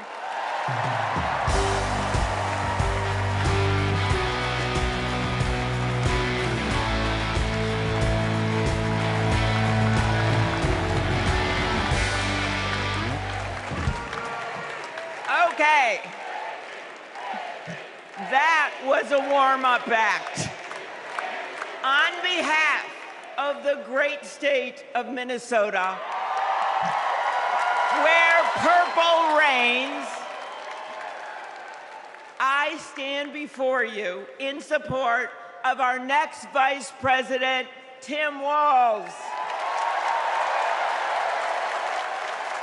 In Minnesota, we trust a coach who turned a team that was 0-27 into state champions.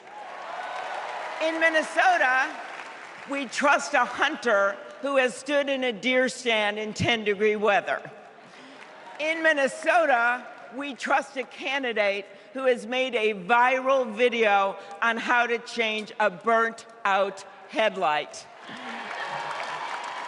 And I know we aren't alone, but in Minnesota, we love a dad in plaid.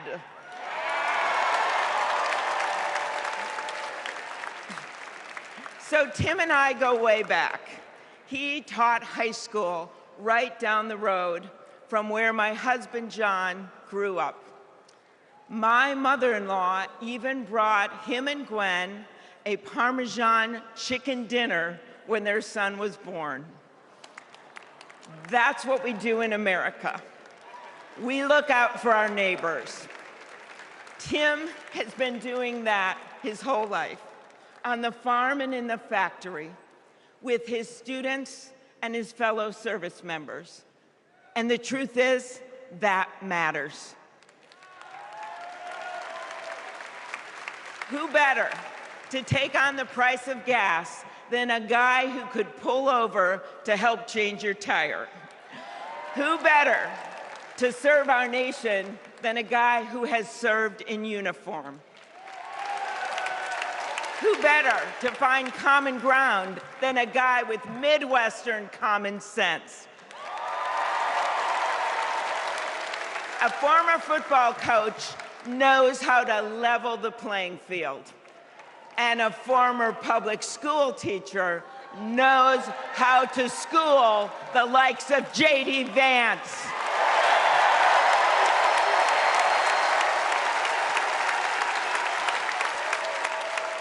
What you've done with your life matters, and what you do with power matters too.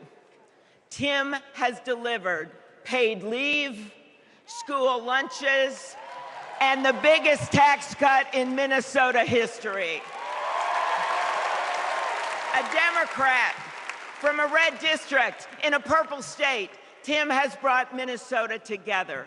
And together with Vice President Kamala Harris, I know he will do the same for our nation. America, there is so much that we share, so much that connects us. Way up north in Minnesota, out of Lake Itasca, flows the Mississippi River. It starts small and it grows wider. It flows down to Wisconsin and to Iowa. It goes down to Illinois and to Missouri. It goes to Kentucky and Tennessee. It goes to Arkansas, and it goes way down to Mississippi. And then it goes all the way down to New Orleans, Louisiana, where the spirit of our nation's resilience abounds. So let us commit here and now to cross the river of our divides to get to a higher ground. And let us join together to elect Kamala Harris and Tim Walz.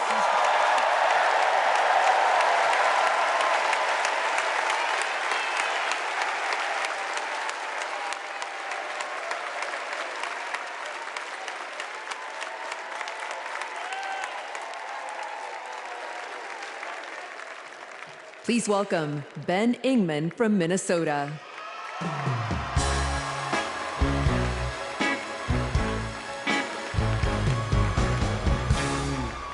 Tim Walz is the kind of guy you can count on to push you out of a snowbank. I know this because Tim Walz has pushed me out of a snowbank. I grew up next door to the Walzes in Mankato. Mr. Walz was also my geography teacher and my coach. Not for high school football, but for 7th grade basketball and track.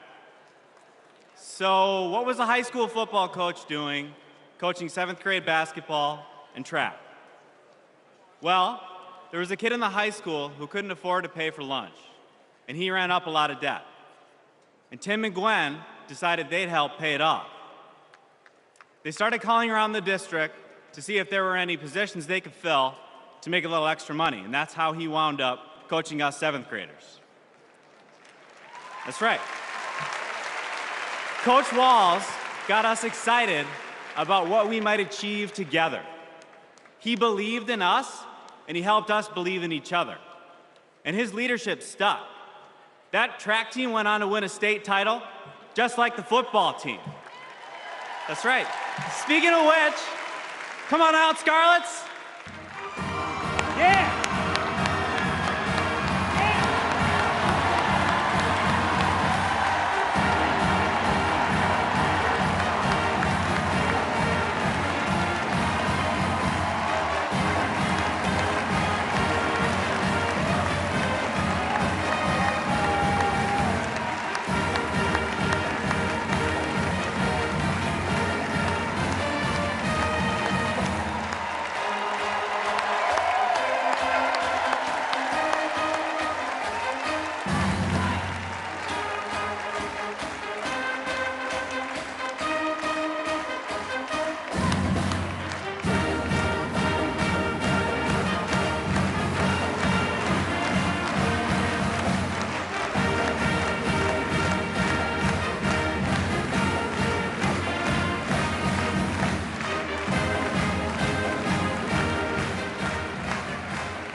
You know, all this got me thinking about the kinds of leaders we need. We want the people in charge to be genuine, compassionate, and trustworthy. The thing is, there are people in our neighborhoods who fit this description. The kind of people who display quiet leadership, by helping kids pay for their lunches, by bringing teams together to believe in each other. And when we're stuck in the snow, they push us out. Well, in my neighborhood, we always wish that people like that would run for office. Well, in my neighborhood, someone like that did run for office. And he's going to be a wonderful vice president. Thanks very much.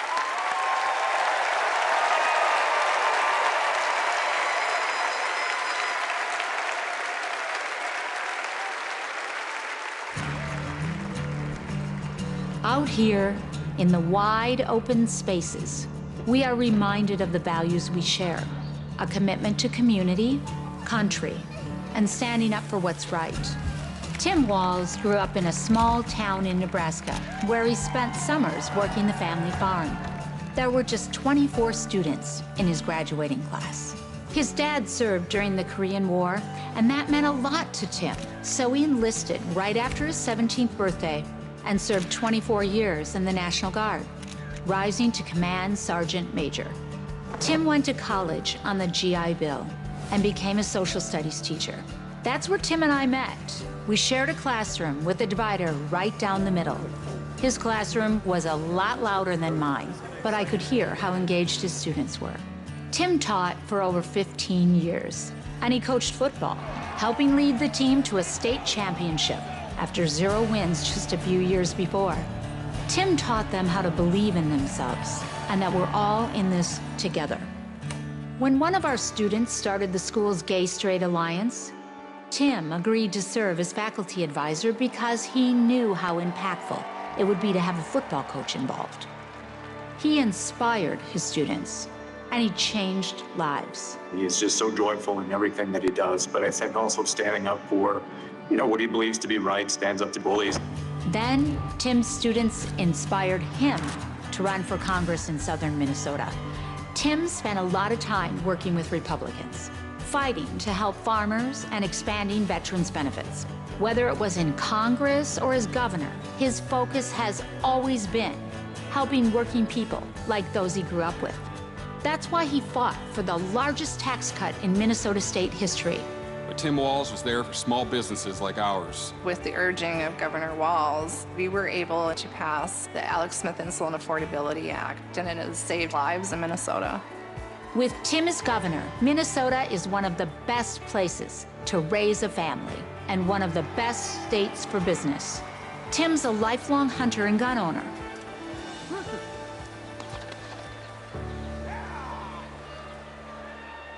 But after the Sandy Hook school shooting, he knew that we had to do something. So he's fought for background checks and red flag laws. But of all the things he's done, Tim loves being a dad. We struggled to have kids, and fertility treatments made it possible. There's a reason our daughter is named Hope.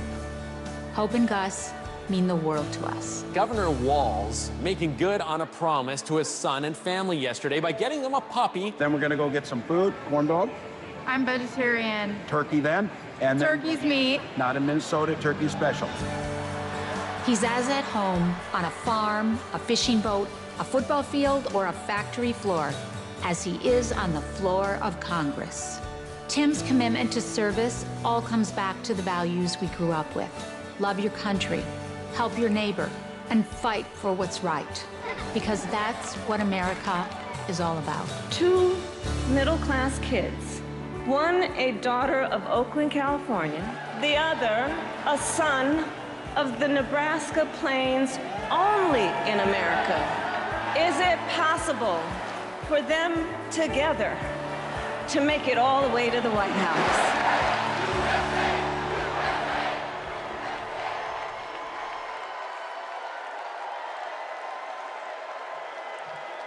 Please welcome the Democratic nominee for Vice President, Governor Tim Walz.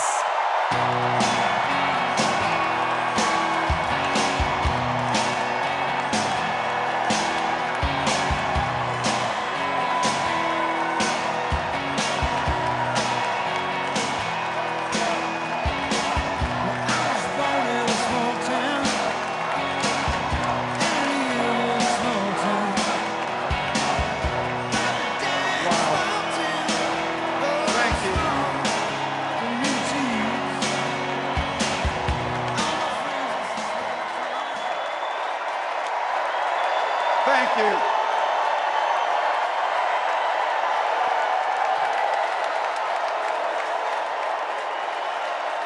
Thank you.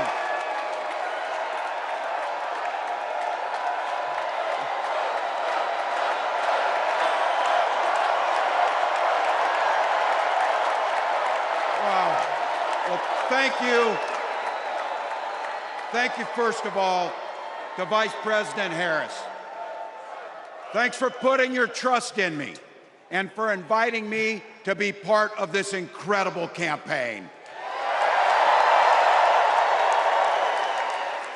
And a thank you to President Joe Biden for 4 years of strong, historic leadership.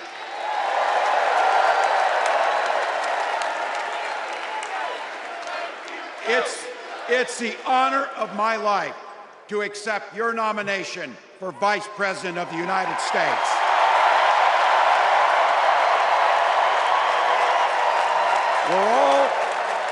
We're all here tonight for one beautiful, simple reason. We love this country. So thank you to all of you here in Chicago and all of you watching at home tonight. Thank you for your passion. Thank you for your determination. And most of all, thank you for bringing the joy to this fight.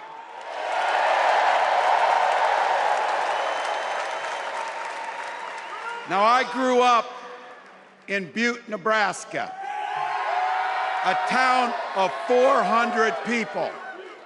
I had 24 kids in my high school class, and none of them went to Yale. But I'll tell you what, growing up in a small town like that, you learn how to take care of each other. That family down the road, they may not think like you do. They may not pray like you do. They may not love like you do, but they're your neighbors. And you look out for them, and they look out for you. Everybody belongs, and everybody has a responsibility to contribute. For me, it was serving in the Army National Guard.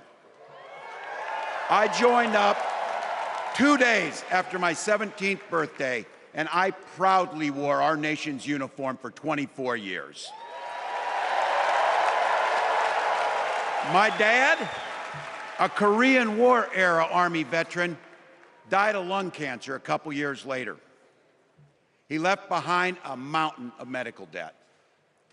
Thank God for Social Security survivor benefits. And thank God for the GI Bill that allowed my dad and me to go to college, and millions of other Americans. Eventually, like the rest of my family, I fell in love with teaching. Three out of 4 of us married teachers. I wound up teaching social studies and coaching football at Mankato West High School. Go Scarlets! We ran a 44 defense. We played through to the whistle on every single play, and we even won a state championship. Never closed the yearbook, people. But it was those players and my students who inspired me to run for Congress. They saw in me what I had hoped to instill in them, a commitment to the common good, an understanding that we're all in this together, and the belief that a single person can make a real difference for their neighbors. So there I was, a 40-something high school teacher with little kids, 0 political experience, and no money, running in a deep red district. But you know what? Never underestimate a public school teacher. Never.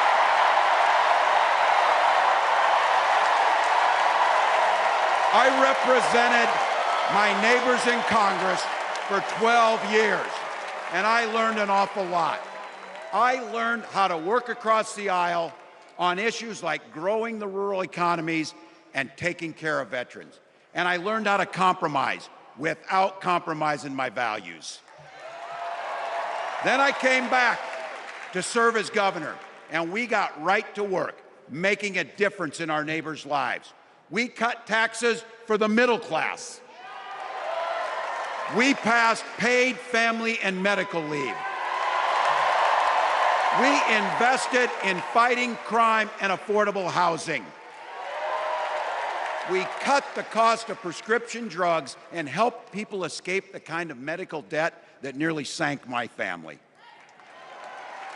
And we made sure that every kid in our state gets breakfast and lunch every day. So while other states were banning books from their schools, we were banishing hunger from ours.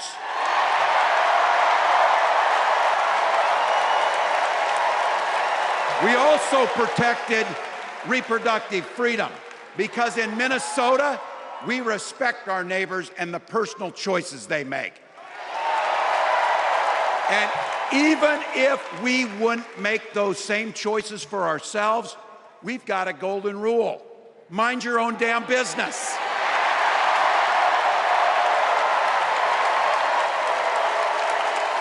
And that includes IVF and fertility treatments. And this is personal for Gwen and I. If you've never experienced the hell that is infertility, I guarantee you, you know somebody who has. And I can remember praying each night for a phone call. The pit in your stomach when the phone would ring, and the absolute agony when we heard the treatments hadn't worked. It took Gwen and I years, but we had access to fertility treatments. And when our daughter was born, we named her Hope. Hope, Gus, and Gwen, you are my entire world, and I love you.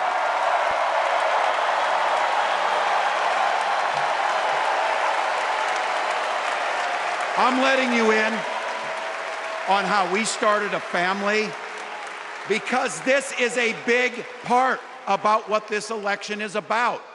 Freedom.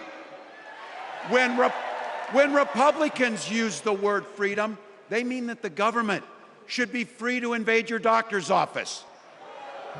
Corporations free to pollute your air and water. And banks free to take advantage of customers. But when we Democrats talk about freedom, we mean the freedom to make a better life for yourself and the people that you love. Freedom to make your own healthcare decisions. And yeah, your kids' freedom to go to school without worrying about being shot dead in the hall. Look, I know guns. I'm a veteran. I'm a hunter. And I was a better shot than most Republicans in Congress, and I got the trophies to prove it. But I'm also a dad. I believe in the Second Amendment, but I also believe our first responsibility is to keep our kids safe.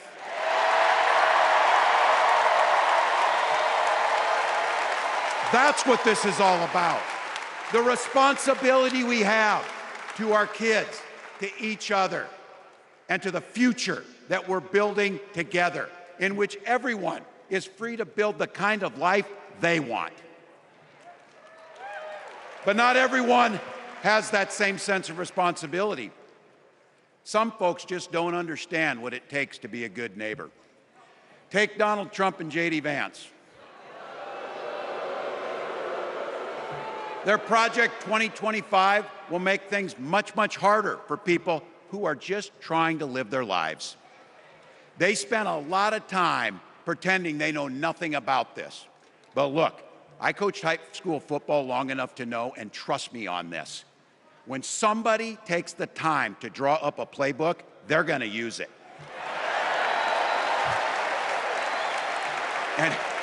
And we know If these guys get back in the White House, they'll start jacking up the costs on the middle class. They'll repeal the Affordable Care Act. They'll gut Social Security and Medicare. And they will ban abortion across this country, with or without Congress. Here's the thing. It's an agenda nobody asked for. It's an agenda that serves nobody except the richest and the most extreme amongst us. And it's an agenda that does nothing for our neighbors in need. Is it weird? Absolutely. Absolutely. But it's also wrong. And it's dangerous. It's not just me saying so. It's Trump's own people. They were with him for 4 years. They're warning us that the next 4 years will be much, much worse.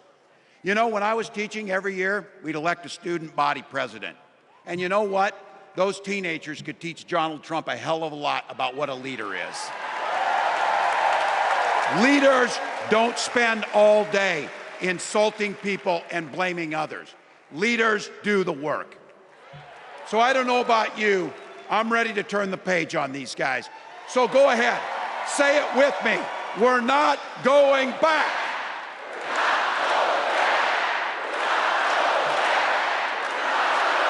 We've got something better to offer the American people. It starts with our candidate, Kamala Harris.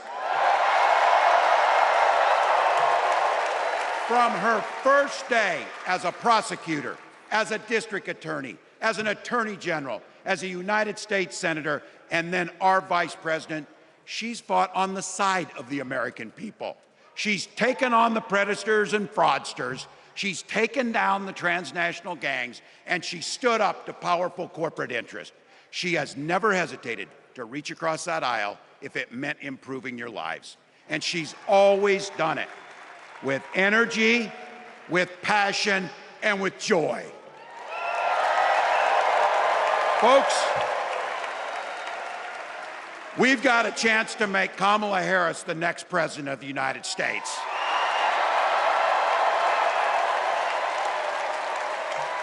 But I think we owe it to the American people to tell them exactly what she'd do as president before we ask them for their votes. So here, this is the part, clip and save it and send it to your undecided relatives so they know. If you're a middle-class family or a family trying to get into the middle class, Kamala Harris is going to cut your taxes. If you're getting squeezed by prescription drug prices, Kamala Harris is going to take on Big Pharma.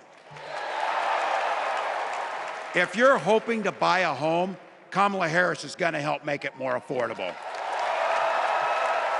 And no matter who you are, Kamala Harris is going to stand up and fight for your freedom to live the life that you want to lead. Because that's what we want for ourselves, and it's what we want for our neighbors. You know, you might not know it, but I haven't given a lot of big speeches like this. But I have given a lot of pep talks. So let me finish with this, team. It's the fourth quarter. We're down a field goal, but we're on offense and we've got the ball. We're driving down the field. And boy, do we have the right team. Kamala Harris is tough. Kamala Harris is experienced, and Kamala Harris is ready. Our job for everyone watching is to get in the trenches and do the blocking and tackling. 1 inch at a time, 1 yard at a time, 1 phone call at a time, 1 door knock at a time, 1 $5 donation at a time. Look, we got 76 days. That's nothing. There'll be time to sleep when you're dead. We're going to leave it on the field. That's how we'll keep moving forward. That's how we'll turn the page on Donald Trump. That's how we'll build a country where workers come first. Healthcare and housing are human rights. And the government stays the hell out of your bedroom.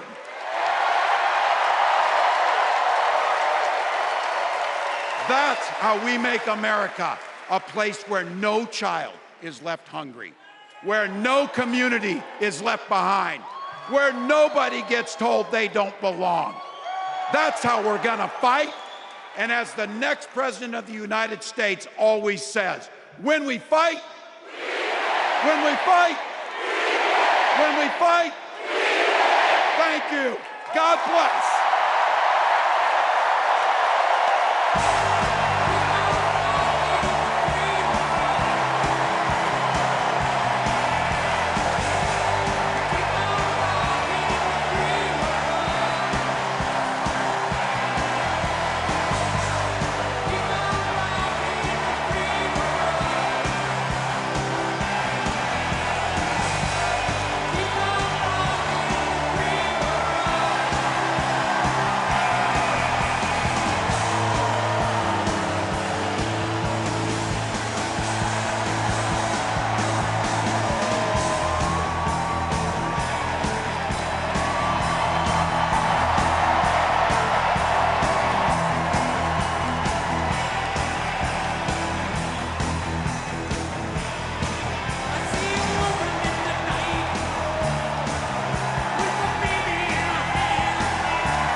keep on rocking in the free world.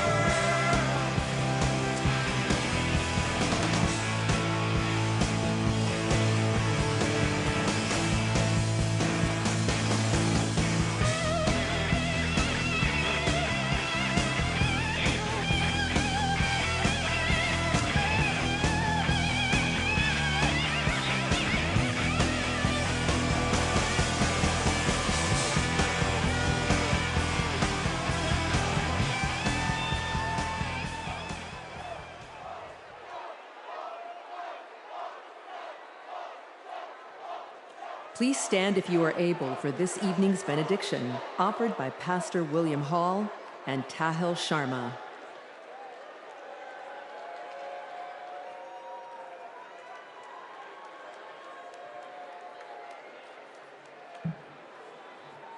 Growing up on the block with Mamie Till, serving alongside CTU President Stacey Davis Gates, and walking past the childhood home of Senator Carol Moseley Bronze, I know that women from the 6th Ward on the south side of Chicago have changed the world. On the eve of the first black woman receiving nomination for the President of the United States, God, we are ready to fight for freedoms. Division is the tool of the insecure. Hatred is the misunderstanding of love.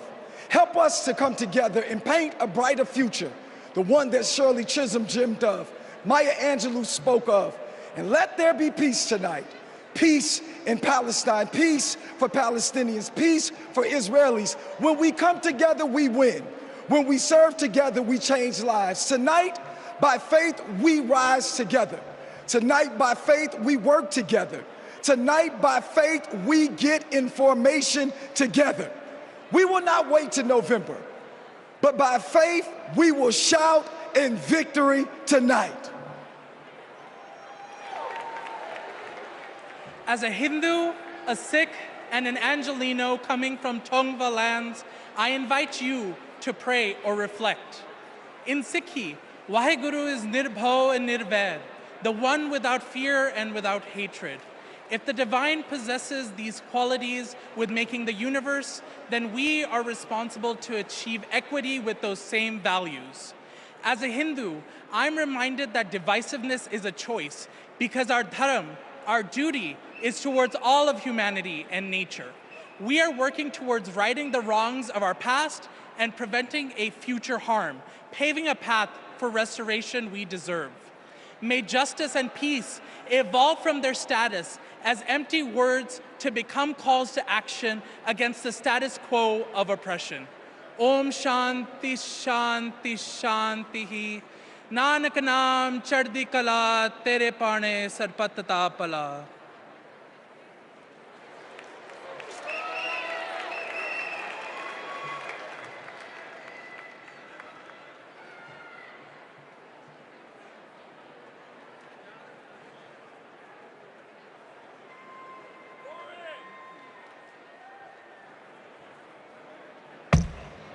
All right, for those of you that are left, I've got a question.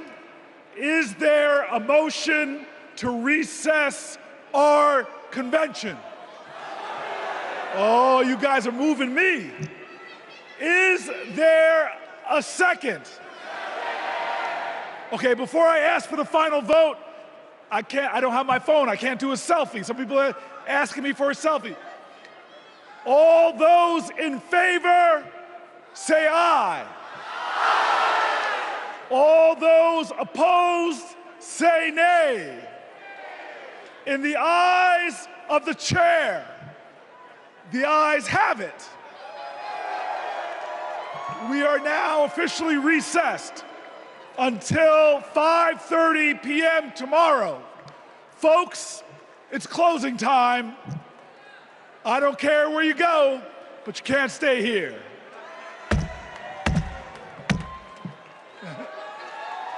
I love you.